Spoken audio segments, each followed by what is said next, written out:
ladies and gentlemen, and welcome to Blood on the Hudson, our first ever V5 Chronicle taking place in New York. I'm going to be your DMGM storyteller, whichever you like to call me, Forgotten Dreams, and I am joined by a cast of lovely people. Someone you might recognize immediately, who we will start off with, is Wade. If you would like to tell the people who you are and what character you will be playing, we'll go into character description, however, when we actually officially meet your character in-game. Alright, well, I'm Wade. Those of you who are watching this guy's ongoing game sagas, my greatest nights meet for our Saturday D&D campaign, where I'm playing a little Kobold Ranger. I'll not be playing a Kobold this week, well, today anyway. I'll be playing a lovely, handsome Nosferatu fella named Victor. All right, Victor. Okay, so next up, we are gonna have eeny, miny. You know what? Let's go with Marcus. Oh boy. Well, I'll be playing Marcus. My name's Lewis. Pardon the mic, you may notice that it's constantly cutting in and out. I can't fix that. I have a shitty laptop, shitty internet, and I'm from the UK, whereas these fuckers are from America. I'll be playing a sneaky boy in that campaign. Yes. I'll be sneaking around, gang stuff. Talky boy, I'll put up above me, and information man, who's also ugly. Thanks. All right, but yeah, we are going to have some audio issues with him from time to time, as you notice there, as his audio randomly likes to speed up from time to time on Discord, but occasionally he does have normal periods of speaking. And last but not least, Kyle. I will be playing as Nikita, Russian Zamichi, about smooth-talking, lies, charisma, manipulation. Sure to get into no trouble, I'm sure. All the things one needs in the world of darkness. So, we come in December 7th, 2021, as the streets of New York are covered in roughly, I'd say, roughly just under an inch of snow. And it is still snowing.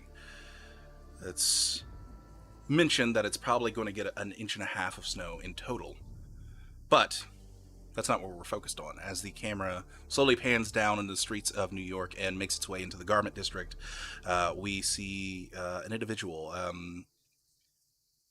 average build, light-skinned, African-American individual, probably couldn't be no older than 18 or 19, make his way out of a Five Guys pizza in the garment district and begin walking down the street. He's got a red hoodie on, some black sweatpants, and he's currently looking down at his phone as the light of the phone illuminates his face. And he walks for a good minute as the camera just follows him until finally he comes up to where you would expect an alleyway to be, but instead a small sushi bar is shoved into the entrance of this alleyway.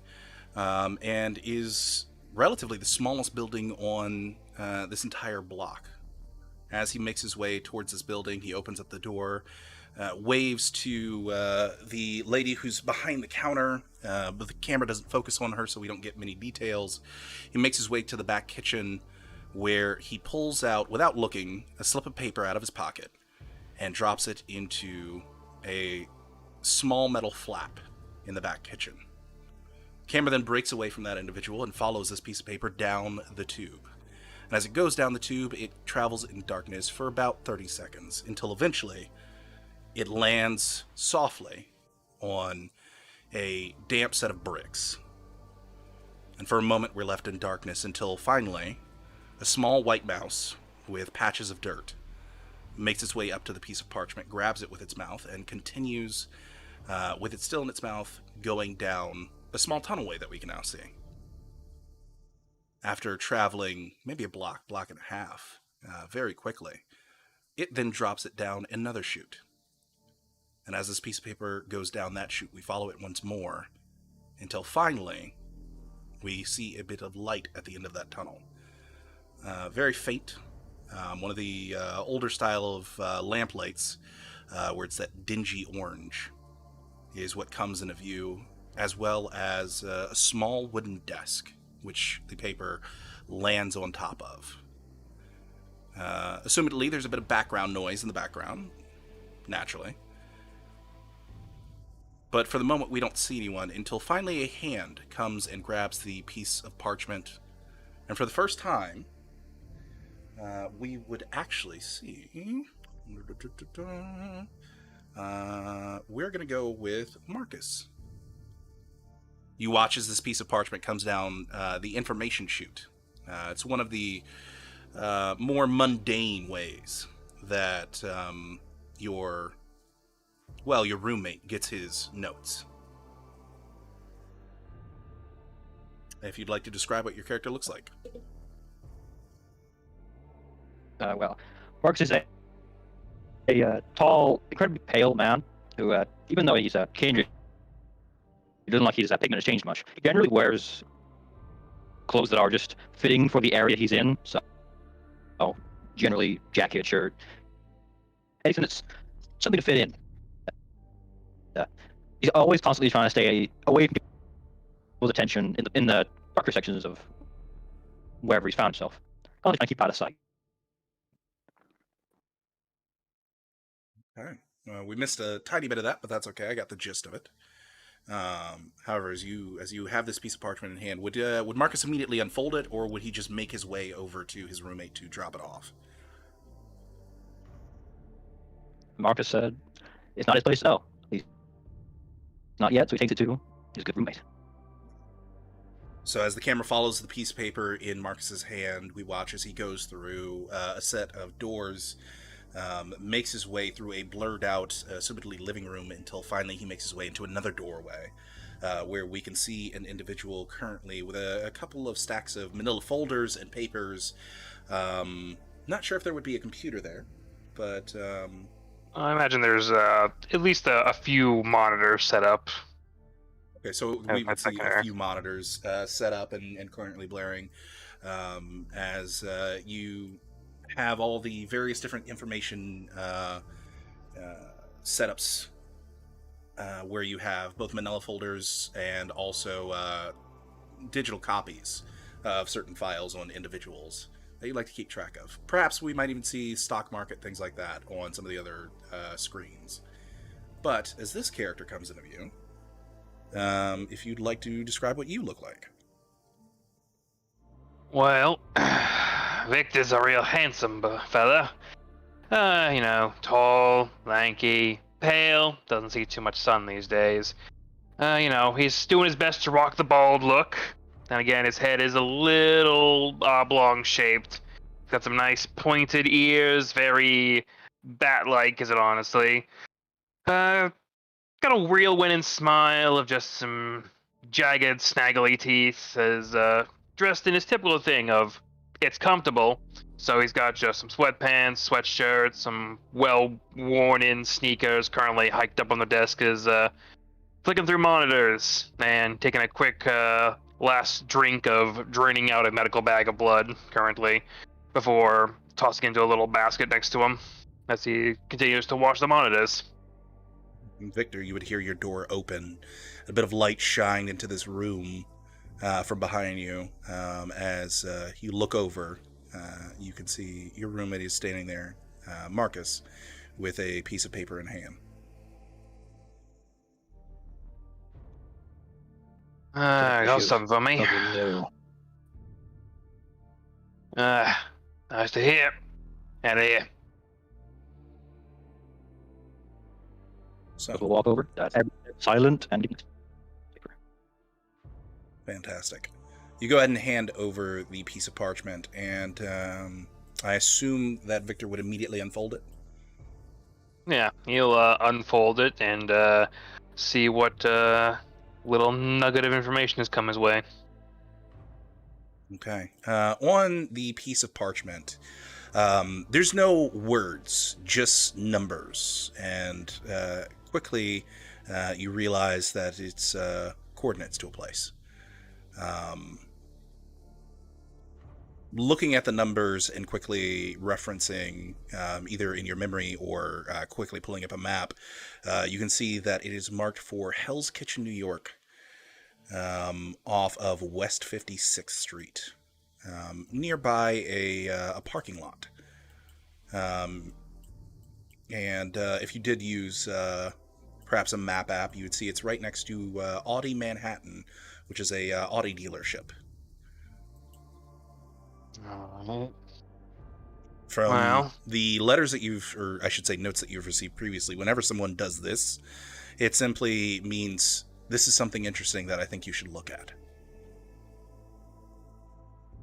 alright. Well, if possible, if I'm lucky, might have a camera set up over there. If at all possible, see if I got eyes on that or not. Okay, let's see if you do have eyes on that. 1 second here. I would like from you. Let me grab this real quick. And we're going to have you do, for me, a Wits Streetwise. Wits and nope. Hang on. Click First roll of the campaign. Could only go well. So streetwise combined with wits. Has to be. All right, 3 successes. Fantastic. So it's not directly linked into your system. However, you do, looking at the place, you recognize the security company that owns the vast majority of cameras in that area, and you have an admin login for their security cams. So quickly you go over to their site, type in your username and password, and after about a good minute or so, you're able to begin accessing the cameras there. And as you flip through the various 130 cameras that are set up in that area with this security company, eventually you find the parking lot. And currently on that camera, you would see that there are 2 squad cars for the New York Police Department. Their lights on, their sirens off. There is audio on the camera, however, I assume that you might have it off, otherwise you could have random spurts of very loud or very quiet audio. Yeah. But you can see that they've taped off an area in the parking lot, and there is currently a tarp pulled over an individual shoved into the corner of the parking lot, with streaks of blood going down the side of one of the cars that's parked there. Other than that, there are currently 4 officers there, making sure that the scene stays open.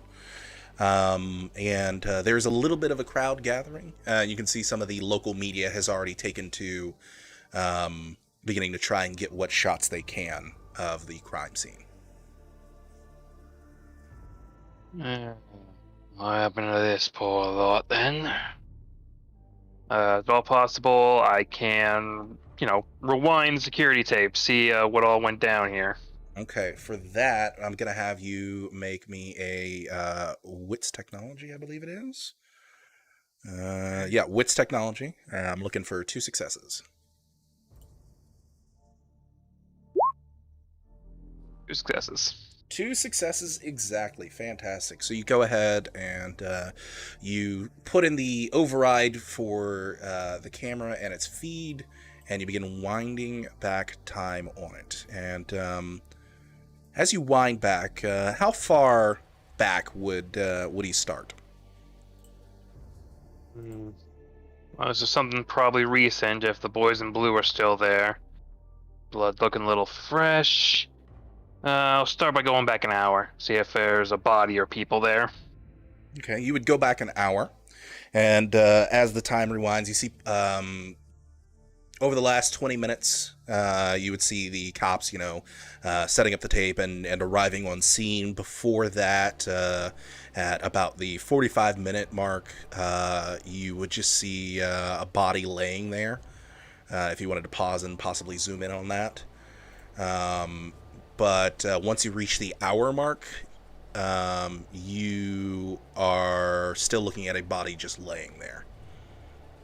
Alright, well at this point the body's not covered up then, right? Mm-hmm. The body hasn't been covered up at the 45-minute and hour mark. It's not until the 30-minute mark that it gets where the police finally arrive and cover it up. Well, let's see if these piece of shit cameras can give me an idea of what happened to this guy. Because, murder on our turf, not a good thing. People are sniffing around then. See if I can't zoom in and get a better look at the body, see what the hell wrecked this guy's shit. Okay. So you go ahead and you zoom into the max zoom as much as you can. And while it's fairly grainy, what you can see is Caucasian male, mid to late 20s, wearing what looks like business casual clothing. And there is a large patch of blood over their left shoulder running down into the cemented parking way below.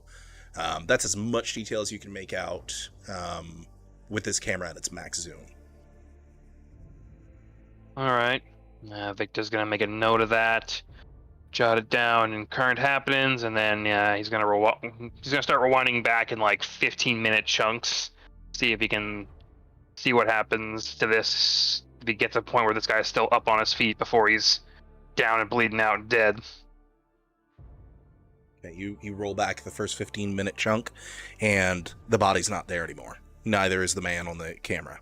So you slowly begin zooming or begin forwarding it in small increments until about 2 minutes before that hour mark. You watch as he comes out of the Audi dealership, makes his way over to his car, presses the button on his keys to unlock it, when a individual in a hoodie, and I'd like you to make a... let's have you do... For this... Wits investigation. Alright, wits and investigation. Who the fuck is this? May I also roll with an investigation? Are you standing over his shoulder watching this? Yep. Okay, then go right ahead. That's 4, with one of them being Wow. a 10. Wow. Look at that. All So I right. think that's 5 successes. Is that how 10s work in this system? Or do you need Let's see 2? here. You need You two need for two it to of for it to become something special. A So double. Oh, they got the 2. yeah, there we go. So 4 successes from you, and then yeah, so you both got 4 successes. All right, and so Marcus, you would also have a critical. All right, so with that, as you're looking over at this individual, it's female, young, either in late teens or early 20s. Long dark black hair, which sort of hangs a little bit out of her hoodie. Probably standing, judging by it, 5'3", 5'4" at the most. And from what you can see, she doesn't have a weapon on her.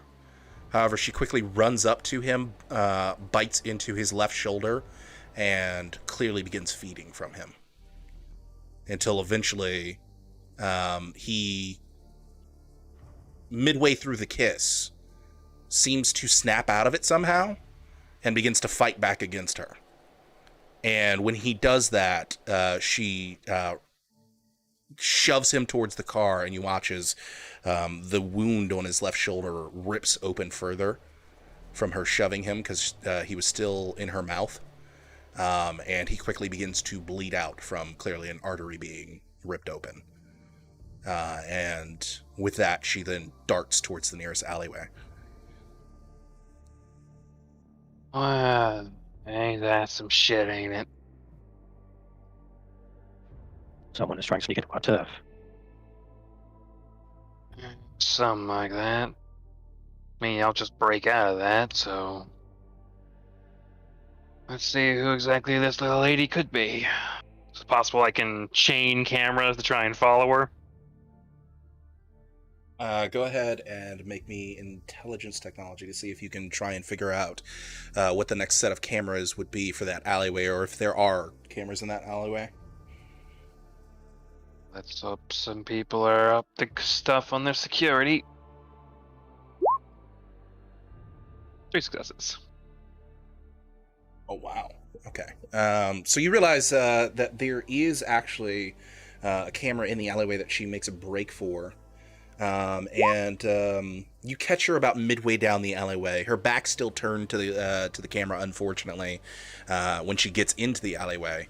However, you see her quickly as she's going through the alleyway. She moves a couple of the large green and blue double-stacked trash bins easily out of the way with one hand before grabbing onto a sewer grate, pulling it off with one hand, and then slipping in. And then I'm going to have you make me, you both can make me a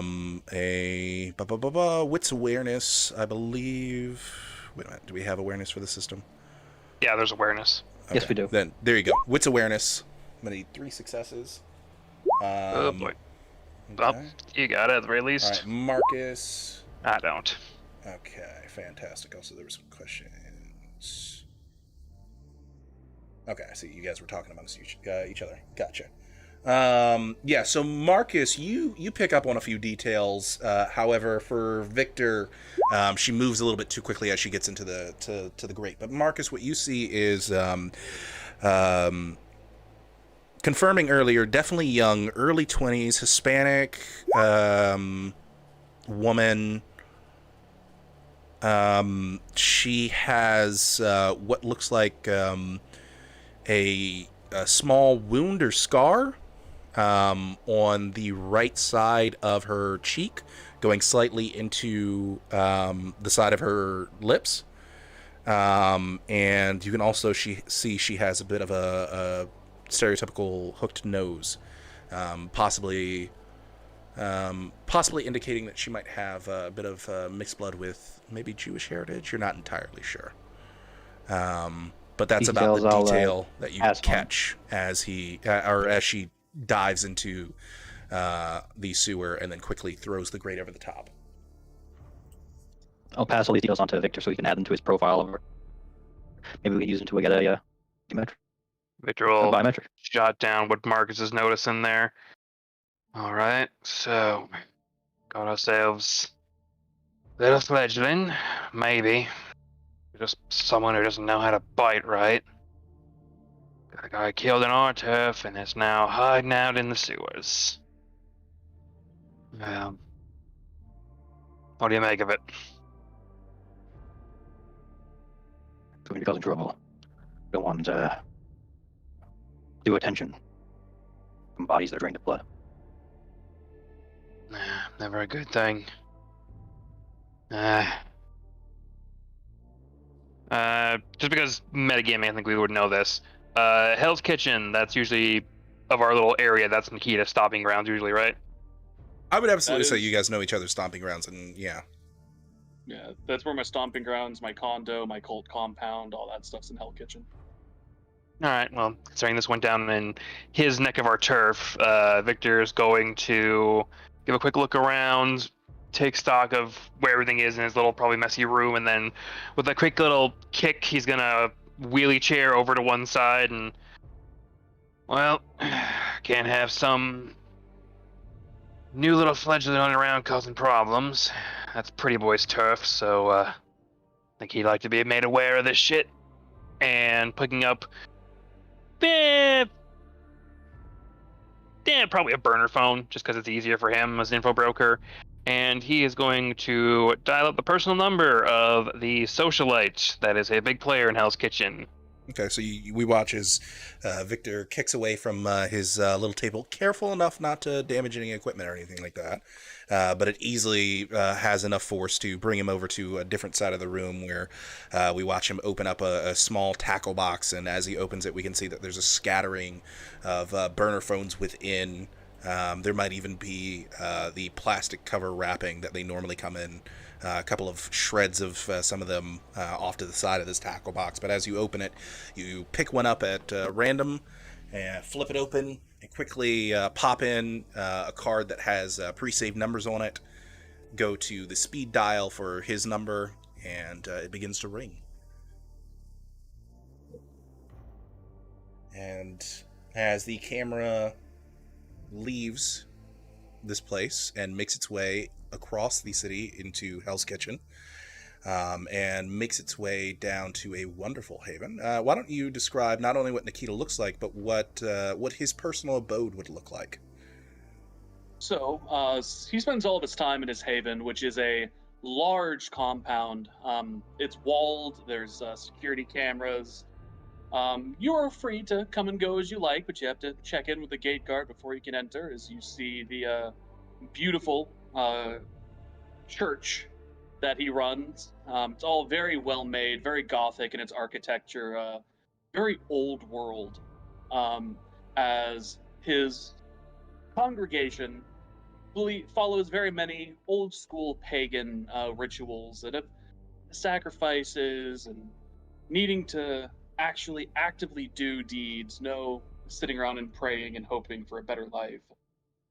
Everything is very well maintained, both by him and his congregation, but in the basements below this place, hanging out in probably his office, he has busts and statues and paintings, both of himself as well as artist renditions of what we think Kane looks like, with bookshelves with a bunch of books as he's wearing a onyx suit with a slate tie that has ruby little accents, a currant red dress suit, and a $200 haircut with his hair slicked back real nice, close cut, trimmed beard. And as his phone rings, it is the newest and most modern, up to date smartphone. As he just leans back in his real leather chair, he just answers his phone. It's just a This is Nikita. I'm assuming if you have this number that you are Marcus or the beautiful Victor. Who am I talking to? Nikita, Victor. Always good to hear from you, my friend. Tell me, when are you going to come and catch one of my sermons? They're enlightening. I think you might enjoy yourself. You know me, not really much of a people person. And besides, I got my work usually pretty busy. Work that is the reason I might just be calling you this evening. Well, has there been a problem? Maybe. Someone dropped off a tip for me. Apparently boys in blue are over in your neck of the woods, Hell's Kitchen there, and looking into a murder. Poor guy died after getting out of the Audi dealership. Looked into a little more though, and looks like our boy got fed upon by someone who didn't know quite how to keep someone embraced. Ended up scuffling, broke out of it, throat ripped open, and this little girl, who apparently fed on the guy, made for the sewers in Hell's Kitchen afterwards. Lost sight of her when she got underground, but figured it'd be good news to keep you abreast of what's going on in your neck of the woods. Well, I have no childer, and the way you're talking about it, it does not seem like it's one of yours, which means we have poacher in our turf. It makes it look weak. Can't let it happen. Where was it? I'll go look. And I'd give the specific address of the Audi, and then I'd do my best to then give the ye old, okay, go out that way, there's an alleyway, turn this way, that way. She was great by these dumpsters. She went underground. Might not be too thrilled about that, but that's where she went. Could probably make her way over there pretty quick, either above or below. Look into this. Alright, I'll head over right there right away. See if I can talk to cops, maybe get information. And I'll call back. Keep a line open. And do. He hangs up, goes over and grabs his car keys, and makes his way outside to his car. Okay, you make your way out to your car. What car would we see? You would see a... Where did I put it? Would it be in my notes on the reverse side? Yes, you would see a Lada Vesta Sport. It is black with red leather interior. Very nice 5-seat car, Russian made. Had it specially imported. It is a sports model, very clean. Probably looks like it's washed and waxed every other week. So it has like that factory new look. Oh yeah. All right, fantastic. So as you open the door, you hear the dinging as the light comes on inside, and quickly make your way. Would you be driving, or would you have a driver? I would be driving. Okay, so you go ahead and you get in the driver's seat. Close the door behind you. Is Nikita a seatbelt kind of guy? Nikita is not a seatbelt kind of guy. Ooh, all right. Playing it risky. Keeps the seatbelt off, turns on the engine. It's one of the later models, so of course you've just got to have the keys in your pocket, and you can quickly hit the start ignition button as the car rumbles to life. And you have the busy snowy streets before you, but you think you can make it there relatively quickly. All right. Let's see here. And did you send him the location for the crime scene or the alleyway? I started with the crime scene, and then I just gave him like the quick play-by-play of where she went afterwards. Okay, fantastic. All right. So which one do you want to start with, Nikita? I'm gonna be going to the crime scene. I want to talk to the cops if they're still there. Okay. So we watch as you begin to pull out of the very secure parking lot, make your way up this slight ramp that takes you onto street level, and make a left turn and start going down the road and hitting traffic.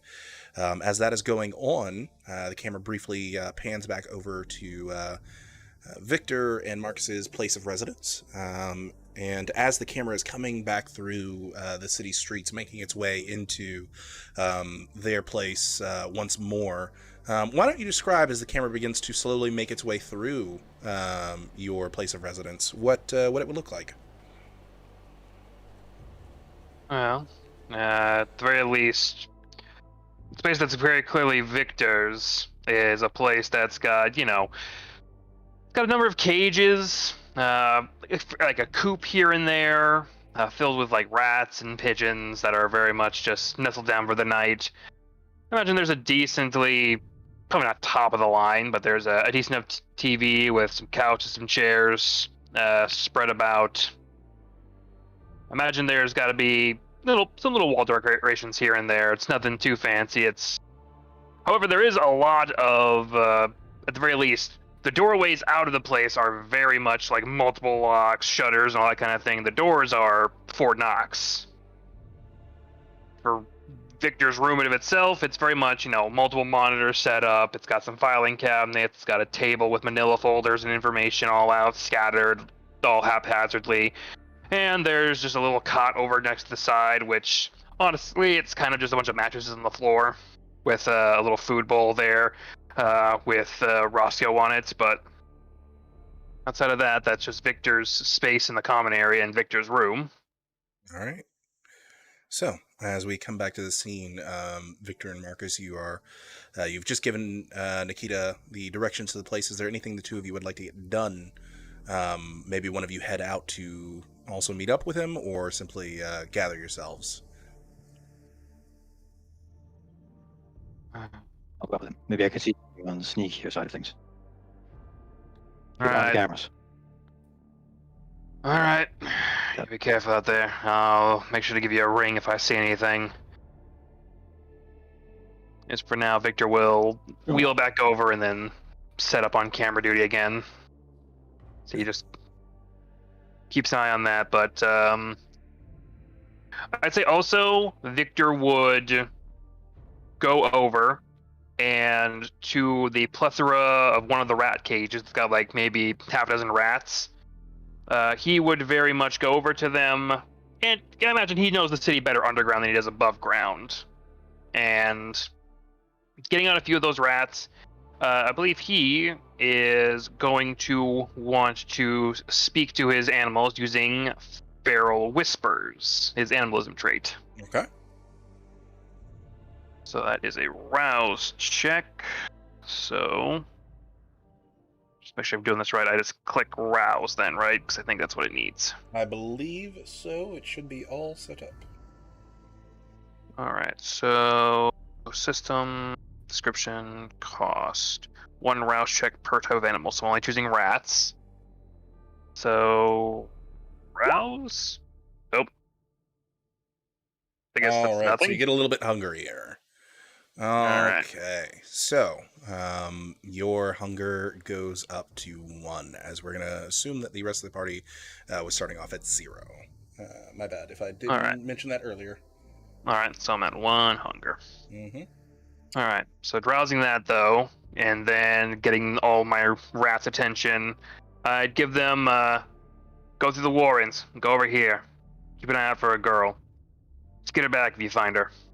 As basically, I'm going to manipulation animalism to order my rats to go and be some, makeshift cameras for him to just scout out.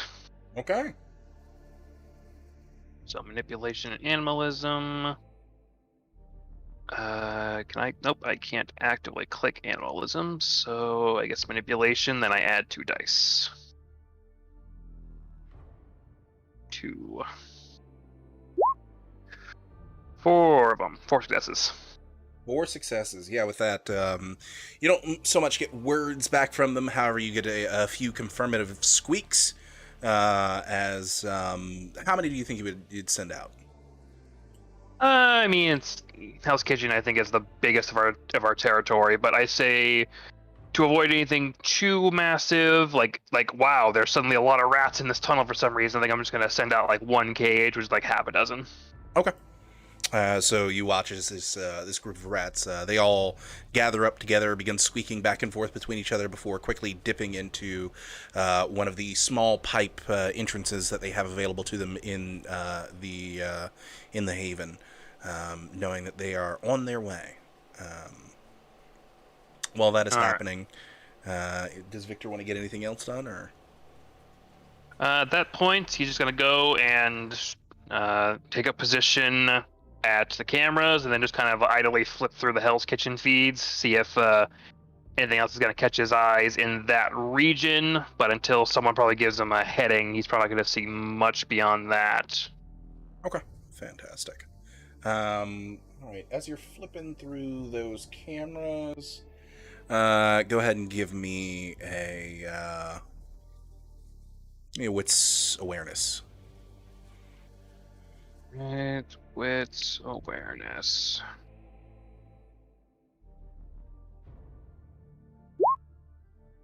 One success.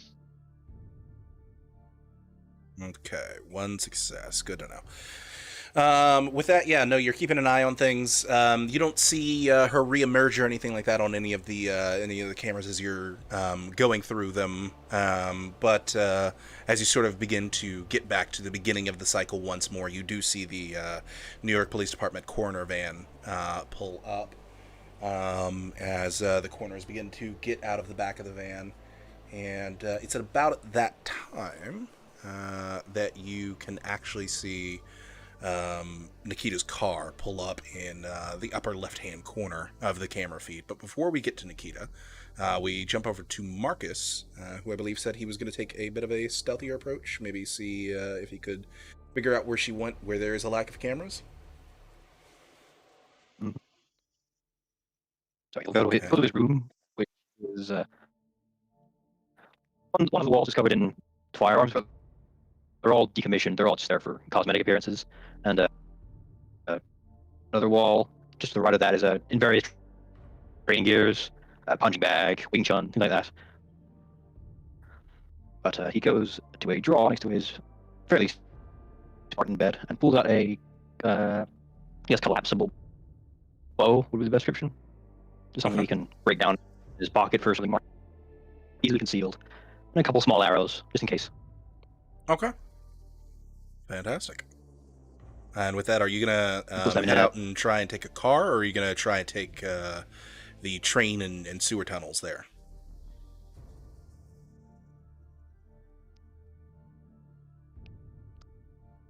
If you're talking, we can't hear you. No, I wasn't. I was thinking, I'll catch a taxi to an area near it.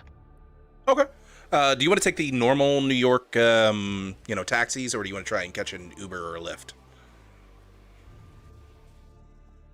Is it particularly close? Sorry, say that again. How close is the Uber? Well, the Uber will come to you, so You just hit them up on one of your phones and send them a pickup request, and they'll drive over to you and then drive you out to where you need to go. If I don't immediately see a taxi outside of it, at the subway area, I will call Uber, yeah. All right, so you make your way through the decommissioned portion of the subway tunnels, make your way onto one of the platforms And that's not too far before away. Oh, before exiting, I will make sure you unseen passage, so no one sees me exit. all right. Does that require a rouse check? Yes, it does. All right, go ahead and make that rouse check. You do not get hungrier as you activate unseen passage. And, all right. Fantastic. Let's see here. Just going to check on that real quick. All right, so unseen passage. With this power, the vampire can now move around while staying hidden. The user is functionally invisible per the usual obfuscate limitations. So cameras are still going to be a problem, but people not so much. I have Ghost in the Machine. Oh, you do? Fantastic. Well, then cameras not a problem. The ultimate stealth boy. Fantastic.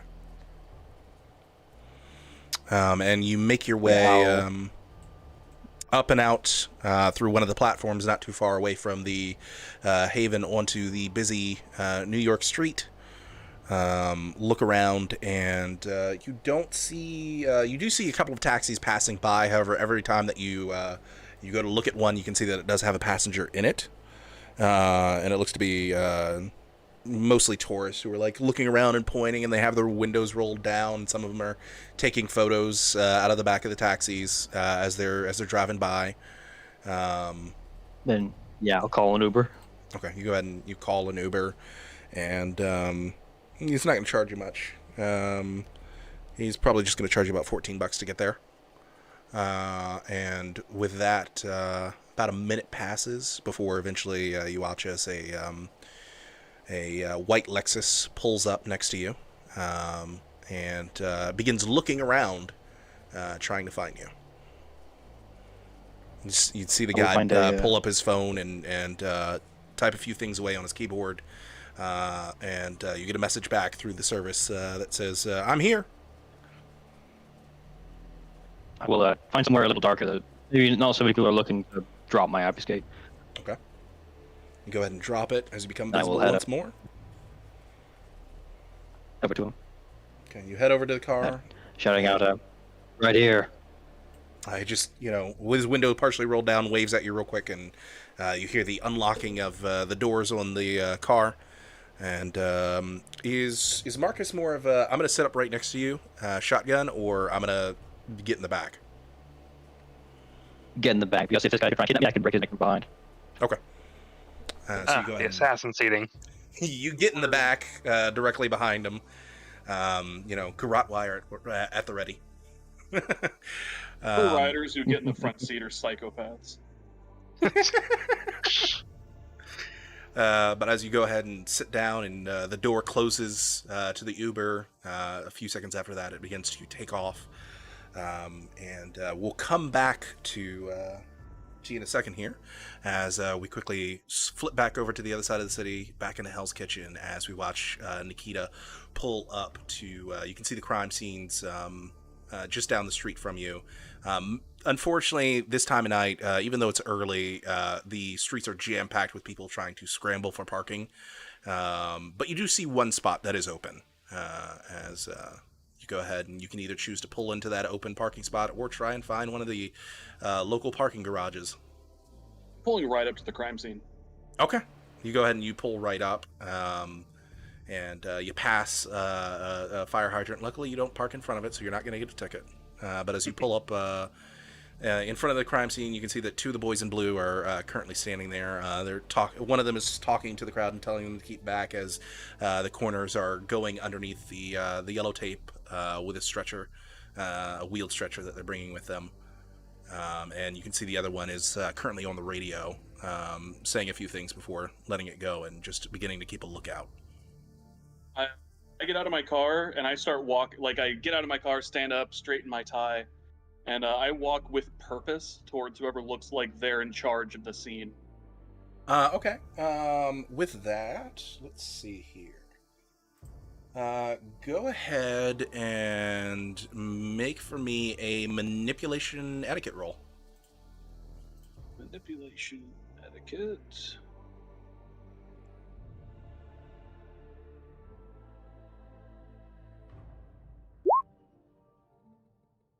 Wow, 3 successes. All right. So as you walk up with confidence, you watch as the officer who was on his radio for a moment there looks over towards you very briefly, looks towards the crowd, and then immediately his eyes lock back onto you as you approach, and it kind of gives you a head nod and asks, "You investigator, insurance?" I very quickly take out my wallet, kind of flash my ID as I use awe. Okay. Um, and I'm saying, Nikita Orlov, I'm FBI, here to look at scene. All right. Give me a Going second big out the here. gate. Going real big. All right, so let's see here. That is all under presence, I believe. It is my presence ability. All right, so let's run over to presence real quick, and I don't believe he gets to resist this, as he is immortal.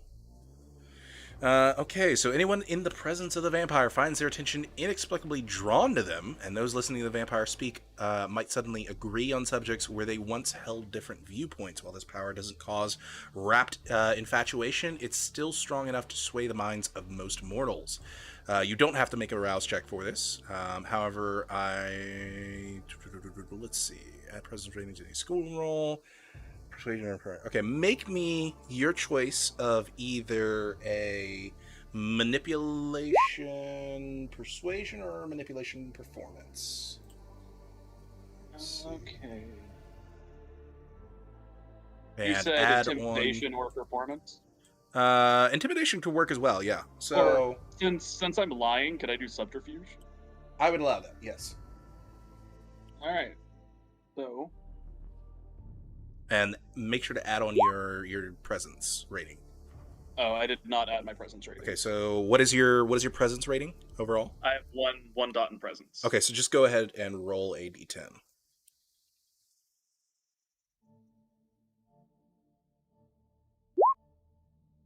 Okay.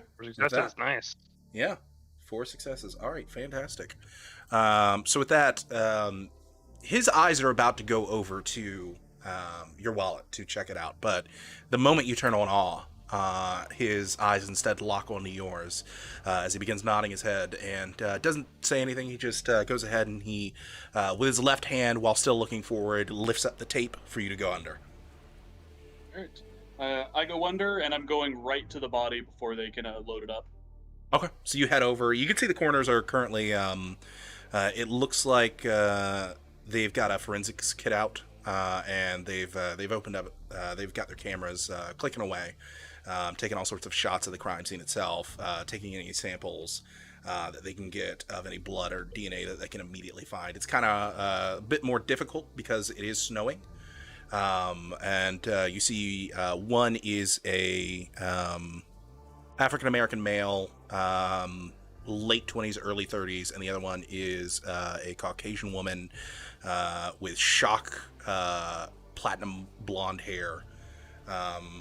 Both of them average builds. She's in her early 20s, and they're in their stereotypical outfits with large jackets over the top of them due to the weather.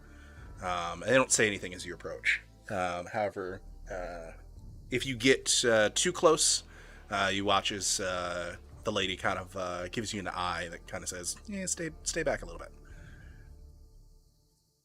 I motion towards the cop I just spoke to, and it's like, I was just looked through. I am FBI. I need to look at the body. I have to get my initial understandings of the situation.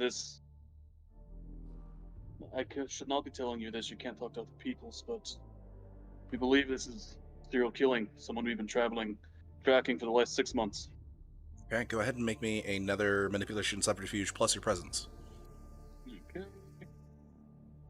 Manipulation, subterfuge with 1 extra dice. Ouch. Ooh, ouch. Would you like to re-roll You could I spend a point would- of willpower and re-roll up to 3 dice. I would absolutely love to spend a point of willpower. Okay, so you go ahead and mark off a point of superficial damage on your willpower tracker, and then go ahead and do a re-roll of 3 dice. I would like to, if I can, do a blood surge to get 2 extra dice. You would have had to call that before the roll was made, not after. Okay. Alright, so 3d10. Okay. It's an extra success. So yeah, that'll bring you up to 3 successes in total. She kind of gives you a nod and says, "Okay. Well, we don't have an ID or anything like that on him. Apparently, our mugger took that as well. But if you're saying it's a serial killer, and she kind of just puts her hands up, and she quickly goes over the notes that he clearly had a torn jugular.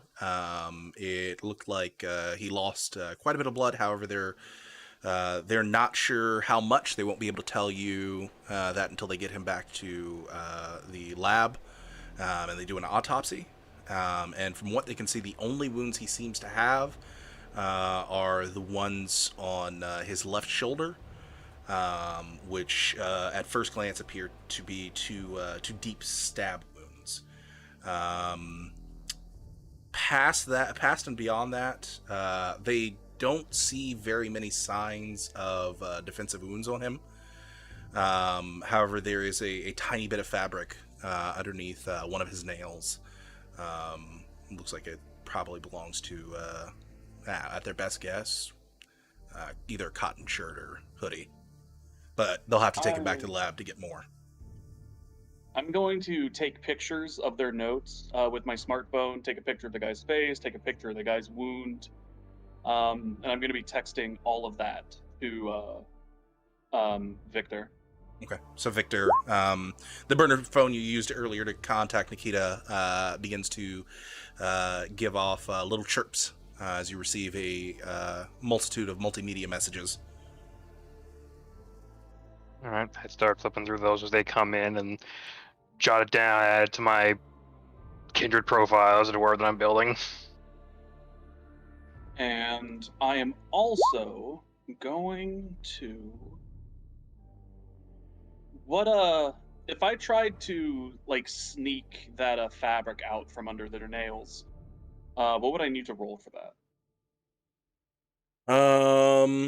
Currently As it's I'm in giving my own a small evidence baggie. I would okay. say that if you want to try and slip that away from the evidence baggies that they've collected, I'm going to call for... Let's see here.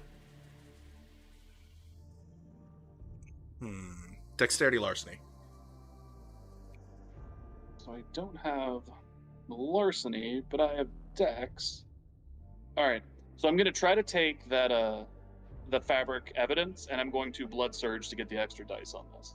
Okay, you go ahead and you blood surge. And you get to boost up one of your abilities by 1. So which one are you boosting? I thought I had 2 blood surge. Do you have 2? That's right. The errata changed it so that you guys have more. So there you go. So you said it's would it be like dex that I increase, or would I increase larceny with it? You would increase one of your attributes like dex. Okay, so I'm going to increase the dex by 2, giving me 5 dex. Okay. Good boy. All right, roll me that beautiful bean footage. Extra dice 2. All right, 3 successes. With that, you go over to what evidence that they've collected so far. They got a couple of vials of fluids. Most of them look like blood. It looks like they've gotten quite a few hairs put away in some of the small baggies. But, I mean, from your initial glance, it looks like most of them are hairs of him. And no other elongated or different color hairs you see that they've collected. Past that is the small baggie that contains what you're looking for, and you wait for the moment where the two of them go to take take a photo.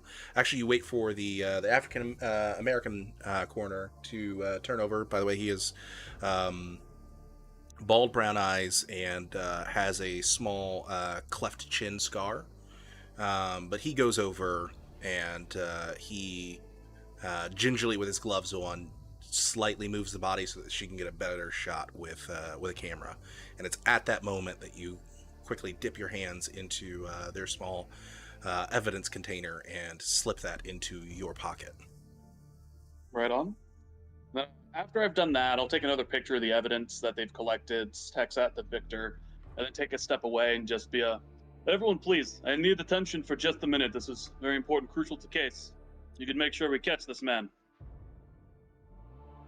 They just stop. trying to get everyone to looking and listening to me. Yeah, they stop, and are you also trying to get the attention of the regular boys in blue who are securing a perimeter at this moment, or just the two of them? Yes.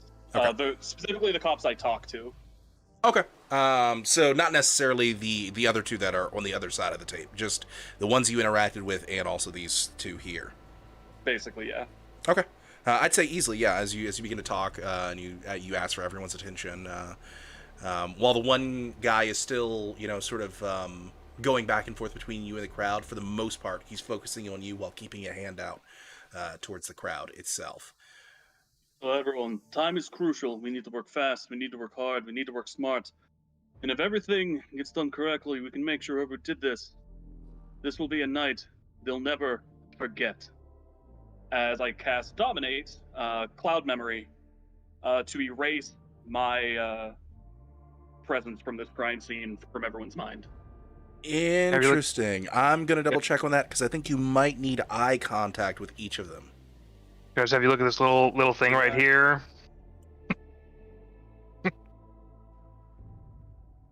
Men in Black neuralizer, but vampires. Cloud Memory. It is free to use.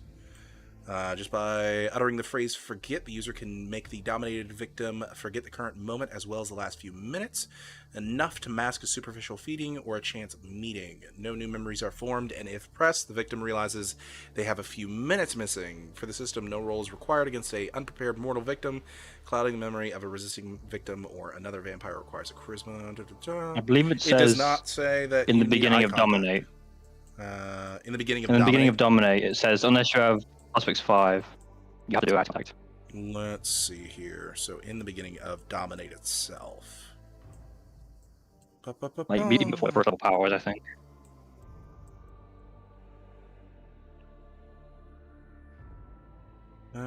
Character. Is it under the characteristics? I believe so. Characteristics. Here we go. Most Dominate powers require eye contact with the victim. Once they establish contact, Dominate holds the gaze of the victim until the user conveys their command or commands, barring interference. Catching the eye of someone actively attempting to avoid the vampire's gaze requires a contest of the user's resolve plus intimidation versus the target's wits awareness. So making them look at me and looking at them as I talk, does that count? You'd have to do it for each one of them. So you'd have to say forget 4 times. That's fine. Okay. Like, if anything, it's like, this is the day we cannot forget. We'll make sure the people of the city do not forget. Like, right. Work it into my speech. Okay. And with that, they are simple mortals who are unprepared for such wily powers, as they seem to suddenly forget. I make my way back to my car very quickly, pull out, and then I put on some easy listening music and head towards Victor's to give him this evidence sample, see if he can do anything with it. Okay. All right. Meanwhile, just as you are making your way back to the car, a white Lexus pulls up as Marcus, you are let out of the back of your Uber, and you can see Nikita making his way across the street, heading back to his car at this point. Heading back to his car, I imagine he's got what he wanted, so Not gonna bother him. I can help with my stealth part of things. That is part. Not talking to do mine. I'll leave him alone and find someone I can obfuscate without being seen. Okay. There's the alleyway that she went into, not too far from here, that you quickly dash into, should you wish. Do that.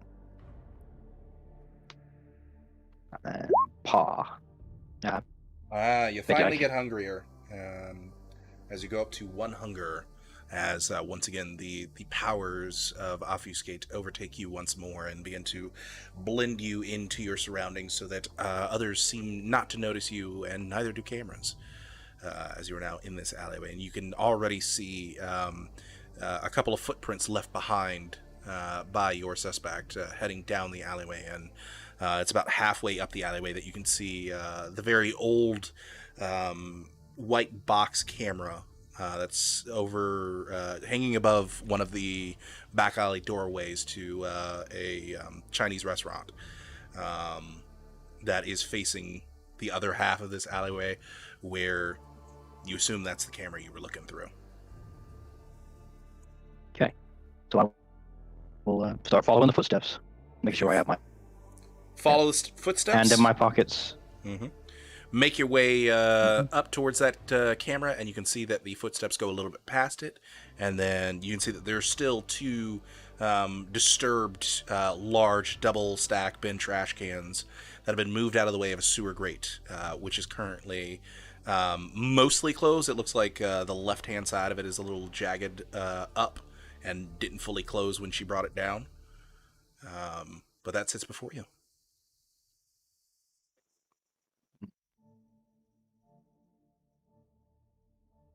I will shoot a text over my phone to Victor, and if we at the grate, should I go in and start trying to find her, or should I hang out here? So I stick around. All I got out of that was at the grate, and then that you were messaging Victor. I think he's messaged me that he's at the grate if he wants. If I should go in or not. There you go. All right. About how long has it been since since Marcus departed? From where you guys are, I would say with traffic, probably only about 6 minutes. Oh wow, not far at all. All right. Victor will text back that as I don't think any of my rats have returned, saying they found anything yet within that short of time. So No, they haven't reported back yet. Victor will reply, got basic info on victim from Nikita. Haven't heard back from rats yet. Ain't seen her above ground yet. Might still be down there. Be careful if you do go down.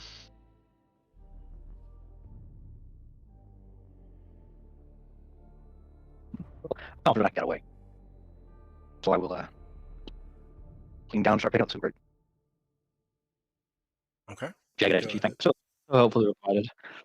Yeah, you're gonna go ahead and head down the sewer grate as you make your way over to it and carefully lift up the lid, place it to the side, and you can just see a beautiful pit of New York darkness lying below. You can see that there's a couple of wrought iron rungs that act as a ladder on one side of it that head into what already smells like a horrible pit with all sorts of human sludge down below.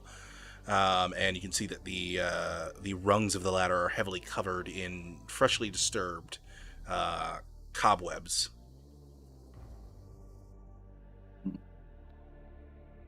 Freshly as in it was the hour issue ago that she actually came down here, or freshly disturbed she might come back up. Make for me. Let's see here. I'd like you to make me a wits investigation check for that. 2 or more successes.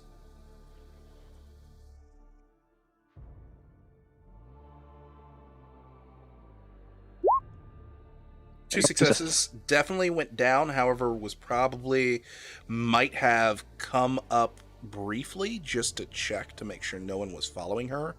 But did definitely go down.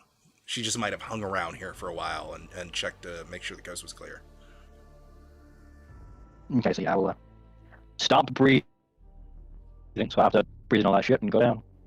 Okay. You make your way down as your hands are quickly covered in the sticky webs that are on the wrought iron rungs. Get down to the actual floor itself, which isn't that far down, and you're going to have to squat a little bit in this area as you've only got a good 4 foot of clearance in this particular portion of the tunnels. And you are left with a dark tunnel that stretches out before you headed west, and a dark tunnel that stretches out before you headed east. Do either of the directions have disturbed muck or anything I can use to direct me? Looking around, the walls look to be barren. There's no lights. There is a bit of electrical wiring that is sort of hanging tightly and looks like it's been actually freshly replaced, bolted to the side of this portion of the sewers. Some electrical wire that's running through here, but beyond that, no markings outside of there is a pressure gauge for one of the pipes.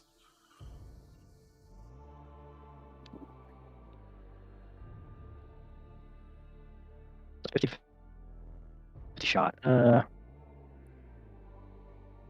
If you'd like an input, my mantra is right is always right. Never be wrong. All right, why not? Okay. So, yeah. East. All right, you turn east and begin making your way off in the direction of Brooklyn. And you don't have to go far. You maybe go for a good 45 feet before finally it comes to an intersection, a T intersection. And I'd like you to make me another wits investigation roll. Difficulty for this is going to be 3. Looking for 3 successes.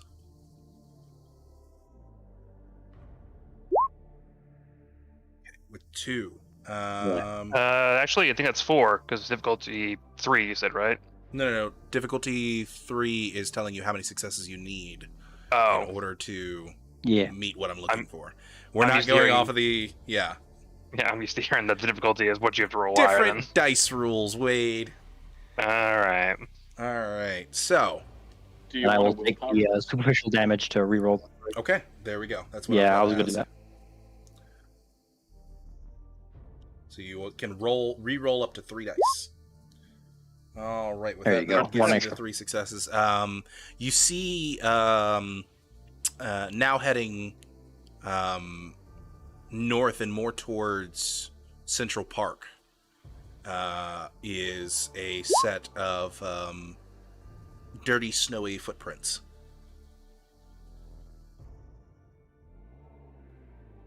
Keep on my keep following them. Okay, you begin to continue to follow them, and you follow them north for about a minute or so before you realize that you were actually following a sewer line that is following along one of the subway tunnels, and just as you are about to get to the platform at the border of Anarch territory and the unknown, you can see that there's a small grate, just large enough for a person to have to squeeze through, that is kicked open on the right-hand side of the tunnel, and it's not long before you hear the distinct sound of a train going down the tracks and the clicking of the tracks every so often. As you make your way up to that grate, the kicked open grate. You can see that it's been kicked open, and there is some more of those dirty tracks that are left on the edge of it, as it looks like she squeezed her way out and made her way onto the tracks. Just looking from the tracks, does it look like she went on to like follow the tracks themselves, or did she go off the tracks onto where I'm at? For that, wits awareness.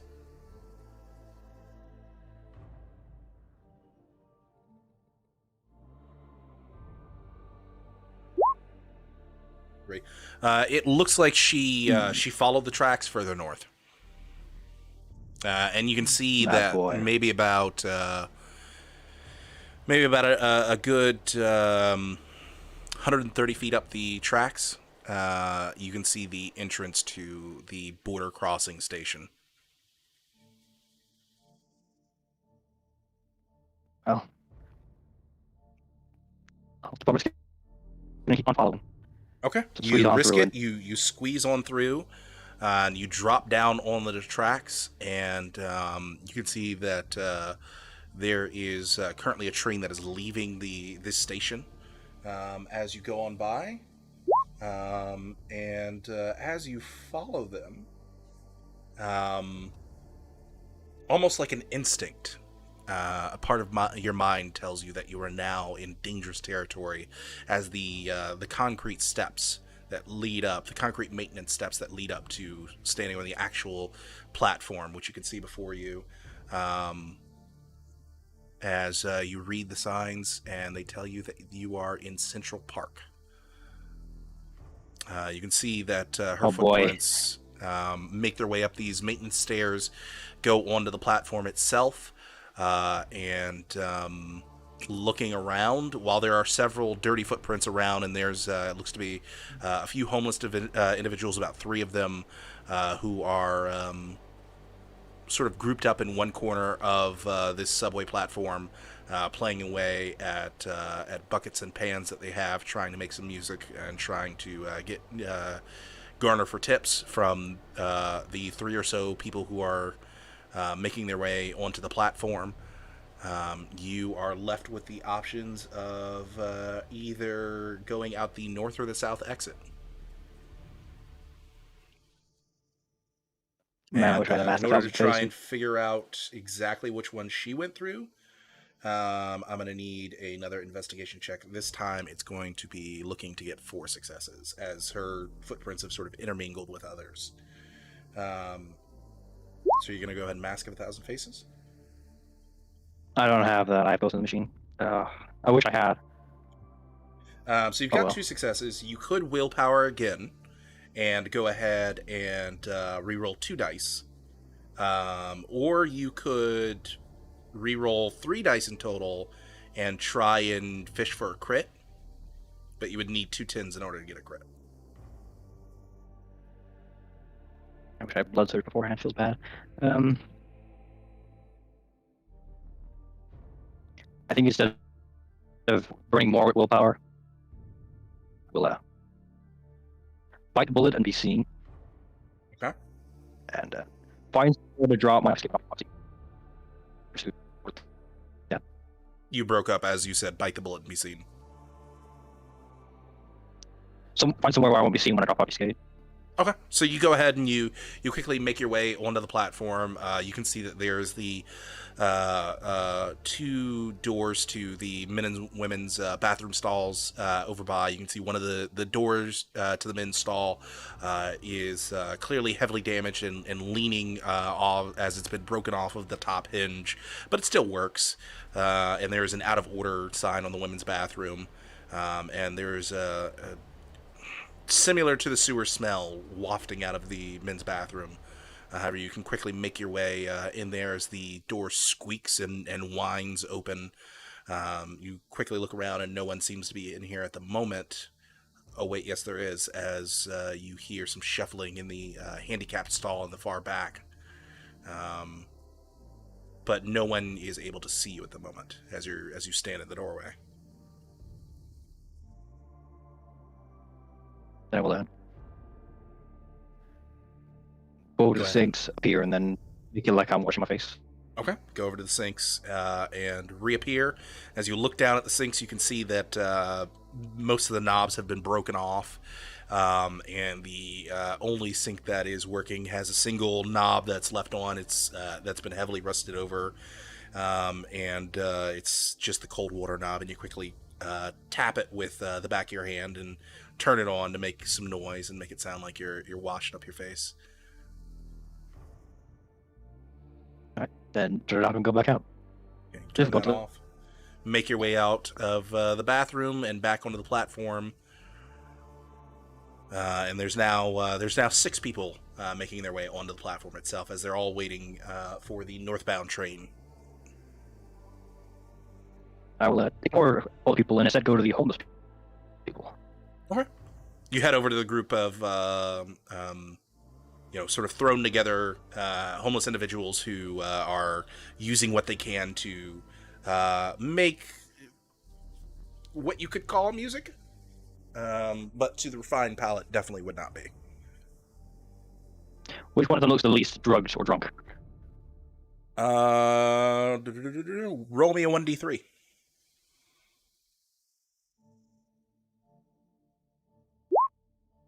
Okay, so the first one closest to you looks like a young kid, no older than 18, probably only recently in the last week or so got kicked out of their house for being a little shitter, and he's in relatively untorn clothes for the most part. He's just got an odd smell to him, and he's the one with the bucket that's currently sat there that has probably about $4 worth of quarters in there.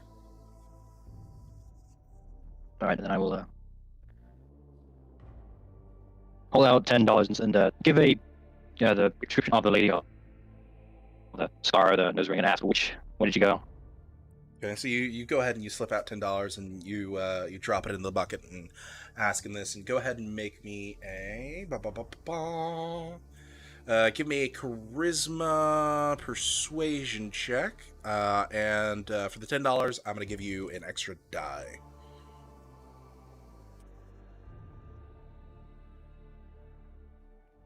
It's probably best I blood surge because I have You could blood total of surge. 3 dice, so yeah, so I will blood surge. Is that a rouse check? Yep, that's a rouse check. Okay, Okay, you do not get hungrier.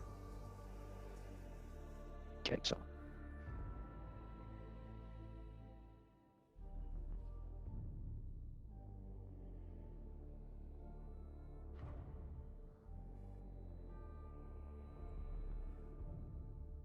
Charisma persuasion. There we go. ah, Ooh, one success. He doesn't say anything. He just kind of nods at you and just points up the northbound stairs.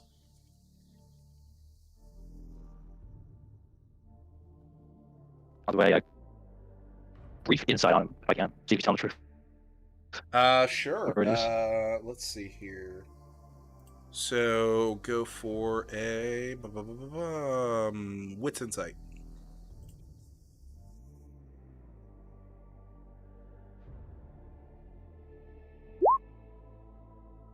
Okay, 2 successes. I mean, he's just gesturing, but he's probably telling the truth. And I I'll mean, follow after his- all, you did just give him $10, so. and then give him a nod and follow his directions. Okay, you follow his directions. You make your way up the flight of stairs to the main level of the subway itself. You can go ahead and you see the turnstiles and the various different ticketing machines for people to go through, and you got the security gate, of course. And it looks like they even have a little metal detector up here. No one's currently manning it, and there's no security currently standing at the turnstiles. But there is a camera that looks at them. I'll find somewhere to go off. What was that? Find somewhere to hide again. I think Okay. security. You look around. There's a door that leads into what looks like a small security office with a see-through window where you can see that there's multiple monitors up that are monitoring the various different cameras here in the subway. Other than that, there are a couple of vending machines. One of them looks like it's Pepsi, and one of them looks like it's Coke. Oh well, Those are one the only Pepsi things because up here. Okay. I'll hide behind it as I can and try to obfuscate. So you go behind the Pepsi vending machine and try and wedge yourself in the corner as much as you can. And go ahead and roll for the obfuscate. Maybe that rouse roll. Okay, you get hungry again. Ah, What does that bring your hunger up to? 2. Okay, so with 2 hunger. Initially, your hunger, you had been rid of it for a while now, as you'd gone probably about 2 days without having the urges for hunger. However, over the course of tonight, already it's gone from that slight gnawing hunger to suddenly you can feel a bit of an upset grumble of your stomach telling you that you'd love to feed, but it's not too horrible at this point. While I'm obfuscated, I will continue following and not go for all the security. Basically, just climb the turnstiles, step on them, step on off them. Go right over the turnstiles without even making a noise. And as you go over them, you make your way up the large staircase that leads up into the city streets, where you find the beautiful visage of Central Park off to your right, and a number of buildings off to your left, and several cars going by, people intermingled all around. There are quite a few night joggers who are actually still out and about. Most of them in hoodies with Crazy bastards. Yeah, crazy bastards. It's snowing. It's probably this time of year. It's probably like 4 below. And they are out there jogging in sweatpants and hoodies with high visibility, small, thin jackets over their hoodies. 4 below, you think that's cold? Well then, see if I can pick up the trail again. It's probably super hard because of how much it's been Yeah. covered. As we'll try. So as you look around through the crowds of bustling people and try and pick up the trail once more, you've had this roll plenty of times at this point. So wits investigation.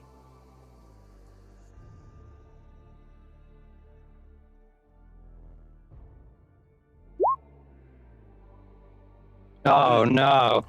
2 successes with a failure on the hunger dice. As you rolled a 1 on the hunger dice, but that is fine. Unfortunately, that is not enough to pick the trail up as you look around and realize it's going to be nigh impossible without the assistance of Victor to relocate this woman. Alright, then I will lean against the wall and send a text to Victor. We got a brief description of the journey I've taken, and I'm now near Central Park and fire resistance relocating the trail. So as he begins to send this series of texts over to you, Victor, your eyes are drawn to the fact that he is in Central Park, beyond the boundary.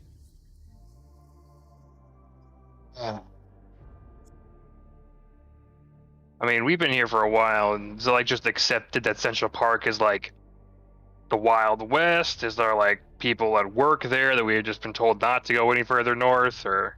So from what because you've been here for a while, there occasionally is the rambunctious anarch or member of the Camarilla who makes their way further north than the border and attempts to either gain territory for either faction, or simply to gain territory simply for themselves. Some don't exactly. Many of the anarchs, in fact, don't exactly like the fact that currently the anarch faction is mainly controlled by the 4 barons who take up the vast majority of the territories, and feel that they themselves have what it takes to be a strong, independent baron. But they just need territory, and no one's willing to give it to them. So they'll make their way up north and never to be heard or seen again. Oh, lovely. So it's fucking likely to get just completely wrecked going that way. Get the fuck back south of the border. Yeah, I will. Before returning it, just to sate my curiosity, is there any cameras I can tap into over there to give us an idea?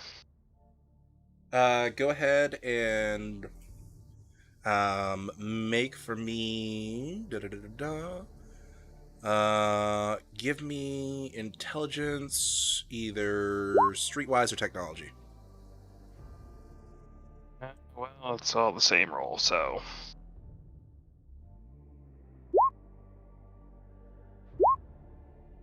Two successes. Two successes.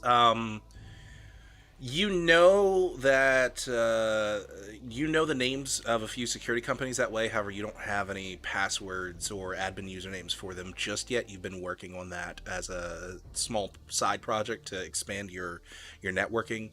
You don't have it currently, but you could always try it would take a while, but you could always try and hack into the systems, seeing as you know the companies. Well, as of right now, I think I'm just gonna say, because I don't want to risk poking a bear right away, this person ran north into untamed people go and never come back territory. That's some shit there. As for now, I will send back to Marcus that no, the groups don't got codes. As of right now, they are lost in the north. Best come back, regroup. We can plan this out. Pretty Boy's on his way over here. All right, so annoyed but understanding, Marcus will skip up his obfuscate all the way back home. Okay. So you just obfuscate back and walk Back to their home? territory. Okay. Yeah, I don't want that calling over or some shit. All right. So as Marcus turns around, a little upset that he wasn't able to completely follow the trail, but sort of satisfied in the fact that he was able to at least get this far and give you as much knowledge as he has, the camera will almost GTA style pan out from Marcus, make its way further into Anarch territory, and sort of near the border of both Anarch, or not Anarch, but at the border of Hell's Kitchen and the Garment District. It'll make its way finally down into the subway systems until finally, as it weaves through the various different subway tunnels, it comes to an abandoned one where we can see Nikita making his way up a set of stairs, down a hallway, and up to a security gate. Is there like a keypad or something? That brings up a question. Would you have like a keypad, or would you have perhaps a ringing system that would alert you that someone's at one of your gates, where you would have a camera set up? I would say...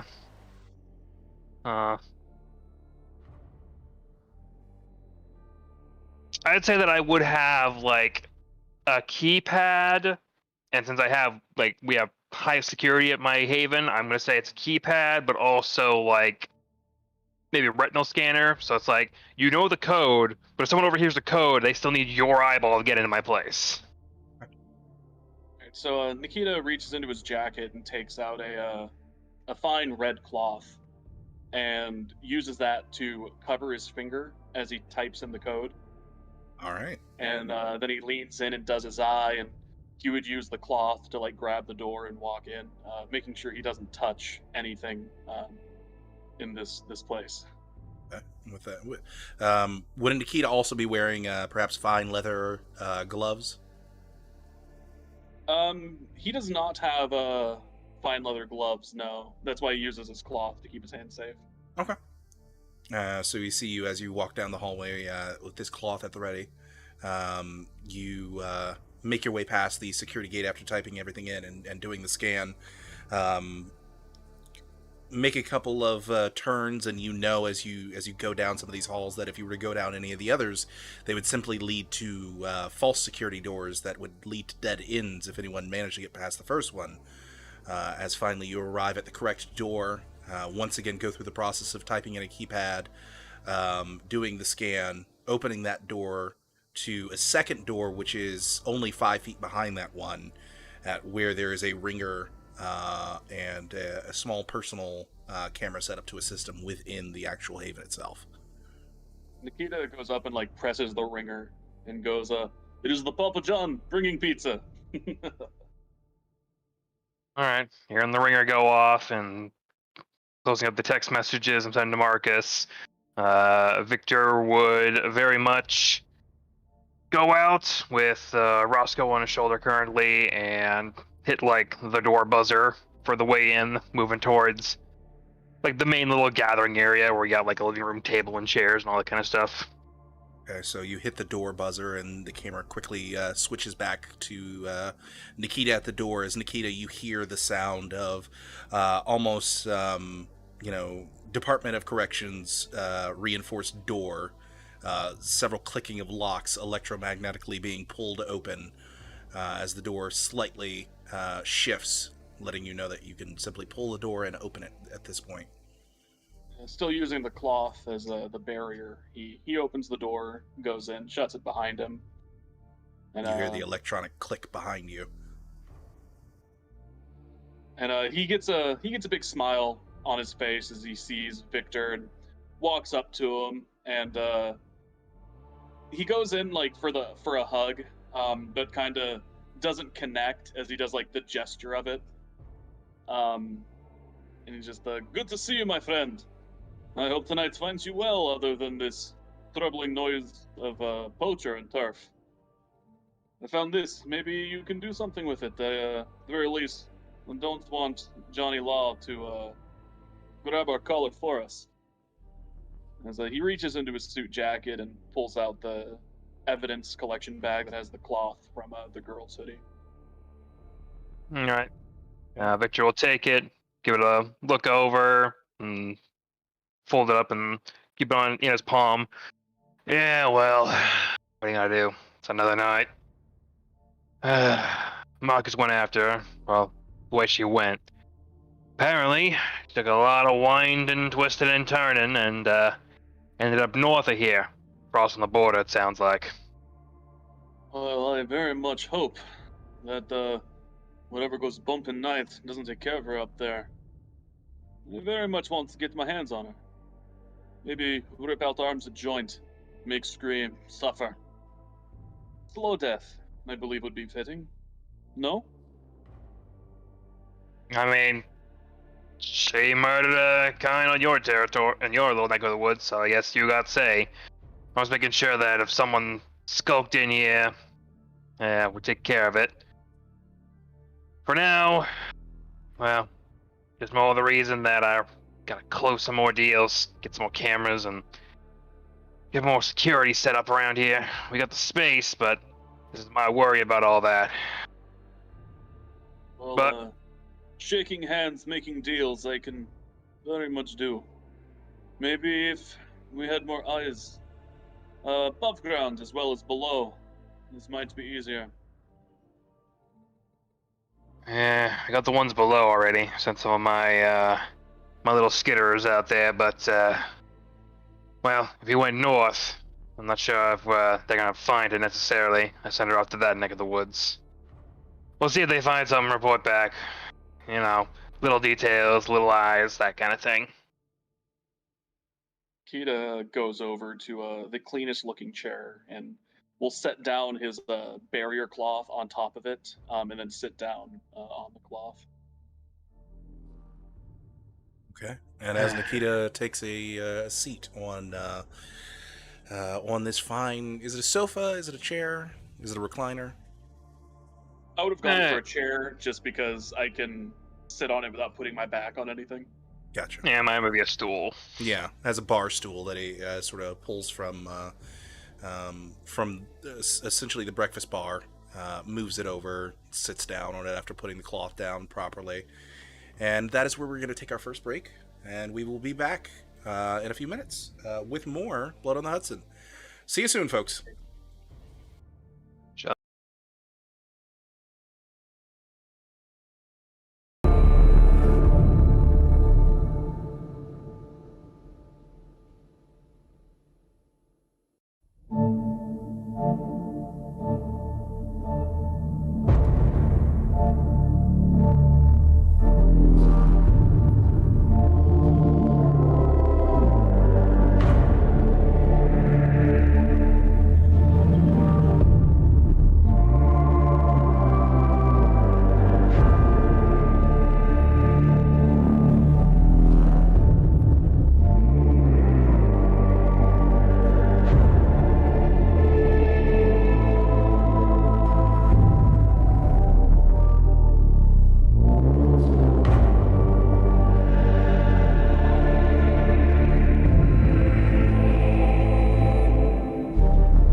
ladies and gentlemen, and welcome back to Blood on the Hudson.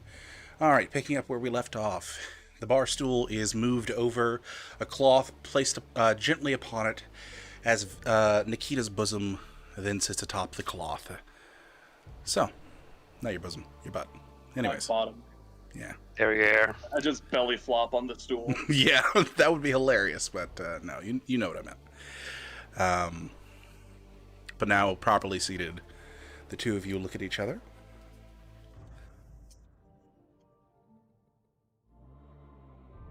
So what's the word from Boys in Blue? Well, they had no ID. I'm not sure who he is. It seemed like a mugging as well, they put it. It did not seem like they had any wounds from fighting back, except a cloth on their nail. And they did not say it seemed like bite. It seemed like they were stabbed twice. So, at the very least, it does not seem to be a open violation of the masquerade yet.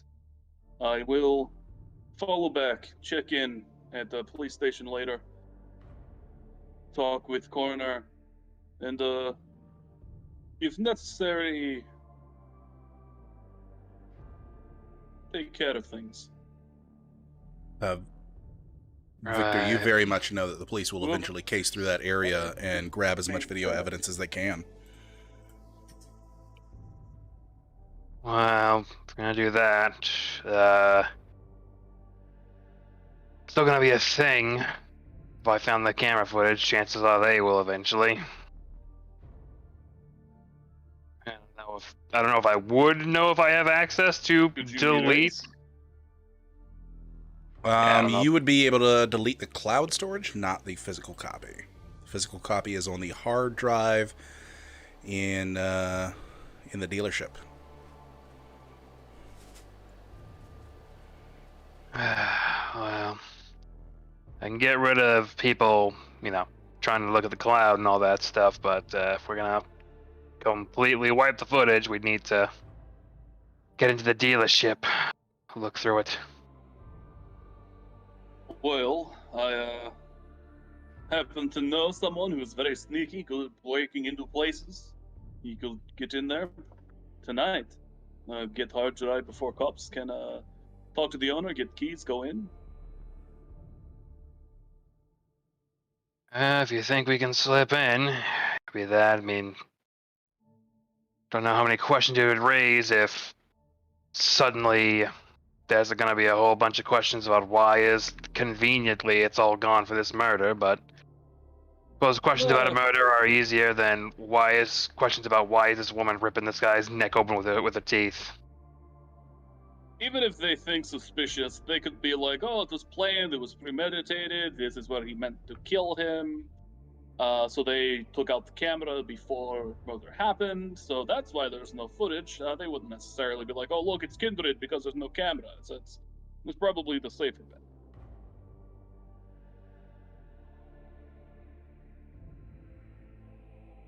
After all, the last thing we want is someone killing someone by biting them and ripping out their throat on the 11 o'clock news, yes?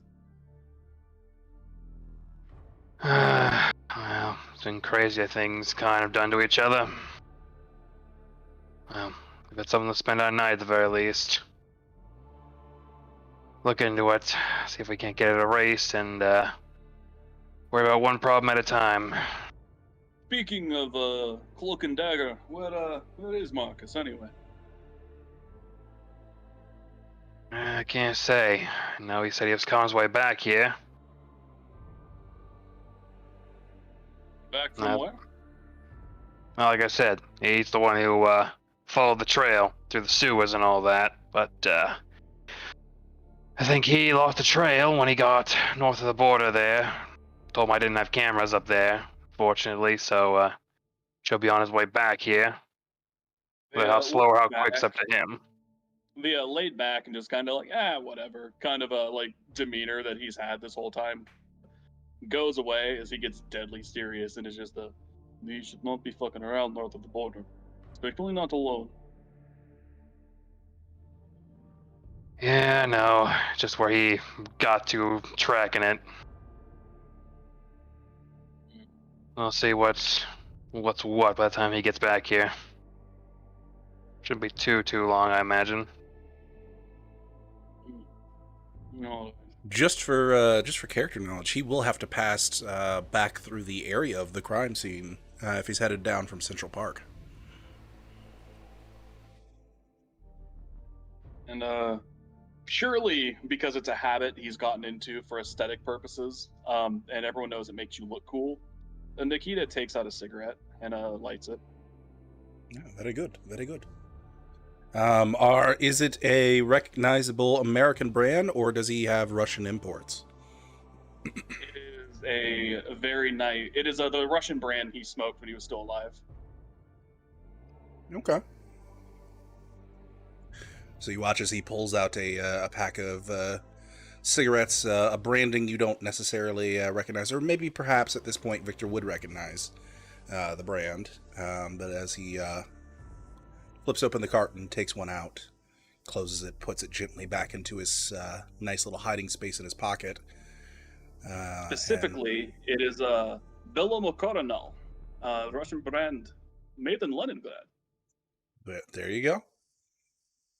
So you see him pull that pack out, take a cigarette out. And, does he have a special lighter?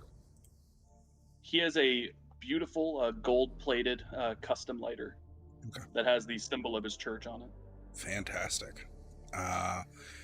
And assuming that the audience is seeing this symbol for the first time, what would that symbol look like?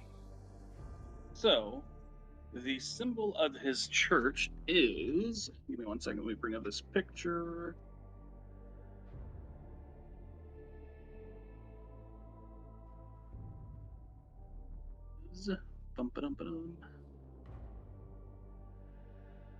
So, it is a red symbol that is essentially a backwards R, a line, and then a forwards R.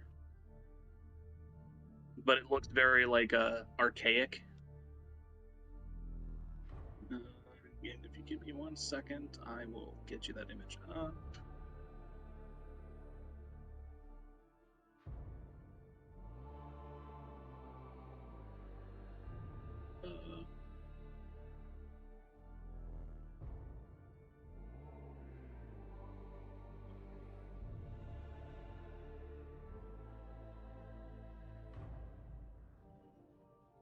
Sorry, the cropper is being a pain in the ass. No, it's fine.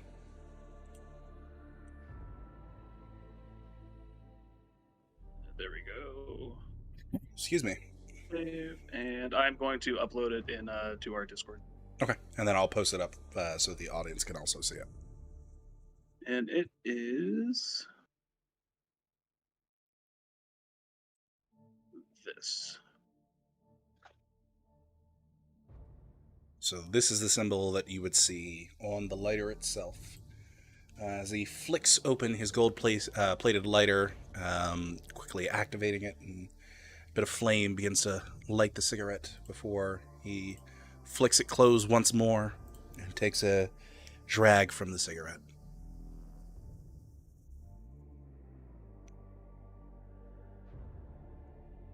So do you guys message Marcus at all to let him know about the hard drive copy, or do you wait for Marcus to return? Well, when I go at just quick and effective, I would send out. I'd say I'd send out a quick text to him that Pretty Boy's here and we're talking. Keeping this on the down low. Might need to break into the dealership, delete the security cam, keep the boys in blue from figuring out problems coming from our camp. Something doable, do you think? Hey, so Marcus, you get that message as you're making your way, assumedly down the back alleyways and streets, back in the direction of the Haven, and roughly about this time, you're right at the intersection of, let's see here. About this time, you're right at the intersection of 11th Avenue and 56th. And you can see as you're beginning to cross the intersection, the officers in the blue tape, or sorry, not the blue tape, but the yellow tape. All right, well, read that. I'm there. I might as well give it a shot, so I will text back. We'll give it a try. And see if I can find a back way into the dealership. Okay. It's obfuscated, as I did it when I got my massive wreck. All right, with that, you go ahead, and you've still got your obfuscate up. You go ahead and cross the street, and you make your way in the direction of that dealership. You can see that for the most part, it's only a small portion of it is a dealership, and it's a more shop by catalog dealership by the looks of it. For the most part, most of the building is actually serves as a service center. And there's only like essentially a reception desk and two dealers with their own private offices here that would actually do any dealing. And next to that is a large Volkswagen proper dealership. And they've sort of been combined into one large warehouse-style building, presumably separated on the inside, so that they don't intercross with each other's business. You can see the parking lot where the yellow tape is off to the left-hand side of the building, and you also see the service center doors, which are currently all closed, and they're your stereotypical single-car garage door.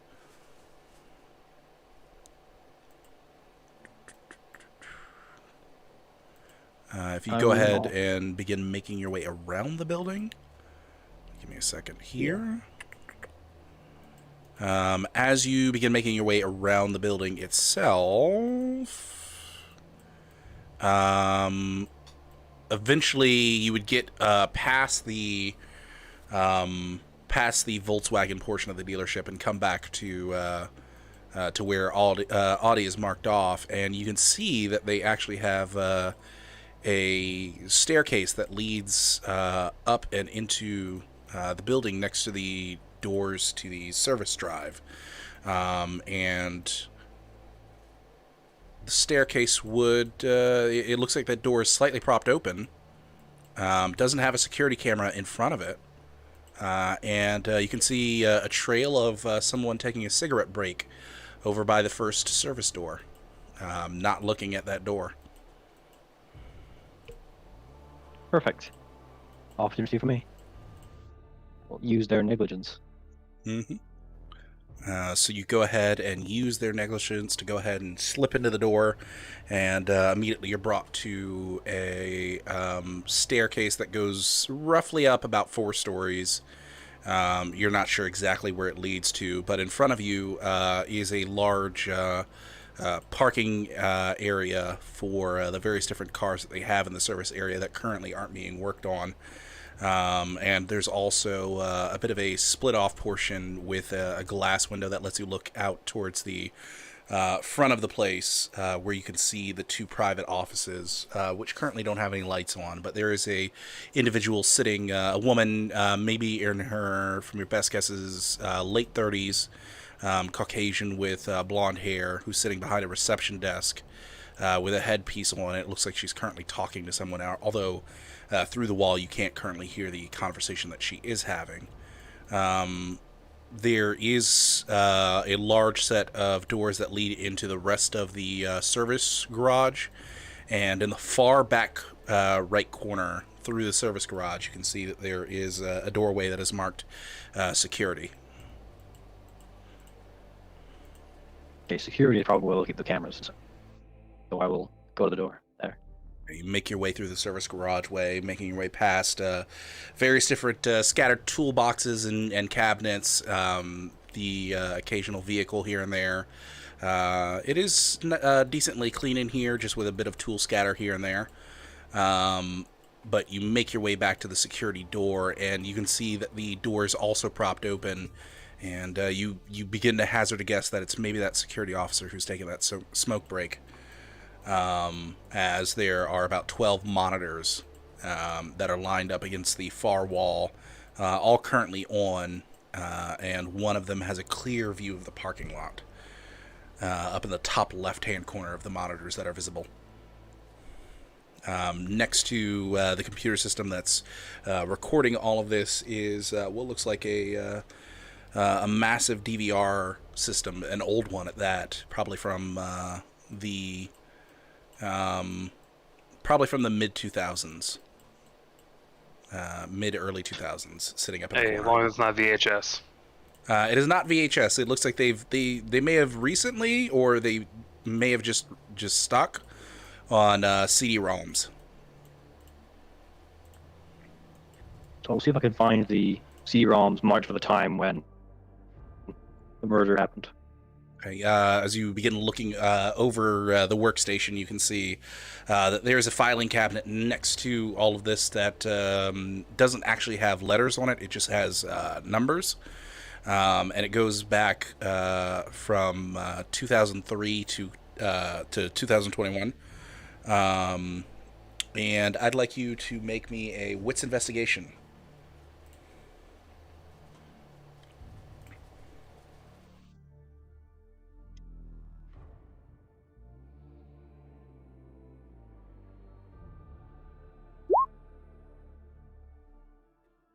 Ooh. 2 successes on just the blood dice. That does not count, luckily, as a messy critical. It's just 2 successes. So you're good there. Looking over it, before you start going into the cabinet itself, you go and you check the DVR system, and you can see that it's still actually recording, as it looks like there's still a CD-ROM in there.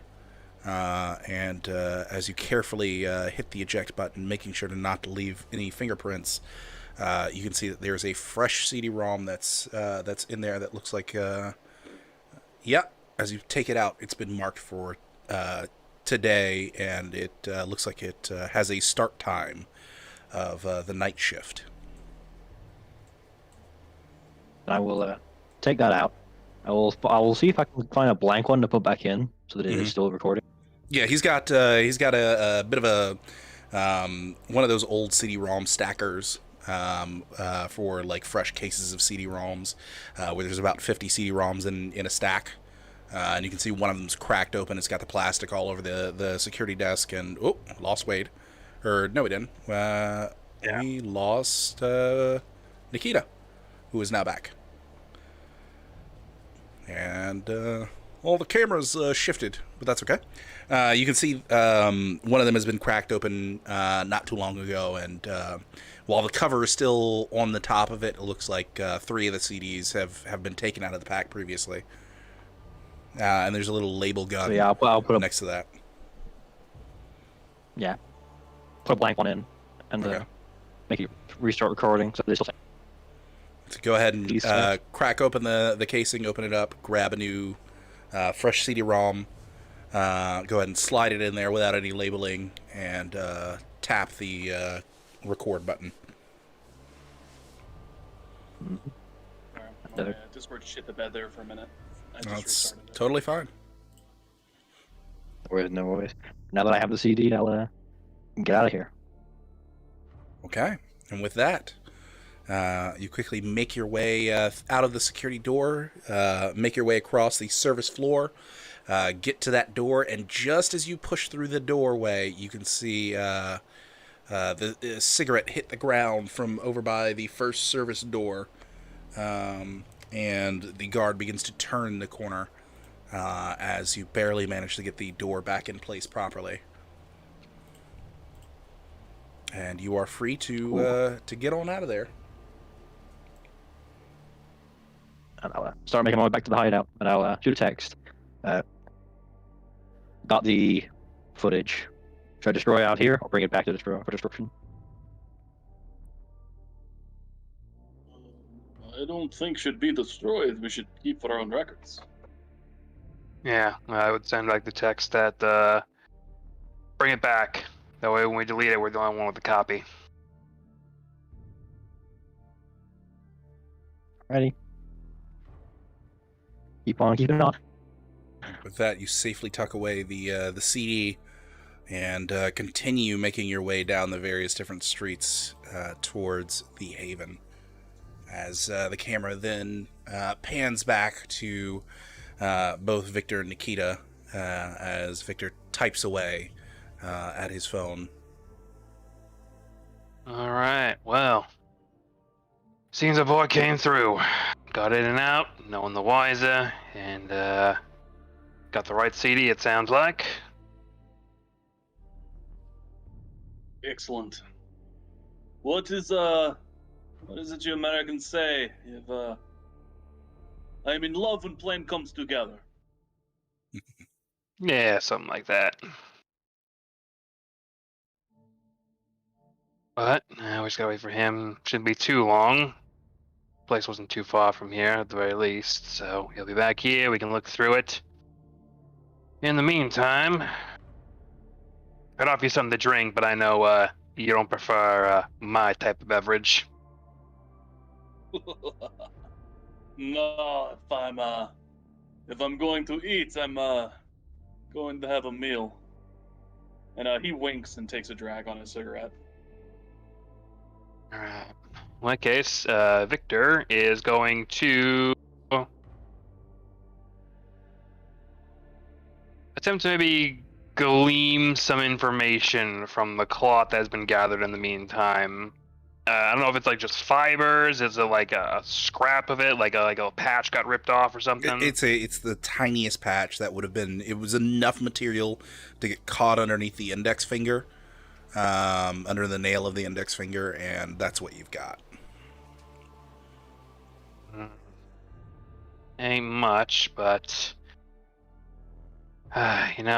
really did wish I'd finally saved up enough to actually get that lab set in here, but that's what it is. I keep telling you, my friend Victor, you only need to ask. I have much money. Call me a stick in the mud, but I don't like owing favors. We are friends. What are favors between friends?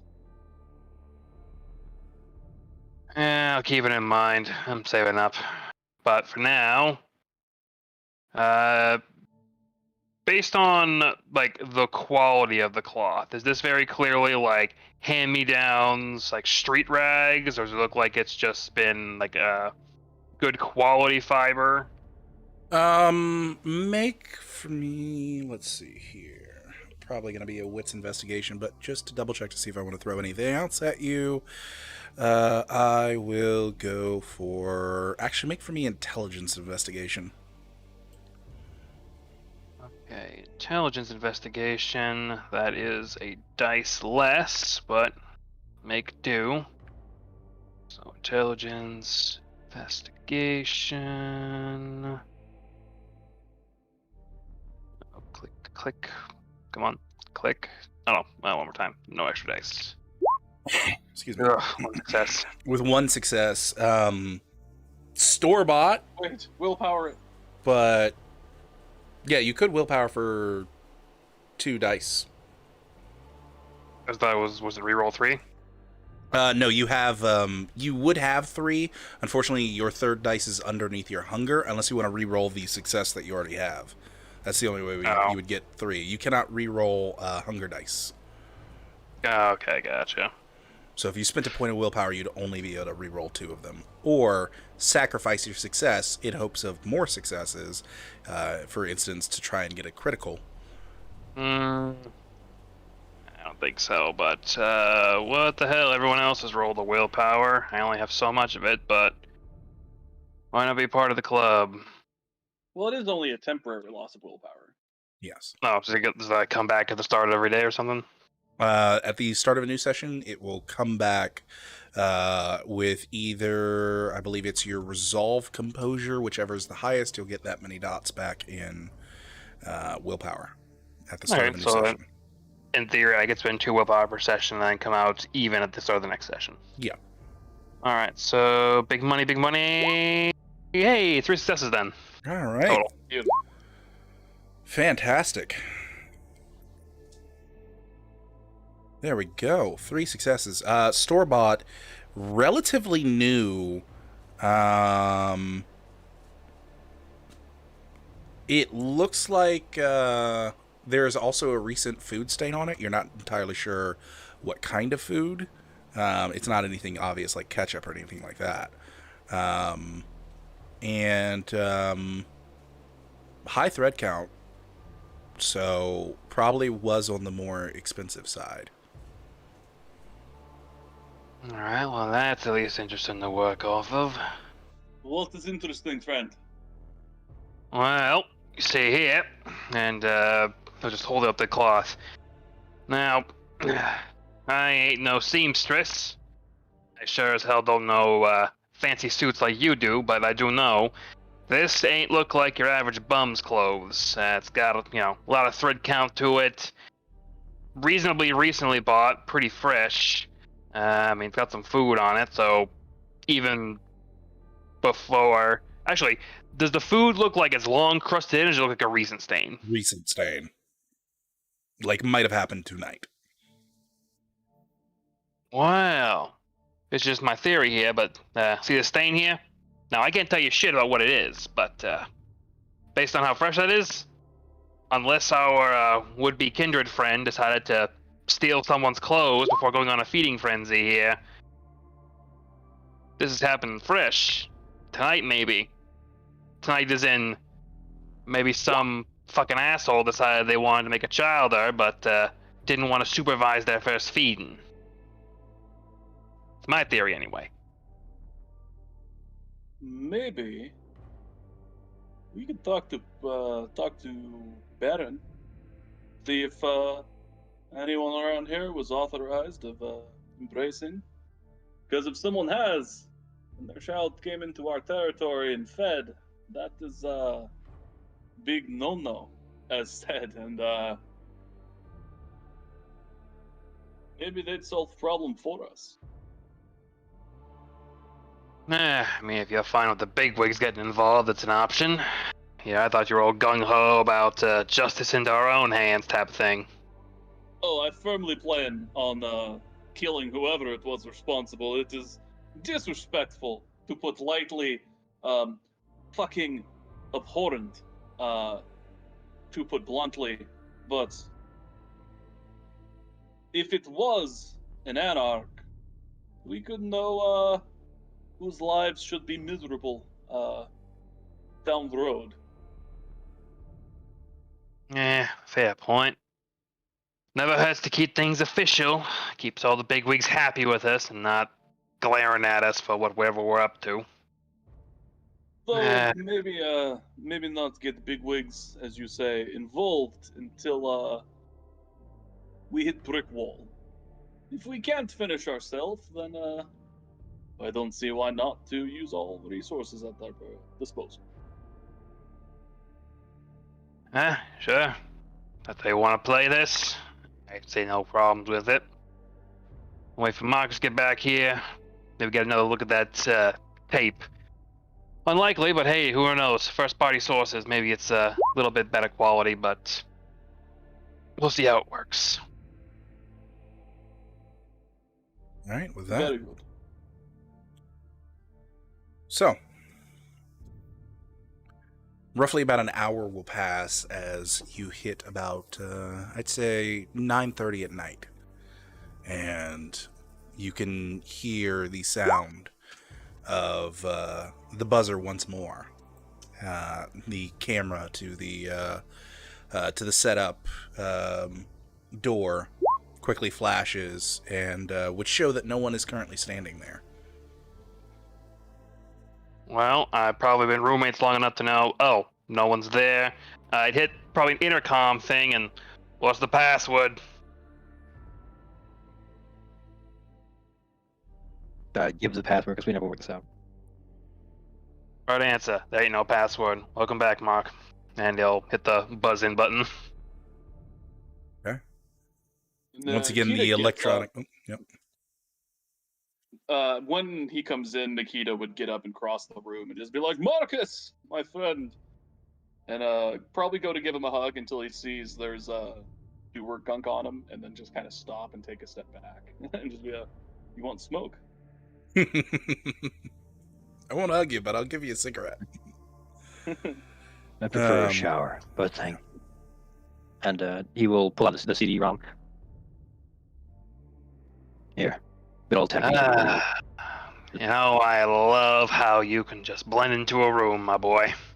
And Victor will go over and take up the CD. I imagine I got the right hardware to utilize this. Yeah, somewhere in the back room, or perhaps even just piled up in a corner in your main room. You've got the equipment to run either a VHS or a DVD. Hell, you even got one for a Blu-ray. Extra fancy. All right. Well, with that, Victor will go back, and for the moment, he will set it up and just make sure, it's the right disc. It's got the footage we're looking for. I trust my boy here, but just, you never know. Someone could just, miswrite the wrong thing on it. As you make your way into the room and start shuffling between the various different pieces of equipment, taking the VHS player off the top, grabbing the Blu-ray player and putting that off to the side, and then finally taking the DVD player, looking for its various different cables that it's got to use, because it uses the good old red, white, and yellow. As you grab the cables to that, grab the power cord. Would we see a pile of perhaps movies or anything like that nearby this pile of equipment? Oh, yeah. Victor, he's a real fan of your average slasher fic and horror movies. Oh, fantastic! So would we perhaps see Psycho up at the top? Yeah, Psycho. He's got all the monster movies. He's got the classic. Got Jason. He's got the big boys. He pays his respects. Absolutely. So we see a VHS of Psycho, and right underneath that there's a DVD case for Jason in Space. Jason X. Yeah. So you grab the player. Go ahead. I've heard many people say many bad things, but I like Jason in Space. It's entertaining, exciting, good American cinema. But I do wonder, who put summer camp in space? That makes no sense. How would the kids get there? The great many questions of Hollywood. But yeah, set it up and disc in. Fast forward. I imagine there's a timestamp that I can sync up with my computer to make sure. Yeah, you have to you take the player. You go ahead and take the cords and everything. You go over to your desk that has all your monitors and everything, and quickly looking over your monitors, we might hear either a little tick or sucking of the teeth as you realize none of these monitors will quite do the job. So we watch as Victor turns and goes next to one of his filing cabinets, where we can see that there's actually relatively small 15-inch tube TV. That it's a bit on the heavy side. It's gray, and some of the buttons are missing, but it does have that infamous red, white, and yellow plug-in right there in the front slot. So he goes ahead, picks that thing up, puts it down on the table, pulls the power cord out, and quickly has to scurry underneath the table, slide it into the socket, plug the player in, and then finally puts the CD in, realizes, wait, he's got to switch over to the inputs, makes his way over to input one. I love some retro tech here, but goddamn, we really got to standardize things, those kind. Puts it over to input one, and you can see that, it's indeed the correct footage of tonight. As this particular footage starts just at sunset. So roughly about an hour and a half before the crime. All right. Got a good start here. My village in Russia had more high-tech video equipment, my friend. Yeah, well, a lot of people here like to treat their tech like they have to treat their body. If it ain't broken yet, I ain't gonna worry about exchanging or fixing it yet. But, at the very least... Alright, Marcus, you got the right thing. Good work. As now with this, Victor will go over to his desk and begin hacker manning to try and delete the cloud footage now. Fantastic. So you go over to you slide your chair over from the tube TV as the tape is running. Go ahead and grab your mouse and make your way back to the mainframe of that security company and begin going through the various different files. Luckily enough, because you had the admin username and password, you don't actually have to do any fancy hacking or nothing like that. As you can see, that most recently a file has been uploaded to the cloud storage and has been put up there. You quickly and briefly double tap on that. Actually, before you do, you right click on the file, check the properties. It hasn't been opened since it's been posted, so you think with confidence that nobody else has seen it, at least on the cloud. Double click on it. Make sure that this is the footage. Starts at the same timestamp. Go ahead and exit out of the Windows media player that comes up and go back over to the cloud and hit delete. And with that, the extra copy up on the cloud is erased from memory. Alright then. Clean bill of virus. Ain't no record of tonight. Well, beyond whatever's gonna be in the police reports, but ain't no digital footprint at least that I'm aware of. Excuse me.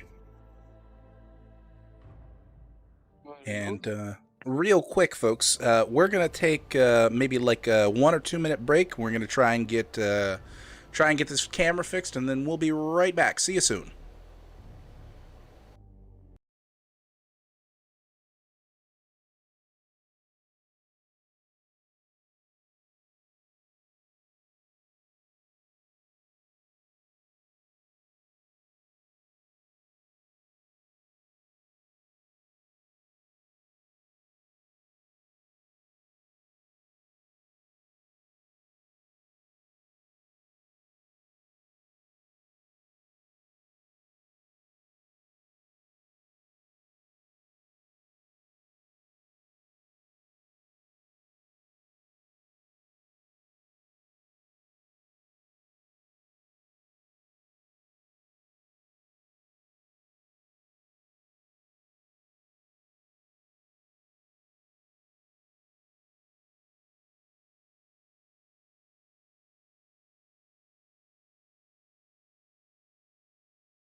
Hello, ladies and gentlemen, and welcome back. We have a bearded man up there in the corner. Yes, yes.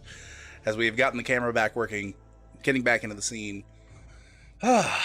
So, now with the footage deleted from the cloud and the footage currently playing over on your small, tiny tube TV, what would everybody like to do? Take a shower, get a change of clothes so I don't stink like a sewer. Okay, so we hear the shower kick on in the background as the door to the bathroom is presumably closed. Is that leaves a good question? Is Marcus a open or closed door kind of shower guy? Closed door kind of shower. Okay, so the door to the bathroom closes as the shower is kicked on in the background. So we see the faint light from the living room in the background behind Victor. Is Nikita still sitting on his bar stool, or has he brought it into Victor's room at this point? So at this point, he would just kind of be pacing around, smoking his cigarette, and sort of like putting in his Bluetooth, and calling, like just kind of calling around, talking to people, texting people, just doing his like networking thing. Mm-hmm. But just like, oh hey, how's things going at the club? Everything fine here? How's your sister? Just like trying to keep his presence up. He might be like making a Twitter post, updating his Facebook status, like lying and saying he's at some sushi restaurant. Right, gotcha. Just even though he's currently underground, he's still trying to schmooze and just keep up his social media presences and whatnot. Absolutely. In that case, now I was taking notes at the moment, but there was a mention that you would contact possibly the Baron, if you wanted to do that. It's an option. I'm not going to do that until we run up to against a wall. So if there's if we get to a point that we can't handle it, then hey, here's everything we have done, everything we've collected. Mm-hmm. We tried not to bring this mess to your front door, but at this point, we need some assistance. Yeah, handle your own house before going to ask the mayor for help. Okay, fantastic. So I don't think I have given you guys the Baron of your part of the Anarch Territory's name. But your Baron would be known as Brianna Taylor. She is an African-American bruja who loves to either wear an afro or braids.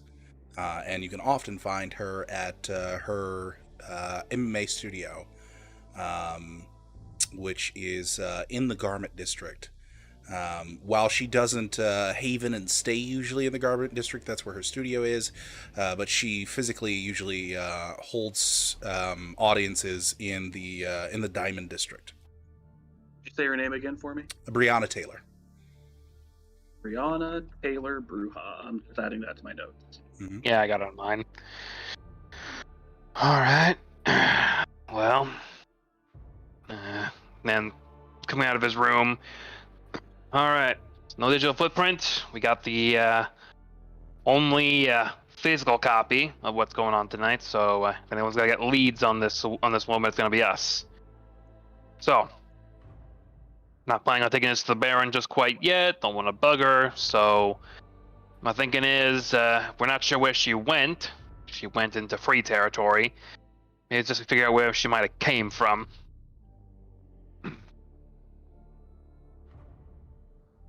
All right.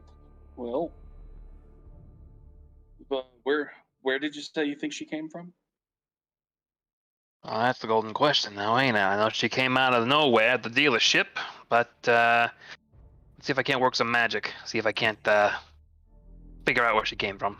Wits technology? You what the? I'm looking for 2 successes. Wits technology, front of my sheet, technology plus wits. Technology! 3 successes. Okay, 3 successes. Very good job. All right. So, from the looks of it, as you begin panning around, using the same security company to go around through their various different camera systems, it looks like they take up that entire block in between West 56th and West 55th.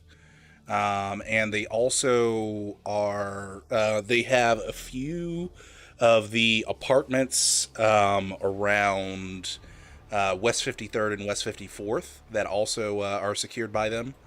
And as you're going through the system, at the corner of, let me see here.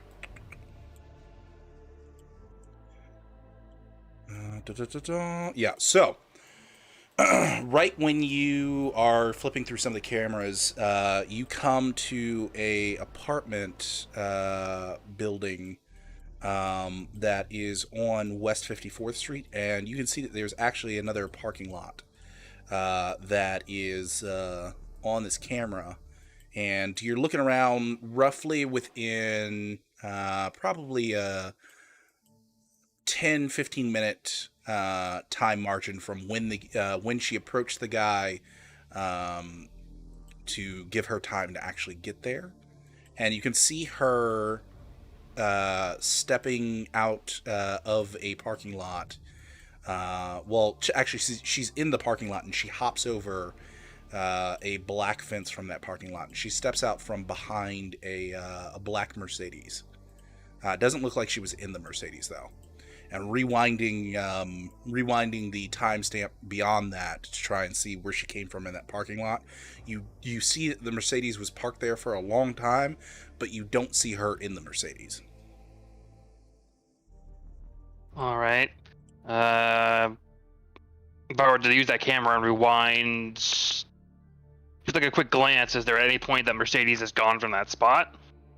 You start rewinding, and you get to right before the end of or I should say the beginning of the security tape that it's recorded so far, where it is the sun is still out and it's in the middle of setting, and the Mercedes is no longer in frame, and it looks like it's beginning to pull into that parking lot, and as you watch it tick by, eventually the Mercedes pulls into the space that it's in now. The door opens, and a Caucasian male in a business suit steps out, and he makes his way across the street to the Mercedes Club. Okay, so that thing. Any, Like the Mercedes Club, is that like a nightclub? The Mercedes Club. It's they're a club or a bunch of people who love Mercedes brand. no, it's a New York City exclusive, all-inclusive health and fitness club.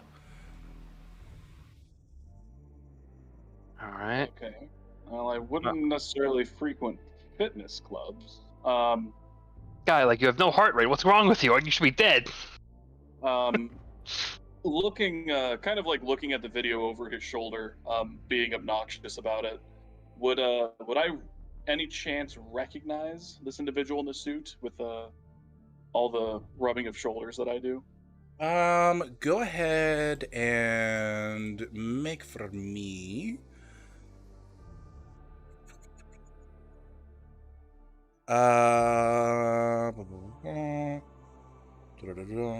Actually, you know what? There is a memory check for V5. I'm gonna go and look that up. Memoriam, I believe it is. Memoriam. I don't think I've seen that stat. Probably an intelligence plus something. 311, somewhere around there. Sorry, 313.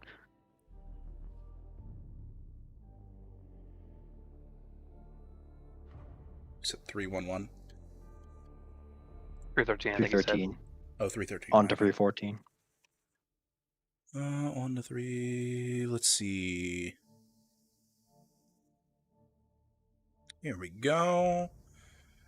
Oh,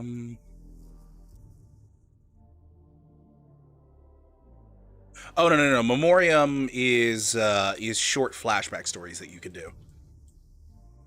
That's not what we're looking for. So I'm gonna have you roll for me instead from a quick search and a Reddit post. Intelligence composure. Intelligence plus composure. Okay. Interesting. Boom.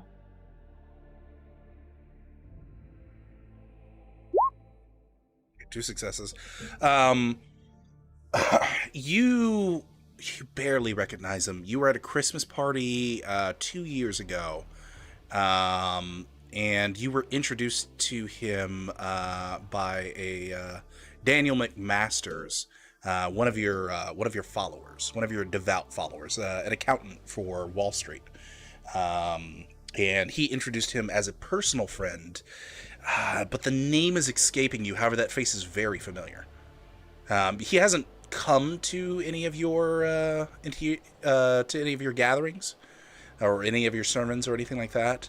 But you do remember that McMaster said that he could be trusted, especially if you needed anything handled outside of his purview in the financial world. Victor, let me make phone call. And I walk away and I like pick up my phone and I'm just like, Billy, call Brother McMasters. Okay. You get a little chirp from your phone, and it begins to ring. And I tap the Bluetooth in my ear. okay, fantastic. And after about 2 rings, eventually you would hear this individual pick up, and hello, hey, how you doing? Is there? I was not expecting a call. Is there any way I could help you?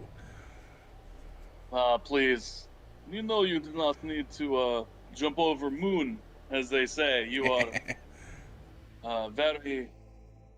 So it's good to talk to the sheep that I guide. Yes, absolutely. Now, McMasters, there is a very important person that I need to speak with, and I fear you're the only man that can help me. Oh, very well, very well. Do you have a name, or perhaps know where you last ran into him? Well, that is exactly what I need from you. It was 2 years ago at the Christmas party. He, I believe he drives a black Mercedes these days. Black Mercedes. You assured me that you could be trusted, and if Oh, anything yes. financial field. That's Daniel Reed's. Yeah. Yeah. I can get you his number if you need him. He might be asleep at this time. He's usually not up and about. He usually has a strict bedtime of about 10 o'clock. So, if you want, I can message him your number and have him call you, or I can message you his number and you can call him. I would actually prefer if you have it. His residence, the place he lives. Oh yeah, sure. There is something important, an eye-to-eye conversation. I totally understand. Yeah, he lives a bit far. Let me just see here. Go through my contacts, and you can hear the sound of his thumbs tapping on the screen that gets reverberated through the speaker a little bit. But yeah, looking at my notes here, yeah, he lives in East Village. He's just at the northern tip of it, right before you hit Gramercy. I'll send you the exact. East Village. Yeah. East Village right before Gramercy. He's like on the border of East Village and Gramercy, in one of those apartment buildings. I can send you the exact address if you want. Please, if you could text me that would be amazing. Absolutely. And he goes ahead and he sends you over in a text message the address. Right on. Well, thank you very much, Masters. You have done me a great boon. Oh, no problem. May the eternal moon continue to guide you, brother. You as well, my friend. You as well. And I am very, very eager to get to your next sermon. I'm always happy to see my loyal followers in our home. Fantastic. You take care. You too. And he hangs up. Yep. Go ahead and hang up, and you look at that. You look over at that text message that he sent you, and yeah, it's literally on the dotted line of that border that you all mentally have. He sends that like copies that address and texts it to Vic. What was this? That is where Daniel Reeds lives, the owner of that Mercedes. You know something about him? Well, we tracked her back as far as we could with the camera, and she was around his car. At very least, he's someone I've been wanting to get in my congregation for some time now. Maybe I'll swing by his house, see if he knows anything. And if he's complicit, well, I'll maybe rip his head off or something. I don't know. Right. Well, good to see you got plans in motion. Back to what Vic was originally planning before the Mercedes shows up. Because I don't know, is this camera angle like top down? Is it like parallel to the parking lot? It is. It's looking straight towards the parking lot. So like we're not seeing the roofs of cars, we're seeing like cars' profiles. You're straight up seeing the profile of each car. Yeah. So before the Mercedes shows up, was there any like sewer grates nearby that Mercedes might have been blocking out from that angle? How many successes did you get again? 3? 3. Yeah, I'd say looking over the footage, yeah, you do see the telltale blurred pixels of what looks to be a possible sewer grate. However, it's not like a manhole. It's actually like a sewer drainage. So it's the slatted grate. Well, based on what I'm seeing here, either a wayward little fledgling hitched a ride with this Daniel fellow you're all on about right now. Either she's a real contortionist, maybe changed herself up and came out of the sewer, or just happened to use that car for cover. So we got about as far forward and as far back right now. It's really a matter of this guy you're on about might know her. Who knows? Or if we find some other lead on her right now, because she ran into, well, you know where she ran into. Not the nicest neighborhood by rumor standpoint. Nothing else. It's good to shake all trees, as they say. Yes. Yeah, sure. Shake up all what's going on here. So. Well, I'm going to go speak to Daniel. See if I could find out. If he's complicit, I'll pop his head off. If he's not, then maybe I could expand my flock. Alright, just make sure if you're getting your hands dirty, you play it right. We got one murder on our turf, and this guy's house wasn't in our turf. It's like on the border between Anarch and Free State, right? It's on the border between Anarch and Camarilla territory. Oh. Alright, so just watch what you're dealing with over there. We don't know if we don't know who's who as far as which kind suckling at which kindred's teat. Worst case scenario, I just convinced him to come with me back to compound, show him basement, and it's been a while since my flock has had a good sacrifice. Right. Well, I'll leave the people person into you. I'll defer to your judgment on that front. I'll stay here, see if I can't make heads or tails about that. Maybe hear back from my little skitterers, see if they picked up on anything. Otherwise, we'll have to figure out our next lead here. Don't like it, but we'll make do. As Nikita goes to leave, he kind of stops and is just and what is it special ops team say? They icy? Stay frosty. Frosty, Marcus excellent. says as he makes his way out of the bathroom, drying himself off a bit.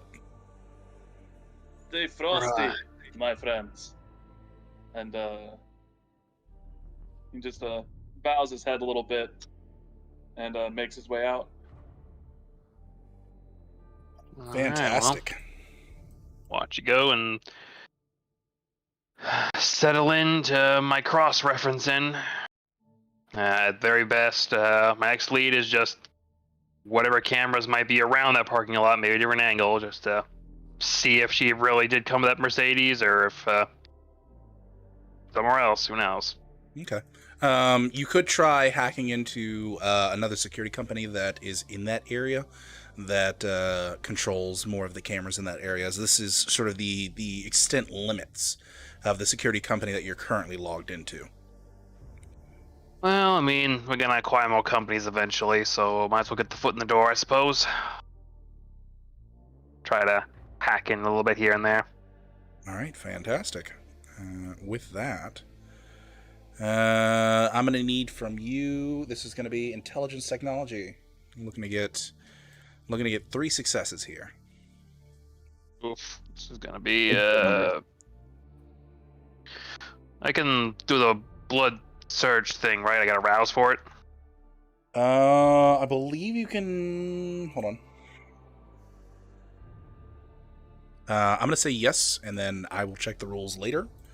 After the So session. people have been doing the blood surge thing, and I think it was a rouse check they were doing. Yeah, it is a rouse check, but I'm not sure if you can do things like God intelligence. damn! I But, get hungrier. Yeah. Okay, you do get hungrier. What does that leave you at? 2 hunger. Okay, so as you surge the blood and you begin typing a bit faster and thinking about what codes you're going to need to bring up in order to try and bypass their security, you do get a bit hungrier and you start getting a bit of a craving for a good old blood bag. Yeah, I'll get one after this. As Hacker Man engage. Hackerman 5 successes. engage indeed. I know, is that a success? Yeah, that's a success. Wow, that is a 10 on the hunger die, and then on top of that, that is a 10 in your regular die. That's 7 successes, I think. That is 3, 4, 5, 6, 7 successes. Messy critical. Okay. Now, luckily, I don't think that there's a really plausible way that you can messy critical this.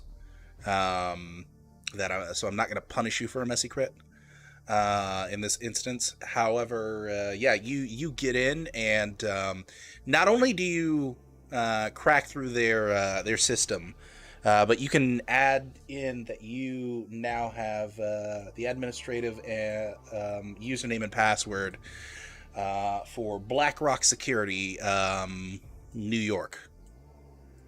All right, so I have admin for BlackRock, and what was the admin I had for the main one in our area? We'll call the other one that you had Gray Eagle, New York. All right, so I have admin login for BlackRock and Gray Eagle, New York. Does getting all of the admin information for BlackRock up our security for our Haven any? As we just doubled our number of security cameras? It's going to I'm gonna say it's gonna give you a temporary extra dot in security, and then Yeah, I probably have if to you like really work to get myself like a permanent spot here. yeah, if you work a little bit harder, maybe go in through the systems and create admin username and a password that they won't eventually change, because that's the things with these passwords is with the Eagle one, you've gone into their system and you've made sure to add a permanent admin username and password. Whereas the normal ones, the password gets changed out every 48 hours. So right now he's on a 48-hour password account. Yeah, I'll need to take some time and actually make myself a permanent section. But so for whoever's now, keeping we track have a of little bit that expansion extra instance. dot. Yeah. I think that's just a handout we have. So Mm-hmm. that was Uh, that was Portillion is what's This is defense, right? Yep. Yeah, Mhm. Portillion. Portillions defense. So we have Portillion 1, but in brackets we have a temporary 2 Portillion. Yep. Alright. And I'll have to work on that during my free time because, hey, I'm man, I might as well make use of it. Yeah. Yeah, fantastic. Alright, with that new advent, see if I'm lucky enough, maybe I can track that girl down. Okay, with that, you get a wide selection of new cameras and camera angles. Excuse me. And as you get to the camera angles that will allow you to see that particular parking lot, what you can actually see is while on that first camera it looks like she comes out of that parking lot, she doesn't actually come out of that parking lot. There is a bit of scaffolding for construction on the building behind the parking lot, and it looks like she is walking down that pathway, which currently has nobody in it, but she's walking at a crouch to stay underneath the wall line that would have given you visuals of her from the other camera angle. And after the Mercedes, after she spots the Mercedes in the grate, and it looks like she pulls out her phone, looks at something real quick, turns it off, puts it back in her pocket, and she quietly crawls over the fence. And then finally, to make it look like she got out of the car from the other camera angle, she goes up next to the door, stands up, and then starts walking towards that other fence. Clever girl. Alright. You said scaffolding, does that mean she like came down the scaffolding or No, just she came was just through it? walking on the streetway with that Oh, scaffolding. it's like the classic thing where it's just like they build scaffolding over walkways, right? Exactly, yeah. And if you'll excuse me real quick, I gotta go deal with the dog, so we're gonna take a 1 or 2 minute break. Be right back.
Hello, everybody, and welcome back. Sorry about that. Doggo is taken care of.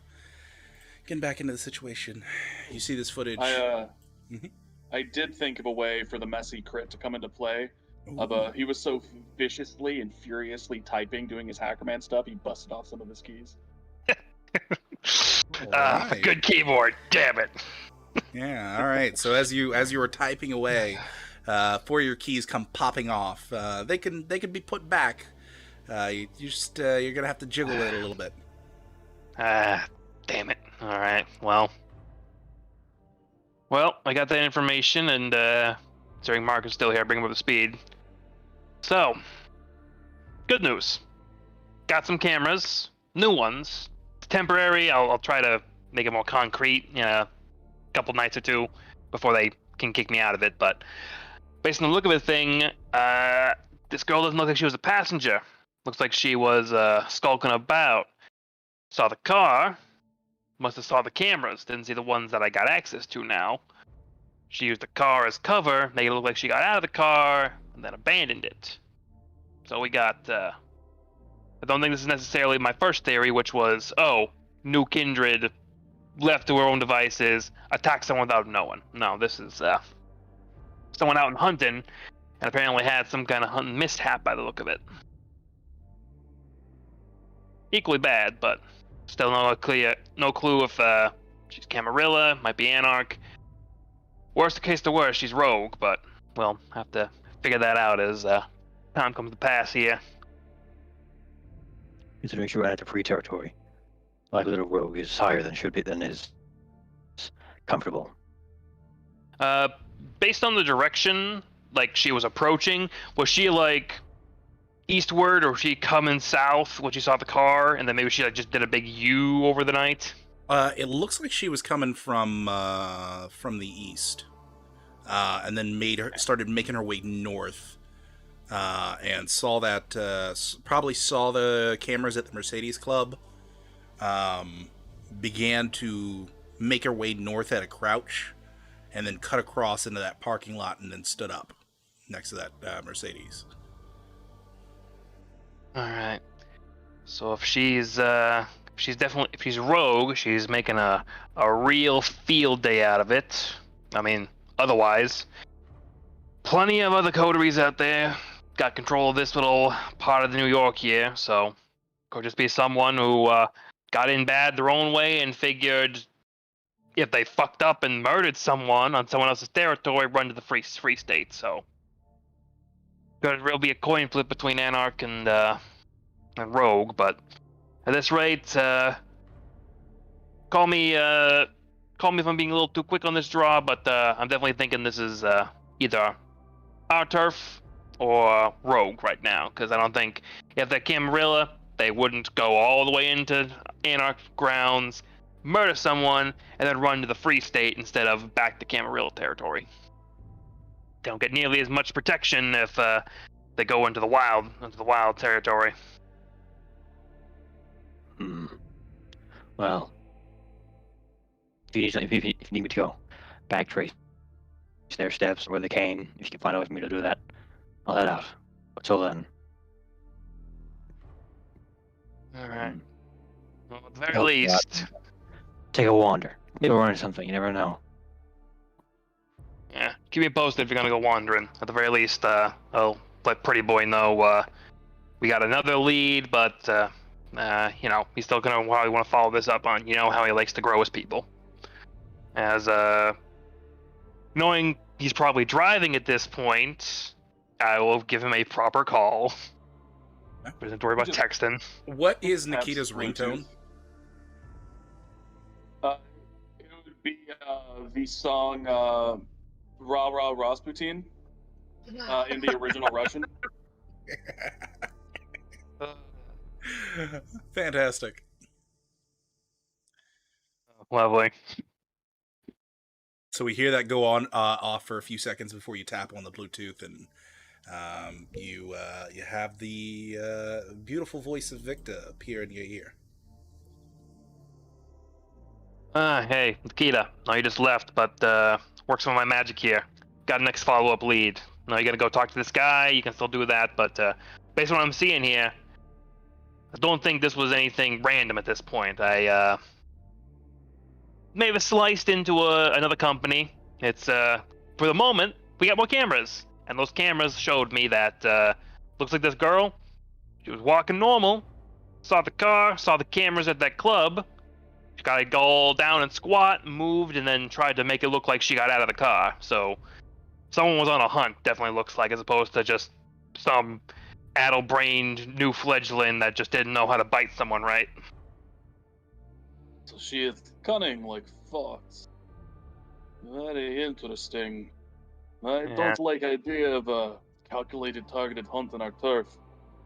Yeah, based on the direction she came from, this is just me, but I'm ruling out Camarilla for now. She came from the east, didn't come too far south, so either she's from someone else on our turf, or she's a rogue real far afield, considering she did run north to get out of Dodge after killing someone on turf that she probably knew wasn't hers. Well, if it is Anarch problem, we will deal with ourselves. If it is rogue, we definitely want to tell Baron because it is act of war for them to be crossing the border and messing with our turf. Right, right. So, we got a general heading. I'm thinking, Marcus looks like he might want to go for a wander, so maybe I'll maybe I'll keep looking at these new cameras, see if I can't figure out a trap, and see if we can't have a man on the ground here and figure out some more things. We'll keep you posted, though. Have fun with your social call. You know I always enjoyed the calls of social. All right, we'll keep you posted if we find anything else. Beautiful. Thank you, Victor. Yep, best luck, yep. And hang it up. Yep. With that, we follow Nikita as he drives down the busy now snowed-in streets of New York. It's not like I said; it's about 1.5 inches of snow is on the ground. You can already see that the plow is out and about, salting and scraping up some of the roads. There are still people moving around, and you can see some of the people from their apartment blocks have gotten out their own snow shovels and have begun clearing the walkways of the sidewalks as you're driving down the street. And slowly but surely, the familiar streets of Hell's Kitchen begin to fade away as Anarch territory that doesn't belong to you or your Baron comes into view as you make your way into Chelsea. All right. Do we know who's in charge of Chelsea? So overall, you would know the Baron of that particular area. The Baron of that area. Let me go over to my notes.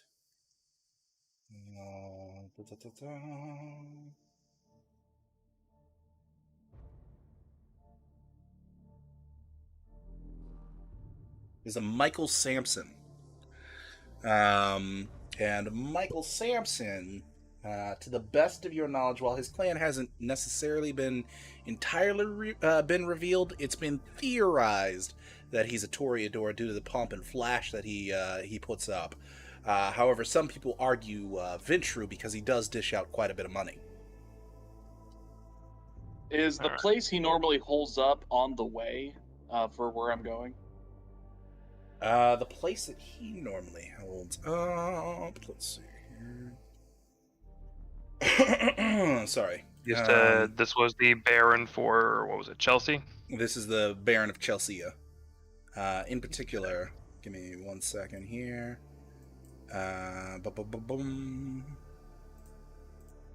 Oops.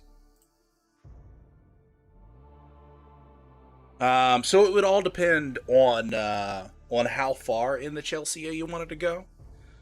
Because if you wanted to, you could go through all of Chelsea and then cut across, essentially riding the line of the border to Gramercy Park, if you wanted to. Or you could just, get down to Gramercy Park and then cut across. If I'm going to be walking around in Chelsea doing like some investigation and hunting, you're just passing through Chelsea. You're not actually going to stop in Chelsea unless you actively want to stop.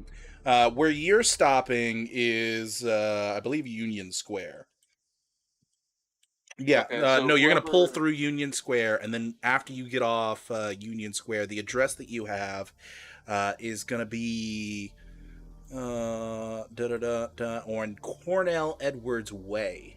So it's 4th Avenue and Cornell Edwards Way, which is right after the intersection between Union Square Park, Gramercy, and da, da, da, da. Union Square Park, Gramercy, and East Village. let's take her. Gonna end up in Gramercy.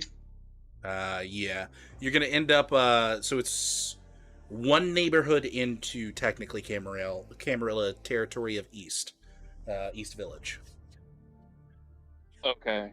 So then what I'm going to do is I'm going to, on my way there, stop and talk to the Baron of Gramercy, if there is one.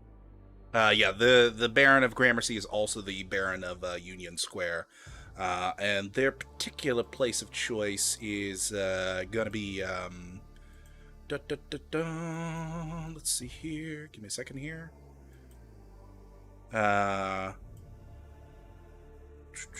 It's gonna be in the docks, actually. Hold on, I'm trying to find the exact one. It's the Skyport Marina. They have a yacht out there. So it takes you a little bit out of the way, but it would be technically the proper thing to do. Yeah. So yeah, I'm going to be going to talk to the Baron of Gramercy. Let him know I'm going to be stepping into Camarilla territory. I don't want to bring any blowback on him, and get his recommendation on what I should do. So I need to talk to him. So, let me check something here.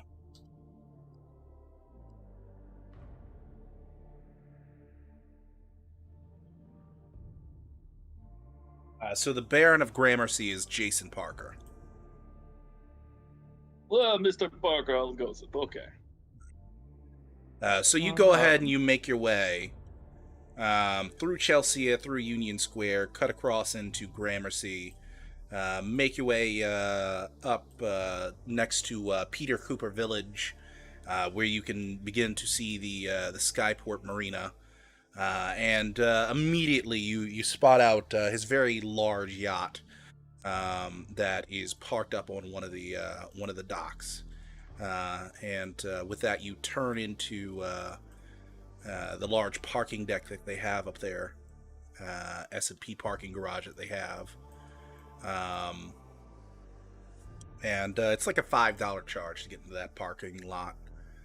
But you go ahead and quickly, I assume, either use a card or quickly slip the guy who's stationed there the $5 so that he opens up the gate and lets you out. 20. You give him a I crisp don't carry 20? anything smaller than a 20. All right, fantastic. The guy gives you a smile and a wink. Goes ahead and opens the gate up for you so you can go ahead and park your car in, and he advises you park on the top deck. Yep. I go and park where I'm supposed to. I reach into my jacket, take out my 45, put it in my glove box. All right. Speaking of pulling out your 45, is this just a regular old plain 45, or is this is this a stylized 45? Does this have engravings, things like that? Perhaps made of Damascus steel? It very much has engravings. Fantastic. Any that the camera would immediately pick up and maybe focus on, or is it simply just a style that we might be able to recognize? Have you ever seen? Let's see. Have you ever played The Darkness? Yeah, the one where he's got the Older stage, yes, yeah, the giant black snake monster. Great series. Yeah. He has these really nice, like, black 45s with this really cool, like, silver filigree that's wrapping around it like vines. That's essentially what I have. Let's see if I can go pull up real quick. What intensifies this? Image of those guns. Yeah. There we go. That was actually my first Xbox original game. Or no, Xbox 360. My bad. Yeah, I think I still have the sequel. At least the digital on my Xbox One. I think they ever actually released The Darkness 1 as like you can download it again. Oh, really? I know Xbox does a whole lot of that where it's like, hey, you can buy all these 360 games now. Let me open image and new tab. There we go. Copy that over and put that over on our special screen for the audience. There you go. So you'd see that beauty. As he pulls it out and goes ahead, and you said you're putting it in the glove box. Yep. Not going into someone else's domain armed. Fantastic. Especially not a Baron's. Put that away. Does Nikita only carry guns with him, or might we see him pull out also a pair of stakes, maybe some finely crafted stakes as well? No, he just has his 45. All right. With that, you go ahead and close the glove box. Let go of your. Open up the door. Slide on out. Close the door behind you.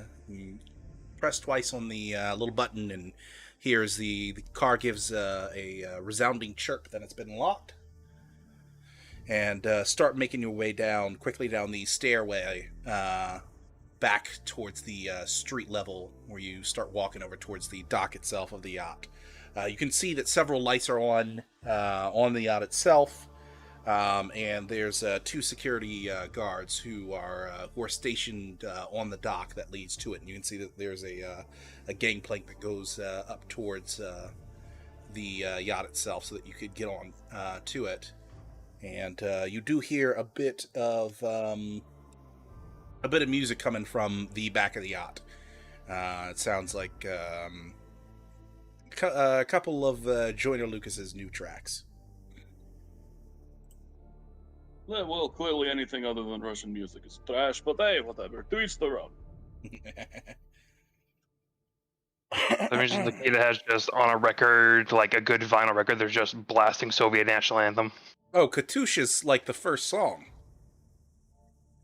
Oh, yes. Literally the only music Nikita owns is Russian. Beautiful. He's hyper proud of his heritage. Absolutely. You make your way up towards the guards, who quickly put up a hand to stop your progress before you can get on the boat itself. As yeah, he unbuttons his suit jacket and kind of like opens it up, does a little twirl. Mm-hmm. You begin doing the twirl as the largest of the 2 guards, sort of your stereotypical meathead, all muscle, no brains, with a beautiful suit jacket, but probably only costs maybe $500 at the most. Brings out a wand and begins making sure that you don't have anything on you. And besides, your belt buckle, it doesn't really go off at all. As he then puts away the wand and gives you a nod that you're clear, and they both part ways. When it goes up on his belt buckle, Nikita be like, "Do you like that? It's real steel, not nickel." He doesn't give away any emotion, letting you know that he might be smirking or might be scoffing. Who knows? But they both make way so that you can actually get up onto the yacht. And you make your way across the gangplank, and you can quickly see through the tinted but still see-through with the light coming from inside backsliding doorway of the yacht. You can see that the Barons kind of sat there. A few other individuals who you don't recognize on the sat out around the various different couches in the back of his yacht, in sort of the bar/kitchen area. As you can see that they've got a few bottles of wine, a couple wine glasses that are opened, and the TV is currently playing a basketball game. Alcohol, but isn't vodka? But without even having to make a noise, the moment that you step onto the ship and you come into visual of that glass, you watch as the Baron goes ahead and dusts himself off, says a few words that you can't make out over the noise of the music and the TV blaring, opens up the sliding door where the noise of the game and the music become immediately much louder for a few moments before he slides the door closed behind him and says, "So what is Nikita doing here? Ah, Baron, sir. Very good to meet you. I hope the evening treats you well. Evening's treating me all right. All right, indeed. But I'm wondering what you're doing out of, what's that little area you got to yourself? Hell's Kitchen. Yes, it is quite lovely up there. You should stop by sometime. I'd love to host you, but I'm here as what you say? It's a call of courtesy. Courtesy. Hmm. Yeah, that's interesting. What exactly are you being courteous about here? You aren't planning on feeding in Well, my area, are you? no, of course not. I only eat in a own kitchen, as it were. Hale's kitchen. He's quite chuffed at his wordplay. Yeah, you can hear him give And sort of a forced chuckle as well as you say it. Nikita does not care. Like, it was a funny joke. If he didn't get it, that's on him.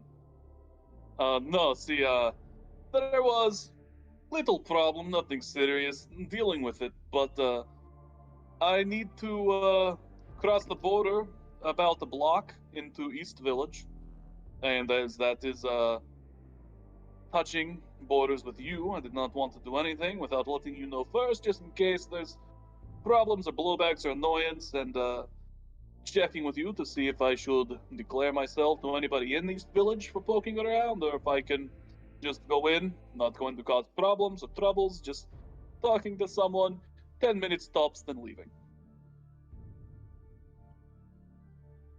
All right. As long as there is no trouble, and as long as you keep any bloodshed if there is trouble off my streets, we're fine. Excellent. I appreciate you coming by, and tell Brianna I'd love to see her again sometime. I'm sure she would be very pleased to speak with you as well. Personally, you know Would they you like hate a each smoke? other. Says, you got that Russian brand you always carry around with you? Of course, best brand there is. Yeah, I'll take one of those. Yeah, he takes out a pack, offers it to him, lights it for him. Goes ahead and takes a and then few lights puffs of whatever's it. up. So, what is I don't know what you guys call yourself. Got a little of a nickname going around. The Rat Pack, but that's just what some of the younger Triumvirate. bloods have called you. The Triumvirates. Oh, all right, good to know. You see, there's three of us, which is the Tri, and I think it's quite catchy. I think it'll catch on. Okay, all right, Triumvirates. My I'll idea, keep that obviously. noted. All right. Well, I appreciate you stopping by before any mishaps happened and any confusions as to why you were down in these parts.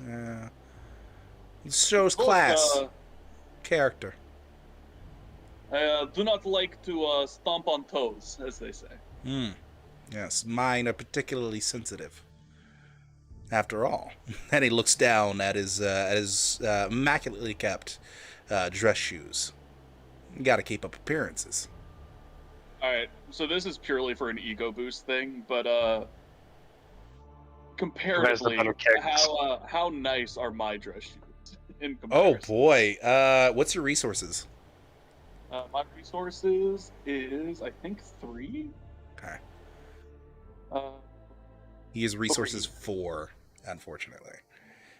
So it looks to you, he definitely got these straight out of a brand name that you occasionally are in the price range to shop for.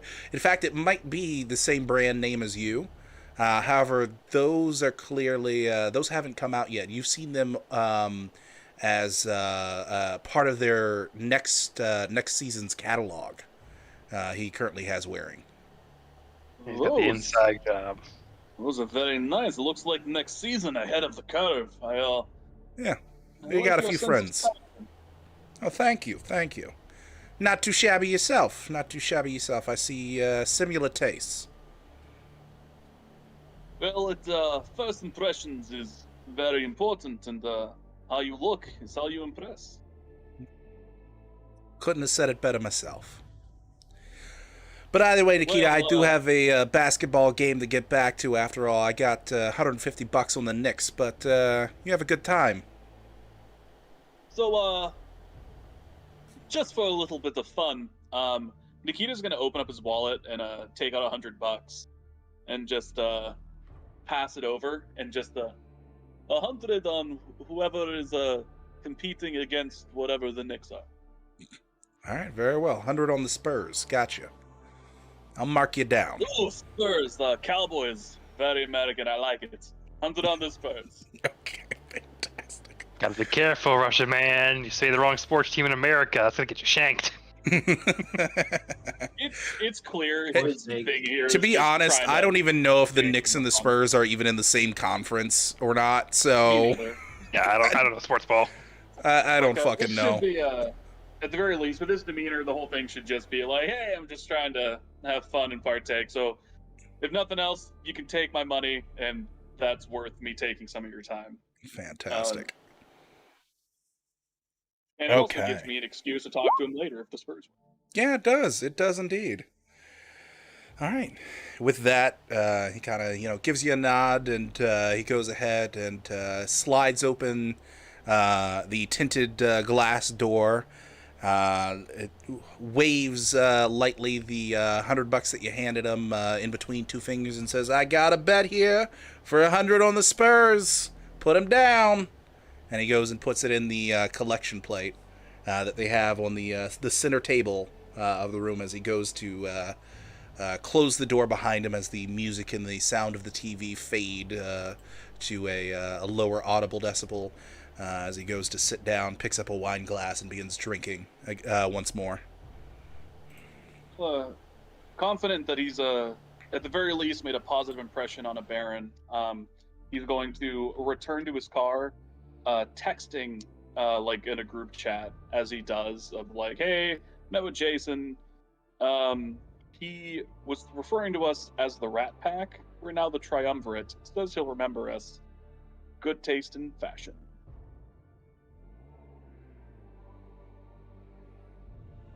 And, All right. get back to my car, put my 45 back in my jacket, and start driving to where I'm supposed to go. Fantastic, yeah. Go ahead and start making your way. Was Victor gonna send a responding text message back or no? I'm just hearing that. I don't know why they're calling us that. Rat Pack's its own thing, but good to know we got a name. All right. So let's see here. You go ahead and you make your way down. Let's see here. Gotta go back and find my spot. So you make your way down to Cornell Edwards Way, which is East 13th Street for people who don't recognize the name. And eventually, as you are pulling through the street, looking down at your phone, you do see that there is... there it is. And you go ahead and you pull into one of the parking spots at one of the buildings that has... it has a little rain protector for people who are entering in. And it just has simply the number 110 on the rain protector. You know that he is on the third floor, room 1102. Okay. Well, I park and head up to 1102. Okay. You park, go ahead and hop out, and as you hop out, you actually see in the parking spot behind you the black Mercedes roll in and park. And your target, Mr. Reed, steps out of the car and closes the door behind him. Ah, Mr. Reed, I have to tell you, every now and then I not think of providence or coincidence or anything like that, but if it is not fate having us park at the same time, I would be impressed. His eyes quickly snap over to you as you say his name, and there's the slightest moment where you think he doesn't recognize you until something clicks in his brain. And he says, ooh, I know your name. Nikita. It started with an O. It started with an O. Orlov. There it is. I apologize. How can I help you? It's been a while. Please. Yeah. Please, to my friends, you can call me Nick. Nick. Oh, okay. Well, to my friends, you can call me Jay. Well, okay then. I very much would like for us to be friends, Jay. Okay. Yeah, I haven't seen you since I want to say 2-3 years ago. Christmas party.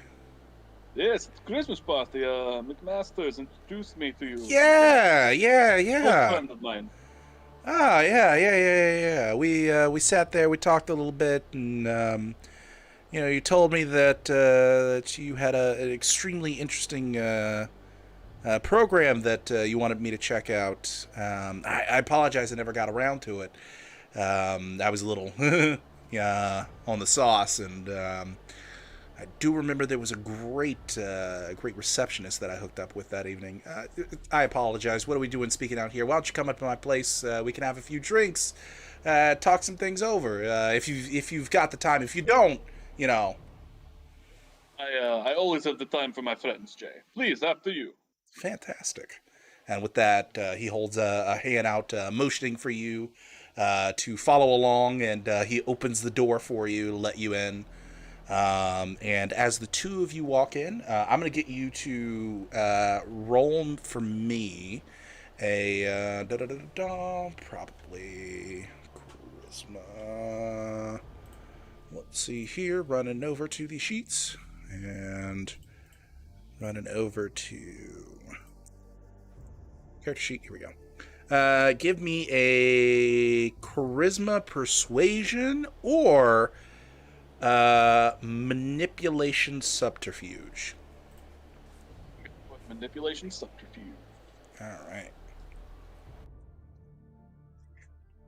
And for blood surges, we can do that as often as we want. We just have to make a rouse check. You have to make a rouse check. Yeah. Now, I've seen others do the rouse check. Where is the rouse button? I don't see that. It should be like. Go ahead, Wade. Oh, I'm just gonna say, if you've had all of your macros enabled, that should be underneath all of our character things. If you don't see anything underneath all of our names and portraits on like the lower left-hand corner, you'll have to go to the macros, which is the one to the right of the music notes, and turn those on. You have frenzy, humanity, remorse, and rouse. Okay, cool. I see that now. Okay, I'm gonna turn those macros on. Beautiful. So I'm going to blood surge this. So rouse check. Do you get hungrier? That is the question. Click the button. Let's try it again. I'm clicking the button, but nothing's happening. Oh, there you go. Okay, so you get a little bit more hungry. We can ignore the second one. Unless you want to use your rouse reroll. I get one rouse reroll, right? Yeah. Yeah, I'll use my rouse reroll. Okay, so go ahead and reroll. We'll ignore the second roll. You press it twice by accident. But, either way, 3 zeros. Unfortunately, you do get a bit hungrier. Unfortunately. Right on. That's fine. All right. Okay. So you said How many times can manipulation you plus rouse reroll? subterfuge. You can rouse reroll once. For like session. I want to say it's Per per session? scene. But I will double check that afterwards. For now, we're gonna say it's per scene until I go back and check it. Gotcha. God Oh, damn! Sorry, that said manipulation plus manipulation. I meant it. Oh. Okay, that's all I'm right. double manipulative. Uh, Yeah, 10 dice. That's like maxed out on both stats. By the way, I think awe is still on for you. 1 second.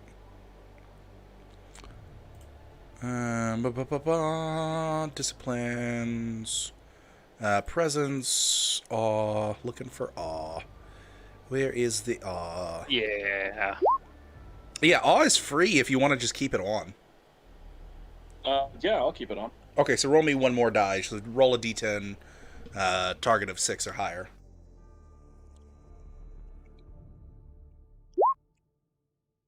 Okay. Oh, well, still, that's 5 successes. Yeah, it's still 5 successes. So we'll say, um, you go ahead and get a new member of your cult. Congregation. Let's not call it a cult. Congregation. Congregation. Cult is such a dirty term. It's such a dirty word. And for this evening and this evening alone, should you wish, you can treat him as a temporary dot in herd. Beautiful. Which puts me up to 3 dots in herd. Mm-hmm. So you would have 2 permanent dots, and then he is a temporary. Even when I go back down to my 2 dots, would I up that from 7 humans to 8 humans? When you go back to your second dot, no, it would go back to whatever it is now. And then you would have to, if you wanted to keep him as your third dot, you would have to spend experience points. Okay. All right, that's fine. Or temporary have third dot. repeated temporary dots of herd come from him, and eventually I would give it to you. Right on. Yeah, because I'll keep talking with this guy, try to wine and dine, smooze him, bring him to a sermon, stuff like that. But that's neither here nor there for now. How long are you willing to stay in the apartment and converse and bring him into the fold? I do have other responsibilities, unfortunately. So I wouldn't be able to stay as long as I normally would. But I would try to make like an appointment with him of like, hey, we need to talk like for real later. I do have other appointments tonight. Okay. So you stay for max like maybe half an 45 hour, minutes? A couple drinks. Gotcha. Yeah, half hour, 45 minutes, have a couple drinks, go outside and throw up afterwards. You know how it is. For you, I believe you have eat food, so you don't have to throw up. I don't have eat food yet. Oh, you didn't take it yet. Okay, gotcha. All right. So with that, you go ahead and you have your couple of drinks. In order to not immediately throw it up, I am going to need another rouse check, though. Unless you want to run to his bathroom and throw it up. As you're going to blush of health, and that will last throughout the night. So I have to do a rouse check for blush of health? Mm-hmm. And that will allow you to consume food and drinks for the night. Okay. But of course, it costs you that rouse check. Whereas if you had eat food, you'd be able to do it without the rouse check. With a 10 on your rouse check, yeah, no, you do not get hungrier. As you casually eat and drink, your organs begin to work again. You begin to breathe naturally. Color returns to your form once more, and you look a bit more relaxed and less vampiric as your health returns to you. Excuse me. And as we're in there sharing drinks, I would take out my special cigarettes and be like, hey, so this is a special blend from Russia. I really enjoy it. Import special. I would very much like it if you would try one. Even if you don't smoke, it is very good. Not filtered, strong, pure tobacco. Very good. Very, very good. When you bring that up, you can see that there is a bit of hesitancy that leaves him as you say that. And he says, well, in that case, I also have something for you. But I'll absolutely take one of those, but I'll be right back. And he runs into, he comes out of, he doesn't have a very big apartment, but he comes out of his living room, makes his way into his bedroom, and you can hear him open up what sounds like an armoire. And a few moments later, he returns to the living room, and he's got you guys set up at the bar with the drinks. And before in his hands is what initially you look at and say, oh, that's a jewelry case. And then immediately you go, no, that is a premium cigar case. As he opens it up, and within are a series of Russian cigars, and all of them have the old gold leaf Soviet Union symbol stamped into them. Nikita thinks his blush of health is probably going to get an erection. Oh my. As he looks at the cigar, and it is very obvious that he's like, "Holy shit!" Hmm. And he is just like "Oh my goodness, this is beautiful. Even I have difficulty tracking things like this down. Where did you get them?" I happen to have a friend. I believe McMasters also knows him. Well, a little friend of ours, So, known look at all of as these and not sharing. I'm gonna have a stern word with him. little friend of ours known as Vladimir Lusevich. That name mean anything to me? Make for me. This is going to be intelligence composure. Intelligence, composure. And I would very much like to blood search this if I can. You're risking that hunger. If You do get hungry, or what does that leave you at? 2 hunger. Okay, so not too horrible.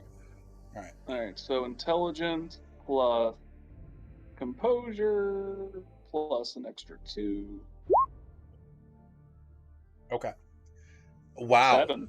Oh wow. 7 successes. You know that name. You know that name very well. That name is What was the name again, so I can add it to my notes? Vladimir Lusevich. That name is the name of Hotel Moscow's bookie.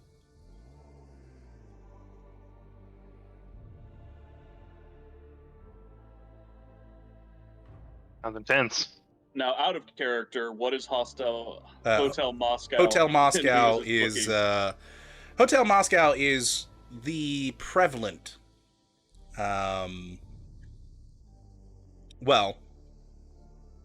essentially Russian gang of all of New York and the New York tri-state area. They are the Russian mafia that controls most of the northeastern hemisphere of the U.S. What a possible Daniel. contact. Daniel, you remember what I said when I first saw you? Is I don't believe in coincidence or providence, but us parking at the same time may have been fate. You continue to impress and surprise me, my friend. You and I will definitely need to talk more. I'd very much like for your friends to become my friends. Sounds like a absolutely wonderful idea. And I would take one of the cigars, Mhm. and light it up and thoroughly enjoy it. And it is one of the best cigars you have ever had.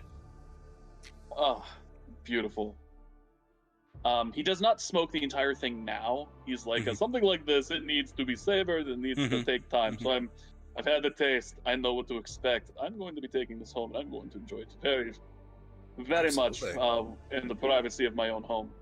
But you and I are going to have very many more meetings in the future, Mr. Reeds. I'm sorry, Jay. I look forward to it. And with that, I would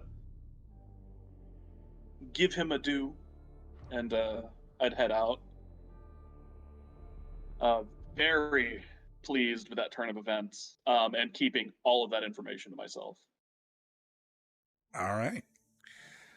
Meanwhile, on the other side of town, as we make our way back into the abandoned subway station, we can see, as we rewind time a bit, we come into Marcus.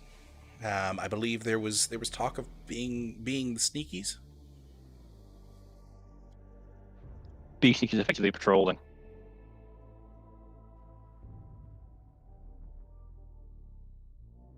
Sorry, I missed what you said. Did you say he's effectively just patrolling? Yeah, being sneaky and just patrolling. No, Okay. running something. Fantastic.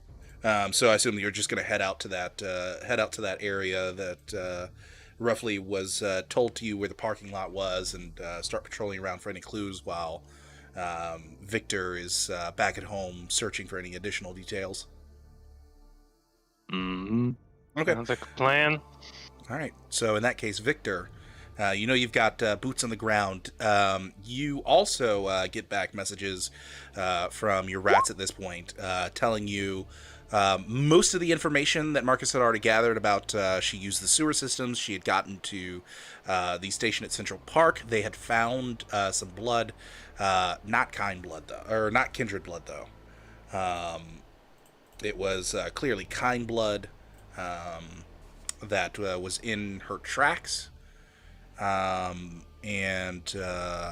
other than that, it looks like she began to go through some alleyways in the buildings near Central Park, where she finally ditched her hoodie and another article of clothing, and also cleaned up the blood that she was dripping.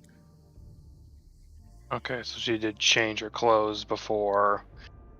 Based on what Marcus had recounted to me, does this sound like a part way along the path he was following, or does it sound like at the end of it they managed to follow her a little further?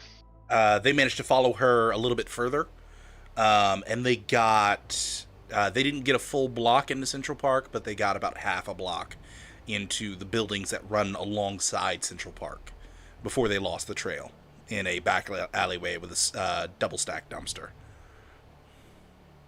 Alright, so. They had nice clothes, but drenched in blood, they're a risk. But given that Marcus is on the ground, Victor would get a message out to him, letting you know, "Heard back from my skitters. By the sound of it, not long after you lost the trail, they followed a little further, found that she ditched her clothes. Seems like she's not dressed in the same thing that we got on camera." All right. Something at least. So in the meantime, Yeah. and like Marcus, it's about at this time that you're arriving at that parking lot. So you are gonna go ahead and roll for me. Let's see here. You are going to make me a wits investigation.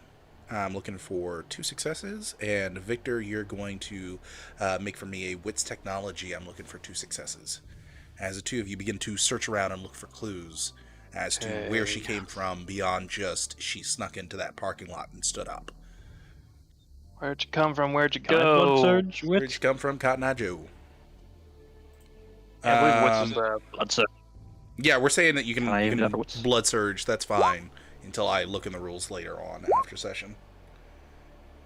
Okay. Alright. I'm fairly certain that she's trying to make it look like someone from the Camarilla came into Anarch and hunted, and isn't actually from the Camarilla. Just because it makes no sense to come up from East Village, go all the way to Hell's Kitchen, and then flee to Central Park. Was that 3 successes then with the 2 10s? That'd be 4 That becomes successes. 4. Oh, so they only double if you have 2 10s? Yeah, when you have 2 10s, Yeah. that becomes 4. Gotcha. Alright, so 4 successes. So I rolled for round 0, so I'll use a round roll. Hey. Alright. I get that miss critical. It's not a messy critical because he does not have another 10. Oh, so critical's only allowed when so that it's happens. just Gotcha. it's just 2 successes there. Okay, so Marcus, you are able to pick up. It's quite heavily muddled at this point, but you think you have a trail as you start tracking back from that parking lot and beginning to head east. For Victor, real quick, would Victor actually go onto sort of a almost essentially a Discord call with Marcus so that they could just talk back and forth without having to make calls. Yeah, I'd say that if that's a possibility, where imagine he's got maybe like a Bluetooth himself or something, I'd get in contact and give him play-by-play based on like, hey, I'm in this area. Okay, give me a sec, I'll check the cameras, that kind of thing. Do eyes in the sky and boots in the ground combo. Okay, give me Oh, one sounds good, second. yeah. Boom, boom, boom. Had to get back over to West 54th Street real quick. All right. While you're doing that, another question is it possible that while Victor's doing all this work, if I hopefully have the stockpile, I can raid my mini fridge for a bag of blood? Roll me a d4, and we'll see how many you have stockpiled. Okay, you got 2 Getting blood low. bags stockpiled. All right. With that, you go ahead and raid your mini fridge, and you can pull one or both out. It's up to you. I'll just pull the one.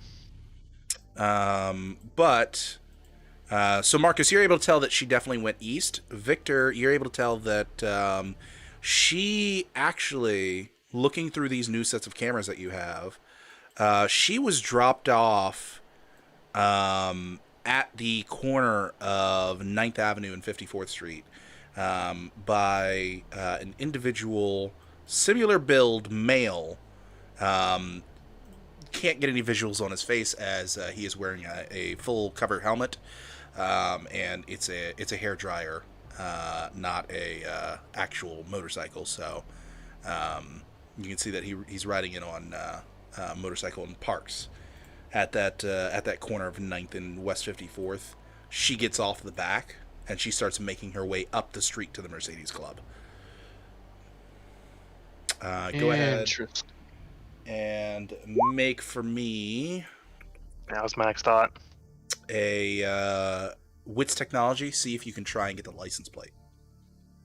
All right, which technology? Because this could be a major break in the case. I am going to try and blood surge this. And I don't get hungry, thank God. Okay. So that brings wits, technology with an extra 2 dice. 5 successes. Wow, 5 successes.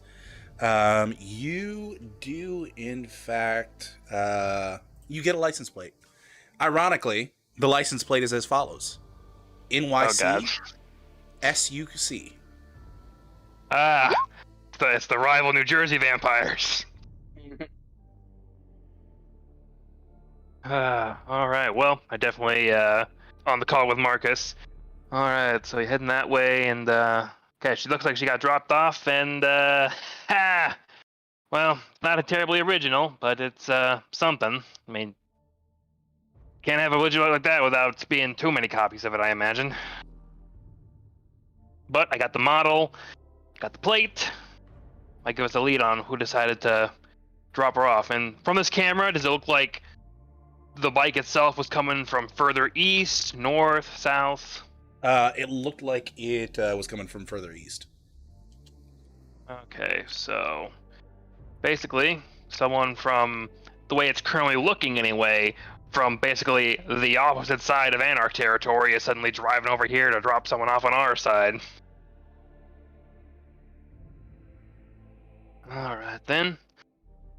And the motorcycle that you're looking for in question, it is a Kawasaki Ninja. Alright, put that in my notes.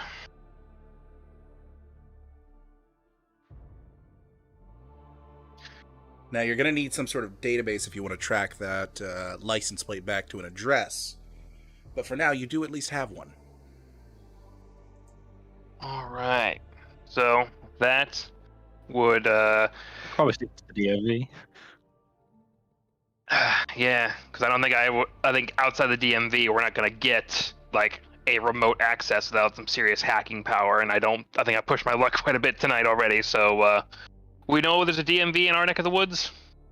I'm going to check that for you in just a minute. I'm just writing in my notes.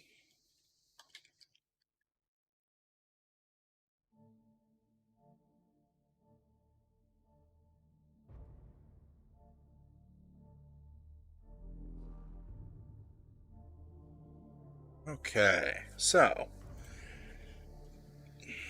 let's look up New York City DMVs. We gotta be factual and accurate. All right. The closest DMV to you is actually going to be in Midtown East. Midtown, Is I that think our that's That's Um, our turn. Near our. near your turf. Near your turf. Actually, correction. That is not the closest one. There's one slightly closer. That is the New York State DMV Manhattan. Well, I imagine Which both is those are a- still outside of our Baron's territory. I'm trying Or to is figure one out of them- exactly which territory that is in, because it looks to be on the border of the Garment District, Hell's Kitchen, and Chelsea. So I'm trying to figure that out.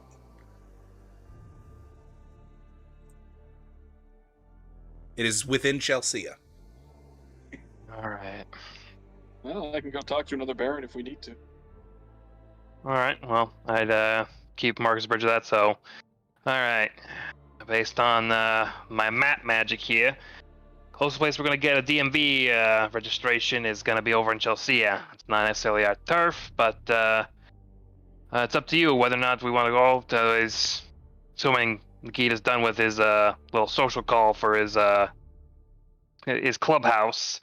Oh, I at the very least would have texted you and let you know that I spoke to him. It's just the details I would have kept to myself. Okay. In that case, knowing Nikita's free, well, I could just let Pretty Boy know that we got a lead and that if he wants to go and schmooze the Baron, so you slipping in there is not going to cause no trouble.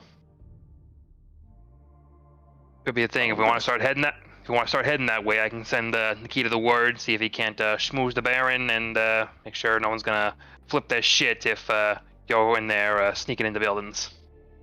Would you like to check the DMV website to see if they allow public information to be handed out? Yeah, seems like a good thing to have. If it can be done easily, might as well do it the easy way. Yeah, but they'd be Okay. closed. Since it's a government-controlled building, they'd probably close at 5 o'clock. Oh, absolutely, they're closed, but you know, Could subpoena it via email and get it first thing in the morning, and then check it tomorrow night. this is true. I check it just for the sake of it. What kind of government do you think the U.S. government is? Like, getting back to you tomorrow. This is fictional vampire U.S. government. This is There's gonna be World of some- Darkness government. There's got to be some ghouls or actual vampires in power who will do some late night work. The government is effective as the DM needs it to be. Yes. So, from what you can see, you can't get the public information from the DMV unless you have a letter of consent, or you bring the person, you have a letter of consent, either from the person or from a judge or DA. In order to go to the DMV, you need a reservation and follow all safety guidelines according to the COVID-19 guidelines.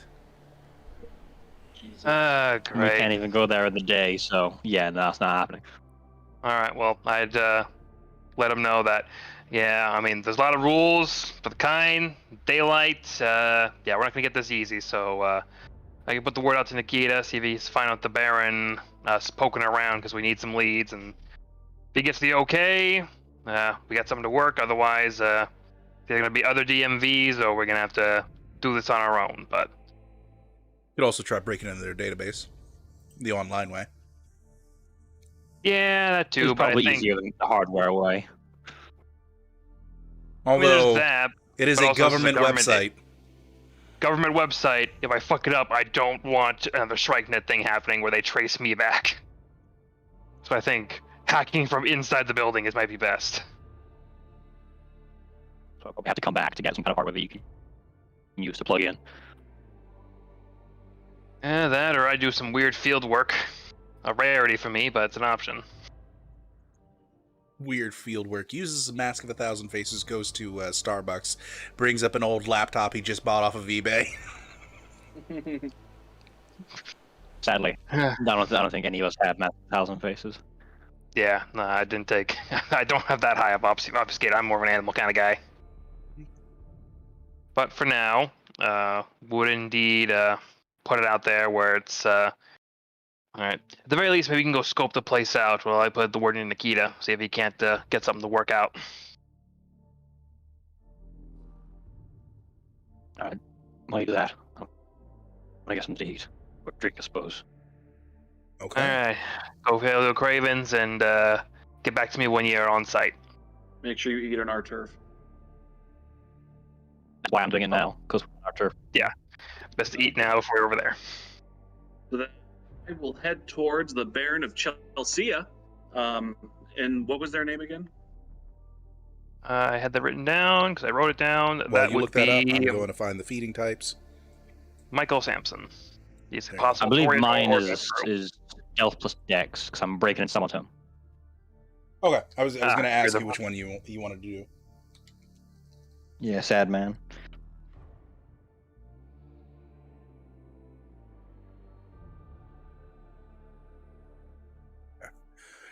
All right, so, all right, you go ahead and make me a dex stealth check, and I believe you only need 2 successes in order to successfully feed in your area. Oh no, I spelled Michael wrong, but oh well.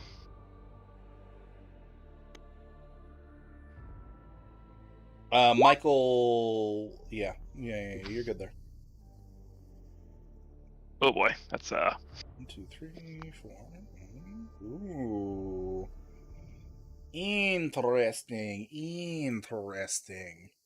hopefully not get too over eager feeding. Don't worry, that's not how that one worked. But if it had been a 10, not a 1, that would have been too over eager feeding. So you're okay. You're all right. Is it a woman I feed from? Because so I feed from her womb. What? What? I got the Bahari lore sheet. Okay. Oh, okay. Roll me a D2. Let's see if the single the studio apartment you break into has a man or a woman. 1. It's got a man in there. Okay, so it's... God damn it. What do you mean, God damn it, you fucking Is it a weirdo? transgender? Why do you want to drink from someone's womb? Roll me a 1D100. Because in the Bahari lore sheet, on the Bahari lore sheet, the third power, if you drink from a woman's womb, you get a +2 dice bonus. Roll me a D100, high or low. Hi. Nope. Damn it. You got a man. it's a dude. Okay. And it's a real dude. Shoulder it is. Fuck's sake. Kitchen Bishop. Jesus Christ. Yeah, I think that's the Drinking from perfect wombs, opportunity. That is just weird. I think that's the perfect That is opportunity weird. for Don't us to pretend it's remind not. you that hello, we are playing Vampire the Masquerade. The characters will do horrible things. Things can get including- dark. Yes, things can get very dark. If you need a break, please do take one, and you can come back and watch us later. Or if you have to skip the episode entirely, that is okay too. Keep up with your mental health. Do not blame the players. Evil. Do not blame the players for their characters' actions, as they are just trying to tell a story. I'm fine with that. That came out of left field for me. You did, exactly. It was a more the slap in shock. face I was not expecting. Exactly. Like, I knew you took the weird lore sheet so you could walk in the sun or whatever the shit. Like, I know one of No, you no, has I a super changed it. dark feeding method, but even that was just like, nutty to fuck? Anyway, get a good filling lunch. All right. It doesn't matter. I'm not that far in the Bahari How many dots Lure would you Sheet. Only like a second to? dot. How many dots would you like to drain this individual?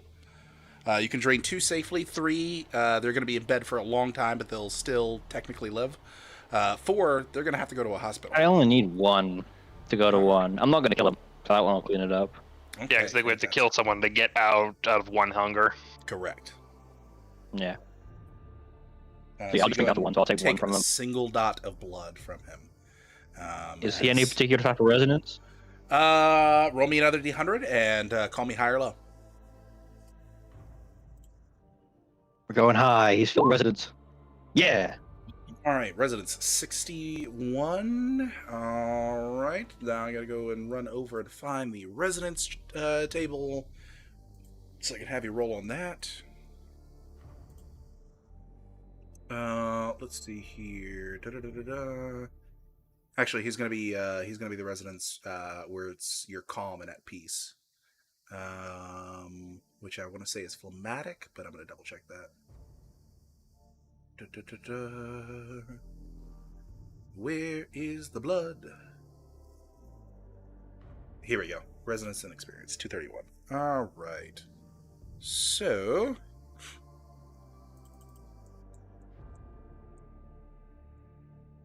No, that is not what I'm looking for. Okay. So. Here we go. All right. Roll me.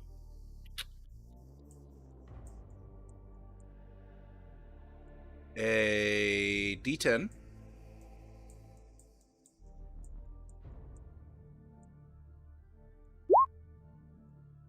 Seven. A 7. So it is a fleeting phlegmatic resonance. Phlegmatic. Is that aspects? I will go find the chart for that. Yes, that is Auspex and Dominate. Right. So resonance is like a +1 dice bonus. I couldn't tell what you said because your speech was sped up. It's a +1 dice bonus to that discipline, yeah, for as long as it's in me. With a fleeting, I want to say no, but I'll double check that for you. Ba-ba-ba-ba. I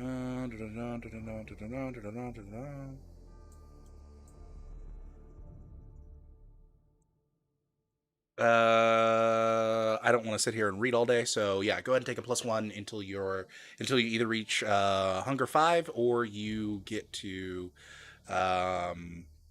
or you go and feed the next time around. Alright, cool.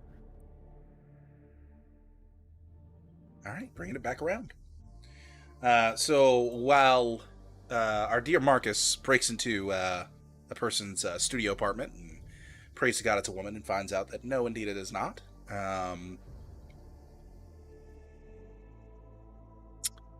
Nikita. Yes. I do believe that do you either call Nikita or do you text Nikita about him having to go to the Chelsea Baron? I'd say I'd call him. Okay. I got nothing else going on right now, so. Your phone begins to ring, and your Bluetooth begins to chirp as you're getting a call. Whip? This is Nikita. How can I help you? Hey, Nikita. Got another lead for you here.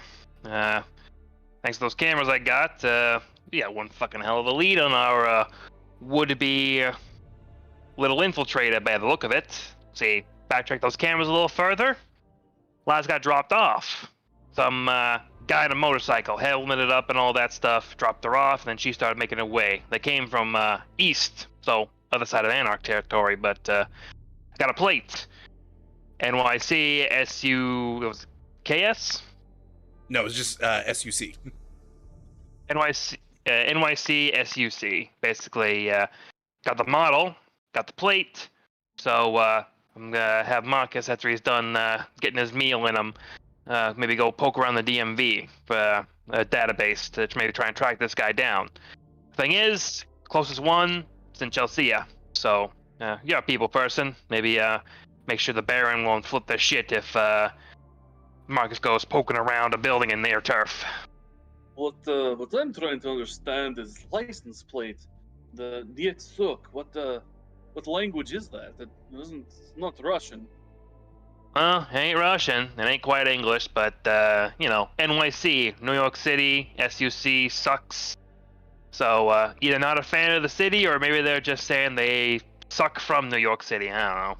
Oh, I see. It is abbreviations to be humorous. Okay, I understand. Yeah. Okay, I like New York. Fuck this guy. Right. So, not sure what his game plan is, but he is the one who dropped off our little murdering lass. So either she went north to try and get picked up by him later in unaffected territory after she killed the guy, or who's to say. But if we're gonna try and track this guy down, we're gonna need DMV and Chelsea. And I figured, hey, maybe you could just make sure the banner's not gonna go too crazy if we go poking around in there. Yes, the plot gets fatter. I'll go speak to the Baron. Good to hear, man. Appreciate it. Get back to me as soon as you can. I'm gonna have Marcus case the joint till we get a yes or no so far. Very good. Keep updated. And Yep. Keep posted. All right, with that, as the phones hang up and the line goes dead, we're going to take our final break of the night, and we will be back soon with the rest of Blood on the Hudson. Thank you all so much for coming out. We'll see you soon.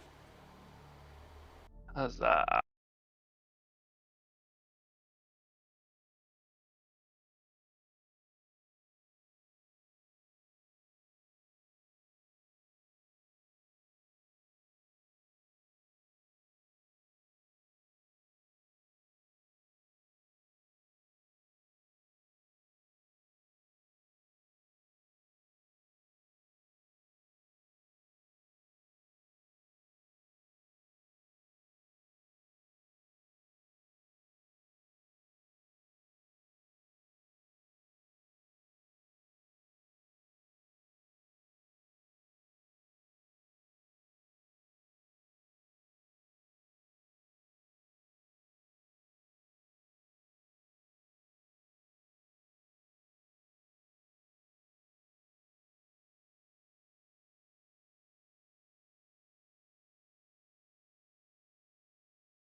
All right, welcome back, ladies and gentlemen, back to Blood on the Hudson as we rejoin our kindred once more and take over with the scene as we have the Coterie making some moves, having to go talk to the Baron in Chelsea, and having a few other small things here and there going on, such as certain people wanting to feed from certain places.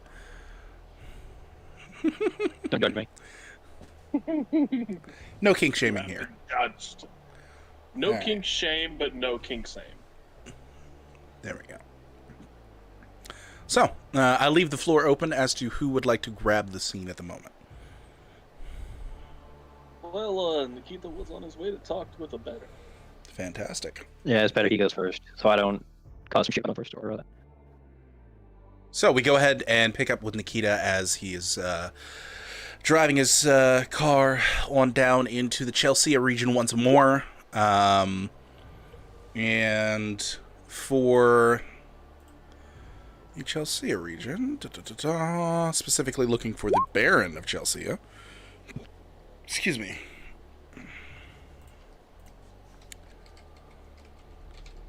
I have that their name is. Let me go to my note. Michael Sampson. Michael Sampson, a man's name if I've ever heard one. Well, you can find Michael Sampson within the confines of Paddles. It is an adult entertainment club. Oh, that's Paddles. lovely. Okay. This is. You know what? I mean, so when you say adult entertainment club, are we talking like a strip club? Talking like I mean, I hear paddles, Well- and I think this is like a BDSM thing. Let's just say the advertisement for Paddles is for a specific event that is that's held there once a year, called Communion with a U. Oh, God. Specifically with the messaging, get on your knees and play. So this is not the kind of club that Nikita would frequent. Okay. Probably that's not. all I was ultimately getting at. Probably not. I mean, who knows? All right. No, I know. This is not the kind of place that Nikita would frequent. He's all into like the nightclub and nightlife, but like he doesn't hang out at like sexual dens. And this is much a sexual den with sponsors such as Naked Sword and Cum Hunt. Fantastic. I'm not kidding. This is a real place in New York City, people. You can Well, look I'm it sure up. you're Googling it, but wow. So Nikita, I guess when he'd pull up and park, is not parking anywhere near this place. Mhm. Because he does not want anyone who recognizes his car to associate with it. Okay. And he is going to make his way there. But again, he doesn't want anyone to be able to see him. So he's going to like wait until it doesn't seem like there's a bunch of people around, and then he's going to go try to go in. Okay, real quick question. That I know you probably just mentioned it. How far away do you park? Probably like a couple blocks away. Okay, so you park about 2 blocks away. You know, this part of the city in Chelsea, other than you know, 2 or 3 taxis that go by you, most of the sidewalks or most of the side street parking are filled up with cars. You can see that quite a few of the local parking garages have their signs up saying that they have no parking available. But you manage to squeeze into one of the spots. You can see that there is a snowplow that's making its way down the road, and down the street towards the entertainment building that you're looking for, you see that there's a line of individuals. Despite the fact that there's an 1.5 inches of snow, there's a line of 40 individuals going down most of the block. dressed in all sorts of fun, non-cold weather gear. From a range of eras of BDSM gear, from modern all the way to early and late 80s and 90s. All right, so here's what's about to happen here. I go to my trunk, open it up, take out a fresh of one of my cleaning cloths, like the kind I take to the victors. I am going to rip eye holes in it, and then I'm going to tie it around my face. Gotta look the part. Oh my god, okay. Go ahead and for this... Sorry, Nikita, real quick, I'm gonna grab your character sheet. I'd also take off my suit jacket, take off my tie, fold them neatly and properly, put them in the trunk, sort of like unbutton the two top of my buttons, roll up my sleeves, just trying to dress in a fashion I don't typically dress and obscure my face. Make me a composure etiquette roll. Okay. Nikita is all kinds of uncomfortable right now. Yeah, that's why I'm having you do composure. Composure and etiquette.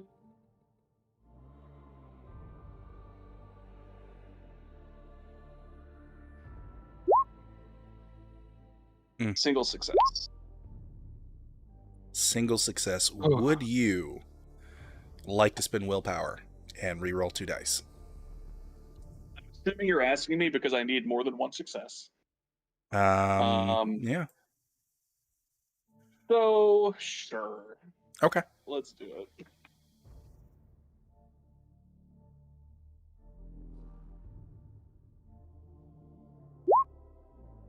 Two successes. A part of you just needs to get in there. And the other part of you really doesn't like where this is going. Really doesn't like it. However, you power through. Get everything done.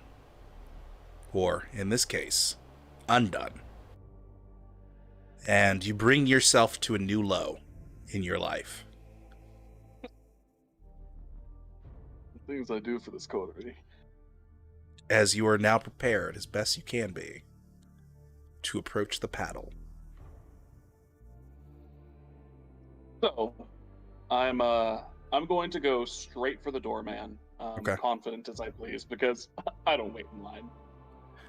You make your way down the street, down the 2 blocks, and get up to the doorman, who is really just guarding a set of staircase that heads up to the second story floor of this building. And you can hear thumping music coming from above, and the flash of various different beautiful LED neon lights coming from above.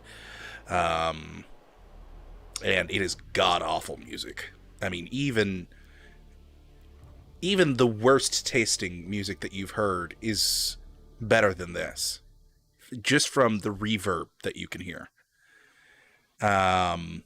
There is a lot of moaning in the music already from out here. Ugh. But you go up to the guard, passing by the long line of individuals, many of them not complaining, as you make your way forward. And as you approach, you can see he's not a total musclehead. He's a little bit better than average build. Hispanic. Honestly, kind of looks like he just got off of doing construction contracting work like 3 hours ago and threw on a $100 suit. And is now standing as the guard for this establishment. Well, I'm gonna hit him with that awe and just be, I am top name on VIP list. I cannot be waiting in line. I need in. Okay. Well, this time around, things are a little different. Let me see here. Wow. Discipline. Oh man, I'm about to. Presence. It's a kindred. I would like you to make me a Cool. Manipulation presence. He's going to use composure intelligence. So he's going to have 40-10 to work with. 10, I want to say. Put it this way and then 6. Yes. Okay.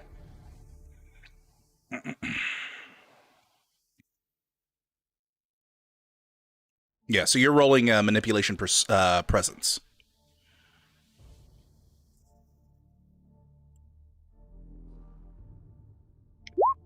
I'm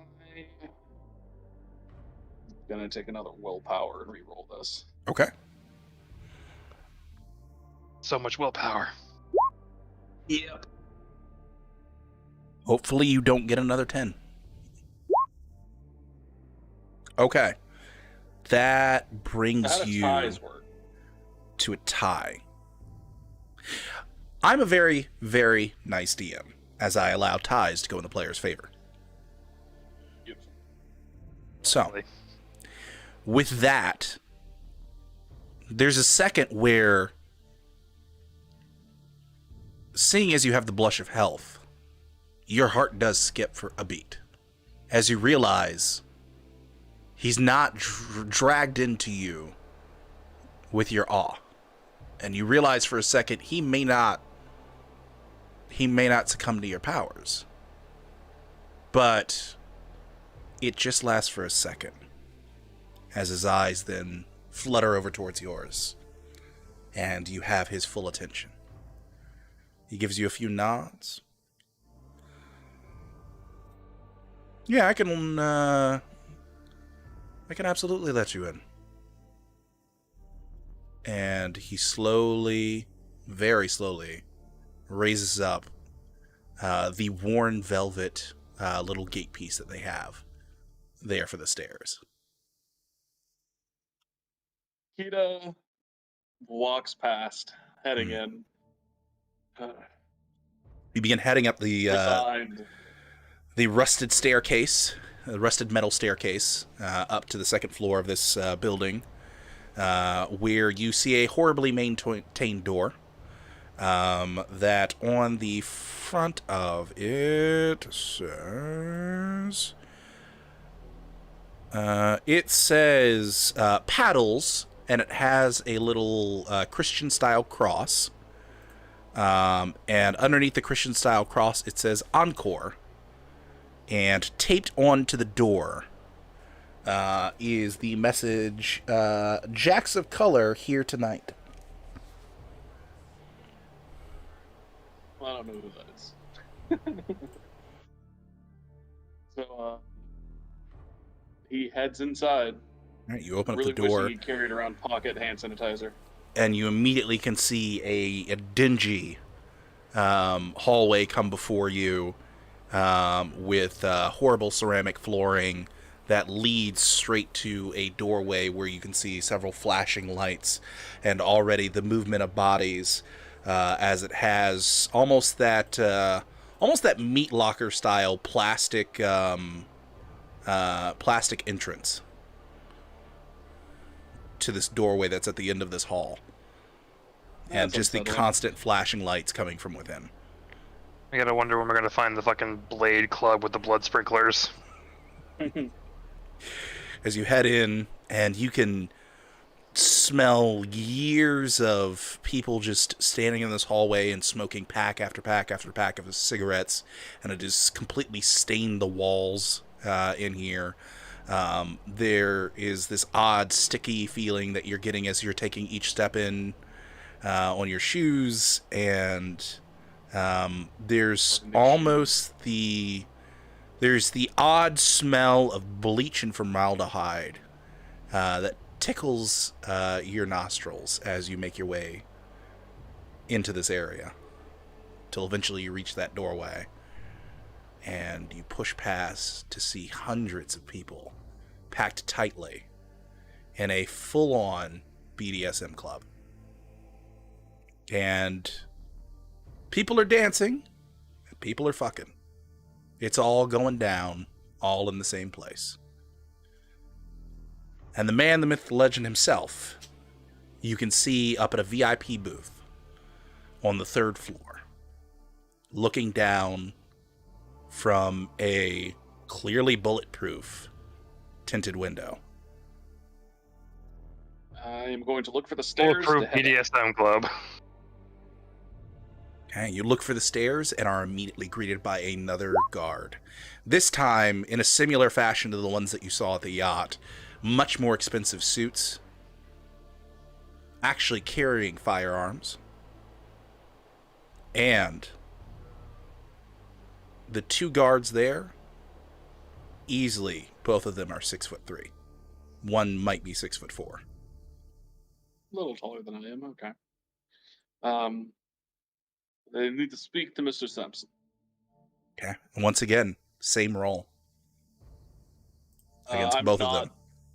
I'm not trying to awe them. You're not trying to awe them. Okay, then no necessary need for the roll. So as you say this, I felt the resistance from the door guard outside feel super guilty, and now I'm not using awe. Okay, so awe is off in that case. Good to know. In that case, you watch as one of them pulls up a clipboard and starts looking through it, and immediately says, "What exactly is your name, huh?" Nikita Orlov. Uh-huh. I don't see you here on a list, and I don't see you on reservations. So, give me a minute. And he goes to his wrist and talks into a microphone. A few minutes pass. Sounds like he receives some sort of answer. And he simply says, "That'll be $400." Pay for the privilege. Nikita would look really offended if it wasn't for his face being covered with cloth. And he's just, I do not think you understand. I'm not I'm a representative of a clan up north, or not clan. I'm representative of a club up north. The Michi Club. Okay. All right. So I'm not breaking masquerade because I didn't say I'm a vampire. I just said like, hey, there's a club. I'm from this cool club. Okay, interesting. It's like, hey, come on, we're both vampires Interesting here. strategy. Let's see if it pays off. He nods his head a few times and says, "All right, I'll give it another check." And you hear him whisper into the microphone. Yeah, the guy says he's representing a club called the Michi Club. I don't know what the fuck that is, but maybe you do. He waits for a response. About 2 minutes go by. And eventually says, "All right, well, looks like you've got an audience. Wherever the fuck your club is, apparently it's important enough to be seen about."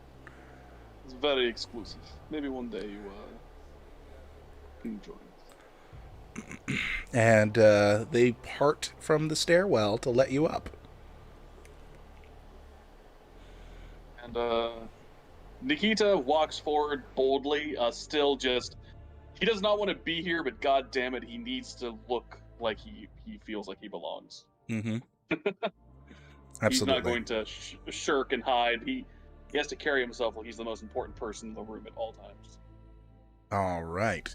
So you make your way up the staircase, and as you're passing by the 2nd floor, there are a multitude of interesting smells that come from the 2nd floor door that is slightly cracked open. I'm going to, for the sake of PG-13, leave it undescribed. Yes, you are. But you have to concentrate it because you have Blush of Life tonight. But I'll leave that undescribed for our PG-13 audience at the moment. Yeah, he's going to focus on not breathing for the duration of the time he's in here. Absolutely. Make your way, continue up the stairs onto until eventually you reach the 3rd floor landing. And finally, you're here. as the door is opened by another guard up here on the 3rd floor, and he motions for you to step within. He enters. Okay. As you enter, the door immediately closes behind you. The atmosphere immediately drops to one of normalcy. The thumping sound of the music is almost entirely muted out, as this 3rd floor apparently is soundproof. There isn't dancing individuals and a special VIP lounge up here. No, this is a large office. There's a beautiful mahogany desk at one end of the room with a beautiful chair behind it, a couple of bookshelves. It looks like several filing cabinets, a computer that's set up on that desk, a little receptionist desk, which currently has a receptionist sitting out at it, a beautiful blonde with some double Ds, who's sitting at it, but is kind of turned away from you, staring at her computer monitor. And the man, the myth, the legend, standing, a single arm behind his back and a wine glass in hand, which is clearly not filled with wine, sipping and watching the dance floor. Nikita will make sure he's not near the window, so people can't see him, and he removes his mask. Mr. Sampson, I hope the evening is finding you well. Yes, this evening is finding me well, and I believe your friends call you Nick. My friends, yes? Is he your friend? I said what I said, and that's how I meant it to be said. Well, please, have a seat. There's nowhere for you to sit besides the office chair. Does it seem like I'm not going to be sitting on a dildo, am I? Like, it's just a nice chair. There are no sexual machinations up here at all. No dildos, there's no crosses, nothing. No chains. So, He is normally dressed, so is she. he is a guest. He was asked to take a seat. He's going to take a seat. Okay. Take a seat. He simply lightly extends off to his left shoulder, his wine glass in hand, and says, "Would you also like a drink?" I appreciate the offer, but I have a difficult palate to please. I understand. So, what is it that I can help you with? I highly doubt that Madam Taylor is exactly ready to declare war on me just yet. Well, fortunately, nothing quite so exciting. I am here as a call of courtesy, as they call it. Call of courtesy. That's rare among our kind. Well, now more than ever, I feel manners and a bit of honor is needed amongst fellow monsters of the night. No? I see. Well, as much as I agree with that, I also would like to know exactly why this courtesy call has to be placed. Well, there was a minor incident, nothing serious. Me and my men are looking into it. It will be handled, but in order to properly do our jobs, we need to look into the DMV, which is in your territory. We did not want to operate or work or do anything intrusive into your territory without stepping forth and letting you know. No trouble will be made, no damage done, just a simple extraction of information.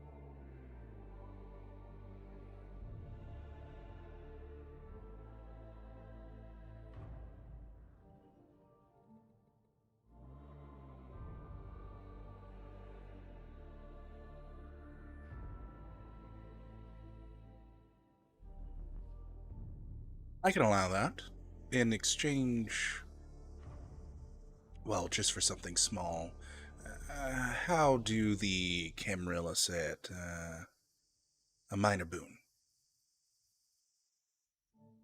You'll forgive me if I'm not too keen to accept a boon blindly. There's something in particular you wish?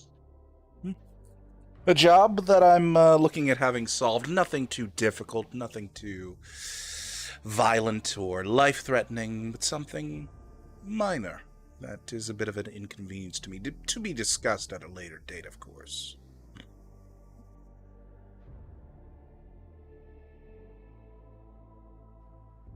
Now, at the very least, speaking from a place of respect as a fellow individual who does business, shall we say, I I know all too well what it's like to ask someone for a favor at a later date. You don't discuss specifics, and then the time comes, and you could ask for anything and everything, and without at the risk of me causing problems for myself and my friends, my own name, it's big, huge mess.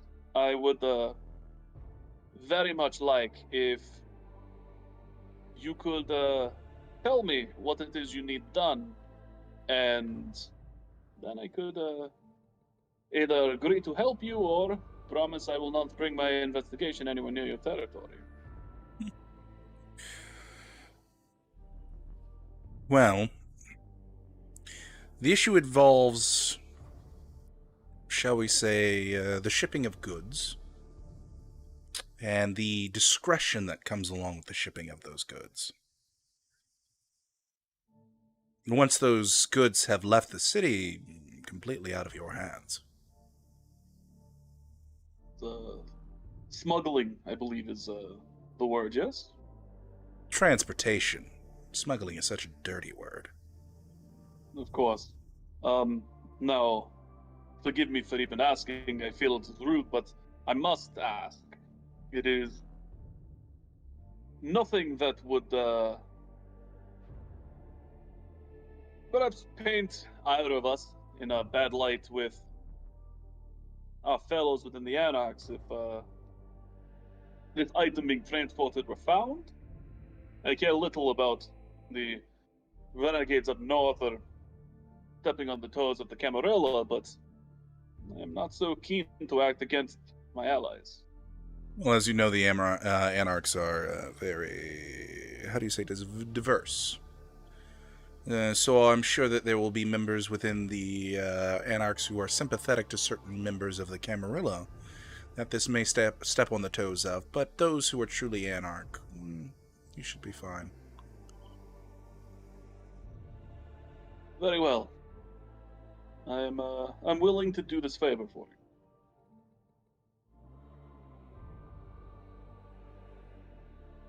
Very well. You have your access. Beautiful. Thank you very much. And on the subject of full disclosure, I believe I do need to apologize for something. Go on. I was unaware of the security you had on the premises, as it was my first time here, and I was rather quick to get off the road. Your doorman, I may have put on a bit of an awe-inspiring performance, if you catch my drift. Fret not, it is a common occurrence among our kind when they first arrive at this location. There is no penalty for such a deed at the moment. However, I would suggest against it in the future. Of course. Acting in ignorance, I already feel bad enough, but doing so willingly, I would not wish it to be done in my turf. I will not do it to you. I appreciate that. He hasn't looked at you this entire conversation. Nah, it's fine. Well, if there's anything else... Nikita has grand aspirations, but he also knows not to punch above his weight class. So he's... So Nikita gets to his feet and would tie his mask back on.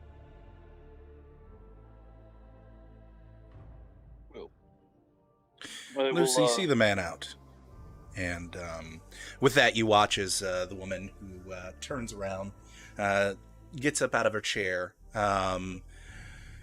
Quite visibly. If you were a scaling man, you'd put her at probably either a high 7 or an 8.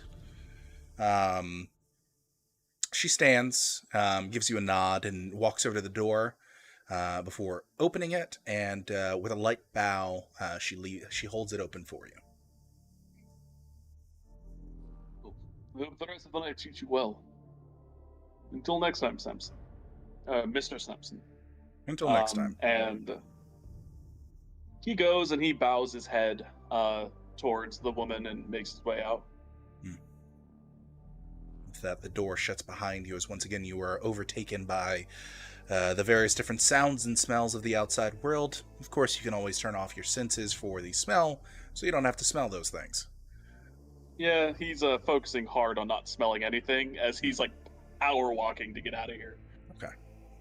With that, yeah, you successfully navigate paddles as you make it back onto the cold night city streets of New York, and that street air has never smelt sweeter. He's going to call Vic like almost immediately once he's back out in the night air crossing the street. What does Vic's ringtone sound like? I'm not giving that any kind of thought. You can dance. You can leave your friends behind. I don't know. I'll have to get back on that one. For Okay. now, it's a burner phone. He probably doesn't have like a phone. He has a separate phone on yet. It's a burner phone, so it's got that dee dee dee dee dee dee dee dee dee dee dee. You know? Yeah, exactly. So yeah, I'll pick up. Help. Victor, I would like you to know how thoroughly displeased and upset I am with the hellscape that I just had to navigate. And the next thing that I say, I do not want to hear any bitching or complaining or whining, or so help me God, I will do something both of us will regret. Sorry, whatever you had to do.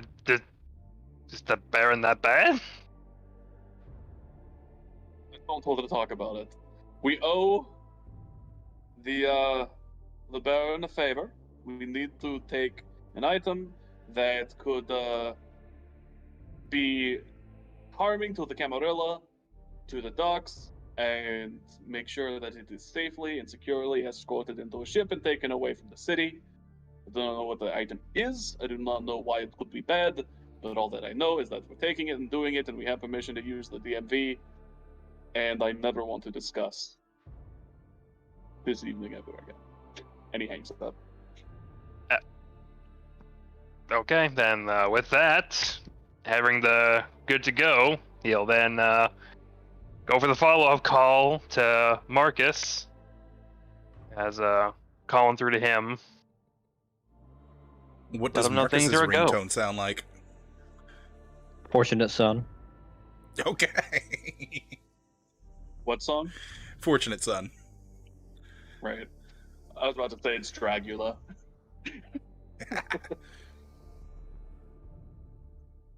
Okay, ring ring. Hello. Hey, Marcus. Good news. Nikita worked his magic. By the sound of it, we're good to go. Making use of the DMV in Chelsea. And the bad news. I mean, I haven't heard nothing bad yet, but hey, night could always change. Oh no, I mean, I guess the bad news, if you want to consider it, Yeah. is that we might have to do a favor for the Baron of that area. Apparently, got to run some package from someplace to the docks. You know, we do a package from the place to the docks. Yeah, secret smuggly-like type thing. Let me know when you sit down. Anytime I'll head over to the DMV. All right, sounds good. Or when you come back and get for you to hack into there. All right, let's go the place out, and then we'll get in there and see if I can't work my magic getting us in. As that, Victor will hang up as well, and I guess start planning a field trip. He's getting out of the sewers for once. Or at the very Okay. least, use the sewers till I get over there, and then I'll climb out of it. Well, let's be clear here. Victor is not a filthy sewer rat. He's a tunnel rat. All right, his subway tunnels are a lot better than sewer tunnels. Fair point. So yeah, just basically readying that. Just real quick, so you know what I'm going to be trying to do. Obviously, follow them in their actions. But after all of that, Nikita is going to be hunting and then taking whoever he finds back to his condo so he can shower and then eat because he's irritated. Okay. All right. Fantastic. Time to murder. Fantastic. Sacrifice.